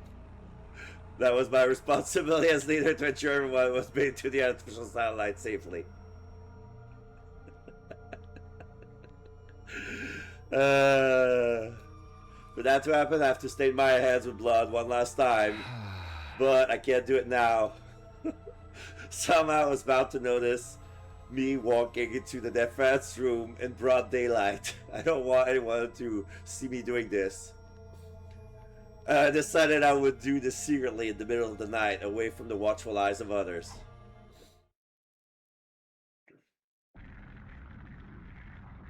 Day 93. In the middle of the night, I quietly made my way to the door in front of the defense room. The baby's on the other side of this door. It was generating undying flame in this capsule even as I stood there. The door was protected by undying flames too. No putting the baby in the jar this time? Yeah. They will rekindle almost instantly, even with repeated use of fire extinguisher. With undying flames, that's not even fire extinguisher could put out. This room was an impregnable fortress. But that wouldn't be a problem for me in this enhanced suit. Oh, he brought the jumpsuit with him. This suit Iriko retrieved for us at the cost of her life, and the suit Eto left behind. Kamyon combined the materials of both to create an enhanced suit that could withstand the heat of undying flames. If the undying flames can't hurt me, this door is no longer unassailable. Oh, is that a... So that's a jackhammer. And this hydraulic hammer would be more than enough to break it down. Okay, mask. Guys, I'm going to get us what we need. The cryptoglobin we need to launch the escape pod. As I mumbled those words under my breath, I took a step closer to the door. And then he showed up. The baby? Yeah. What the? You! The ghost boy suddenly manifested in front of the very door protecting his physical form. He chose a really bad time to show up again after such a long absence. Why are you so surprised? Aren't you here to kill me? No, of course not. You don't need to hide it from me, Takumi. I have a good grasp of the situation. You need to kill me for my cryptoglobin to power up the escape pod you found on the ground, right? Huh? How did you know? I thought you weren't feeling well enough to move around. To inform you about something, I will keep it short. I am not faring very well right now. Huh? Not feeling well? In what sense? Right, you can't tell because I'm in this form. Basically, I'm sick. How did that happen? There's a particular space known as blood space in this world. It is a distinct space filled with cryptoglobin energy. However, a malicious aura from the future has been seeping into a certain part of that space. My true form, the baby, is being badly affected by that aura. This may sound strange, but the blood space corruption was purified a little while ago, and I suddenly recovered. For the last few days, I've been going around school every night to gather information and figure out the reason for my sudden recovery. That's when I saw you discussing my assassination with a girl I'd never seen before. He heard me talking with Kamyon. You were talking about whether or not you would kill me. I've been watching you since yesterday to see what decisions we'll end up making. And as I expected, you have decided to kill me. So, you're here to stop me? I wish I could. After all, who would want to die right after recovering from an illness? Unfortunately, my powers are useless against you. Undying flames have no effect on that strange suit you're wearing. That's why you wear it here, right? Da. Looks like my guess was correct. I am powerless to stop you from committing this crime. Suddenly, something happened to the undying flame protecting the door. They completely vanished. Huh? Did you do that? But why? It's pointless to fight back. I've decided to accept my death gracefully. Go ahead and kill me, Takumi. It's okay. The escape pods needs my cryptoglobin to fly, right? You're willing to die to help us? All of you have been fighting so hard to defend my body from the invaders, after all. It's only right that I do something for you in return. Exclamation mark! I was touched to my core by the baby's kind-heartedness. Now we can go to the artificial satellite without finding Veshness. But I need you to promise me one thing. What is it? I don't mind you using my cryptoglobin to power the escape pods for the others, but... You can't get on that pod, Takumi. Huh? What? Why not? Think about it. Think about everything you've done. You've killed Eto before he even did anything on day 2, and now you're trying to kill a defenseless baby. You're dangerous. Letting you on the satellite could cause trouble for a lot of people. So I want you to die with me here on this planet. It seems like the ghost boy had got the impressions I was some kind of heartless serial killer. But who could blame him? I'd killed a lot of people, and now I was trying to do the same to him. If you promise me you won't take the escape pod to the artificial satellite, I'll give you my word. I'll let you use me as fuel without any resistance. Did I want to stay behind on Earth by myself? Of course not. I had my own dreams, and I wanted to see how the others fulfilled theirs as well. I couldn't bear to accept this condition, but... Alright, I promise. I won't get on the escape pod. I'll stay here. I made a promise I didn't intend to keep. The baby would be dead by then, so it wouldn't matter anyway. That's a relief. My life will not be wasted if I can take you down with me. He sounded truly relieved when he said that. A moment later, he vanished. I just can't seem to get away from the bad guy role. Communicating directly with the person I was about to kill only added to the weight of my guilt, but there was no time for hesitation. It was time to carry out my final murder. There was no need to stay in the suit now that the undying flames were gone. I took it off and transformed to my class armor instead. Then I started breaking down the door.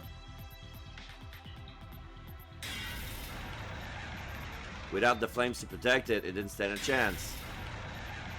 Slowly but steadily, the door began to crumble under my attacks.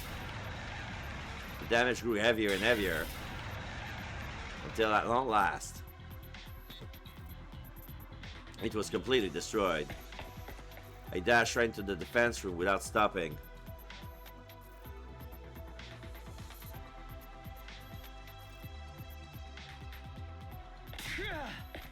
Da! With a loud cry, I charged toward the baby's capsule. I had a strong feeling my guilt would paralyze me if I hesitated for even a moment, so I just kept running with all my strength. Exactly like Eto! Don't stay calm, get agitated, throw out all your common sense. I kept repeating those words to myself as I raised my sword and with a racing heart, sliced through the capsule with the baby still inside it. System down. System down. Did it raise an alarm last time? When Eto did it? Emergency. Emergency. Switching to reserve power supply. Restore system immediately. The emergency announcement began playing as I took the baby's body out of the capsule.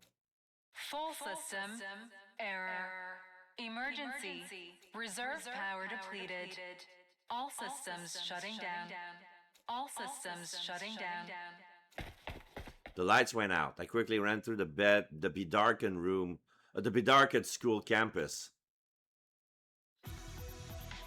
I handed the body over to Commune, who had been waiting in the storeroom. Takumi, you did what I asked. I am sorry I asked to be forced to take on the painful responsibilities. I am truly sorry. Never mind that. Just get the escape pod ready. I'll go call the others. I ran up the stairs of the school towards the roof. Wake up, everyone. Head to the escape pod hangar right now. Wake up. The escape pod is ready. I pounded on every door of the roof to wake everyone up. What happened? Is there an enemy attack? Just head to the hangar now. Everybody wake up. I ferried my confused friends toward the underground hangar. Everybody crowd into the escape pod. What's going on? I thought we couldn't use the escape pod without Veshness's cryptoglobin. Did you find a substitute? Who in the world could sub for Veshness? Hey, wait. What do we do about the invader army? I glanced out of the window as we were running here, and the wall of fire was gone. The school's completely defenseless right now. Isn't the wall of fire powered by the baby in the defense room? If the wall is down, something must have happened to the baby. And here's the escape pod suddenly ready to take off. Does that mean the fuel being used to power this pod is... Takumi! You didn't! The jig was up. My friends had figured out I'd done the unforgivable once more. I closed my eyes and kept silence, fearful that they would turn on me. However...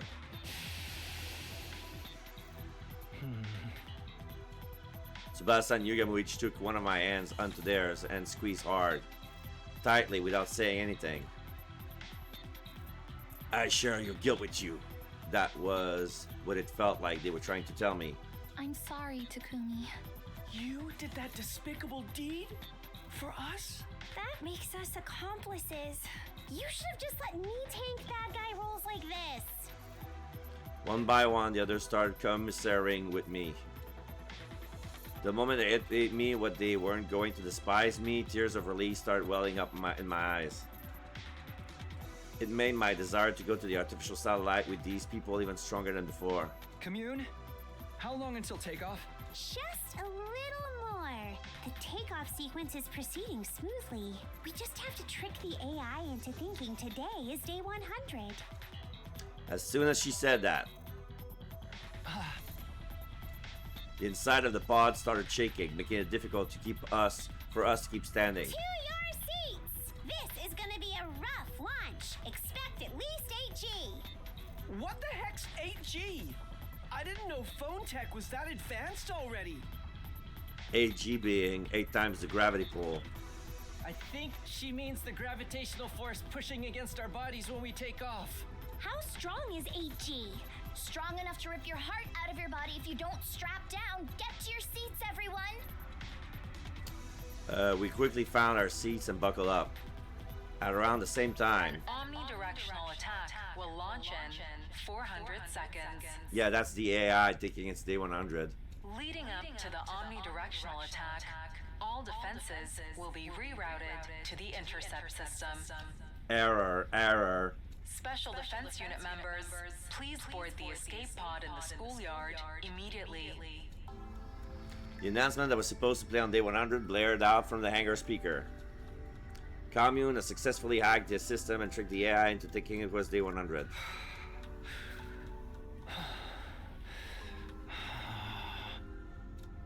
My heart was racing and my breathing became faster. Finally, we were returning to the artificial satellite. All of our dreams were going to come true. I want to make something like this for the street kids once we get to the artificial satellite. Feeding hungry kids on the streets is going to be our way of atoning for what we've done. Next time, I'll be on the life-saving side. It's the only way I can atone for what I've done. Maybe my story can even be something that brings comfort to others. Then I'd be just like Mistress Hideko. I intend to do for Commune everything my mom couldn't do for me. It felt like so long. Yes, but everything is over now. Once the next announcement plays, this pod will be ejected to the schoolyard. After that, it goes directly to the artificial satellite. An omnidirectional attack will launch in 390 seconds. Bullshit that those two lines only lasted 10 seconds. As the second announcement played, the shaking of the escape pod became even more intense. It's finally time! Let's go! Special Defense Unit members, please board the escape pod in the schoolyard immediately. To outer space we go! Wow! I'm actually starting to get excited! An omnidirectional attack will launch momentarily. It's over, Takumi. Yeah. It feels like it's been a really, really long nightmare. Please depart immediately after boarding the escape pod. This long and hellish nightmare of ours was finally ending today. We were going to the artificial satellite. Repeat. An omnidirectional attack will launch moment. Huh? The announcement got cut halfway. It wasn't just the announcement. All the mechanical noise around us has stopped. The inside of the pod was eerily silent. What's happening? What's going on? We out of power? Oh! It's the ghost boy. It's so weird that Takumi is betraying his word. Has the takeoff been reset? Commune, what is this? I don't understand. Why was the takeoff aborted at this stage? Commune stood up from her seat in a fluster and booted up the internal PC to check what has caused the disruption. What? Insufficient propellant energy? That is impossible! Not even the baby's blood is strong enough to power the escape pod? It can't be. His cryptoglobin was supposed to be in a league of its own. Exactly! For it to be insufficient is inconceivable. Just 1 second ago, the power was so strong, I was having trouble keeping it in check. Commune kept staring at the screen, completely stunned. The energy in the propellant keeps going down even as we speak. It's almost as if it's deliberately refusing to allow us to take flight. The moment Commune said that, I suddenly remembered what transpired before. The promise I made to the baby just before he died. I need you to promise one thing. What is it? I don't mind you using my cryptoglobin to power the escape pod for the others, but... You can't get on that pod, Takumi. Was the escape pod being stalled from taking off because I broke my promise? Was this wheel preventing me from reaching the artificial satellite? I should have gotten off the pod the moment I realized I was the one holding it back. Everyone would have saved Dan, everyone except me, but... I just couldn't give up on my dream. Becoming roommates with Tsubasa, Yugamu and Darumi on the artificial satellite, happily living day to day despite being dirt poor. I did the unforgivable so that we could all attain that dream together. Killing all those people would be for nothing if I died here. Couldn't bear to get off the escape pod. Weighing down by my hopes and dreams for the future, my body simply refused to move. Isn't there anything we can do? We just need cryptoglobin, right? Kill me and take mine! Mine too! I'd gladly die to make sure Mr. Tsubasa stays alive! What the heck are you two suggesting? That's not happening! Calm down, brother dearest! No, I should be the one to get off. A leader should cling to life so disgracefully. It was my duty to sacrifice myself and save the others.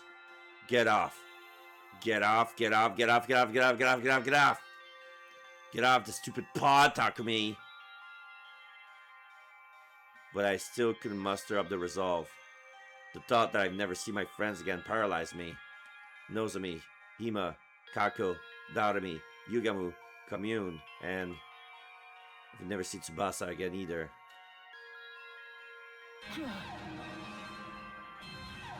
The announcement alerting us that time was up echoed through the inside of the pod. Intruder alert. Intruder alert. Unauthorized personnel detected on school grounds. Ha ha. Ha ha, that's Veshness. Defense mode initiated. All available troops prepare for battle immediately. Veshness must mobilize our army to attack the school after noticing the wall of fire had disappeared. There was no time for us to escape anymore. Our big Gandalf has failed. All because I shamelessly tried to survive alongside the others. We quickly rushed out of the pod to take on Veshness and her troops.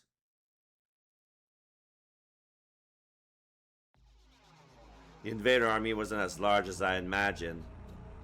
Veshness must have organized her troop in a hurry to seize the window of opportunity while the wall of fire was down.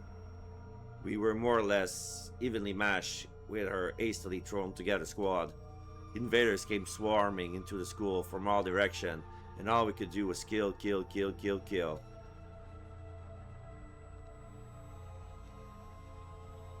By around daybreak, we had virtually annihilated all the invaders except for Veshness and her main force. All that remained was the Supreme Commander herself. If we could take her out, we could survive this. And so, we were so close to a miraculous victory, but it wasn't meant to be. Our greatest weapon, the Revival-Matic, broke down from overuse. Plus, there was no power to the school. Unable to come back to life, we started losing our lives one after another. And in the end, though we barely managed to defeat Veshness, we took each and every one of us down with her. So it's a draw. Everybody died.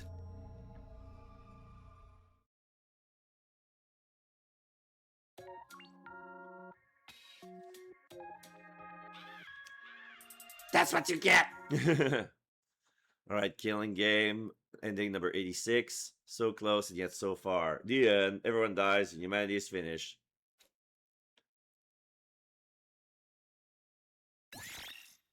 Nobody won.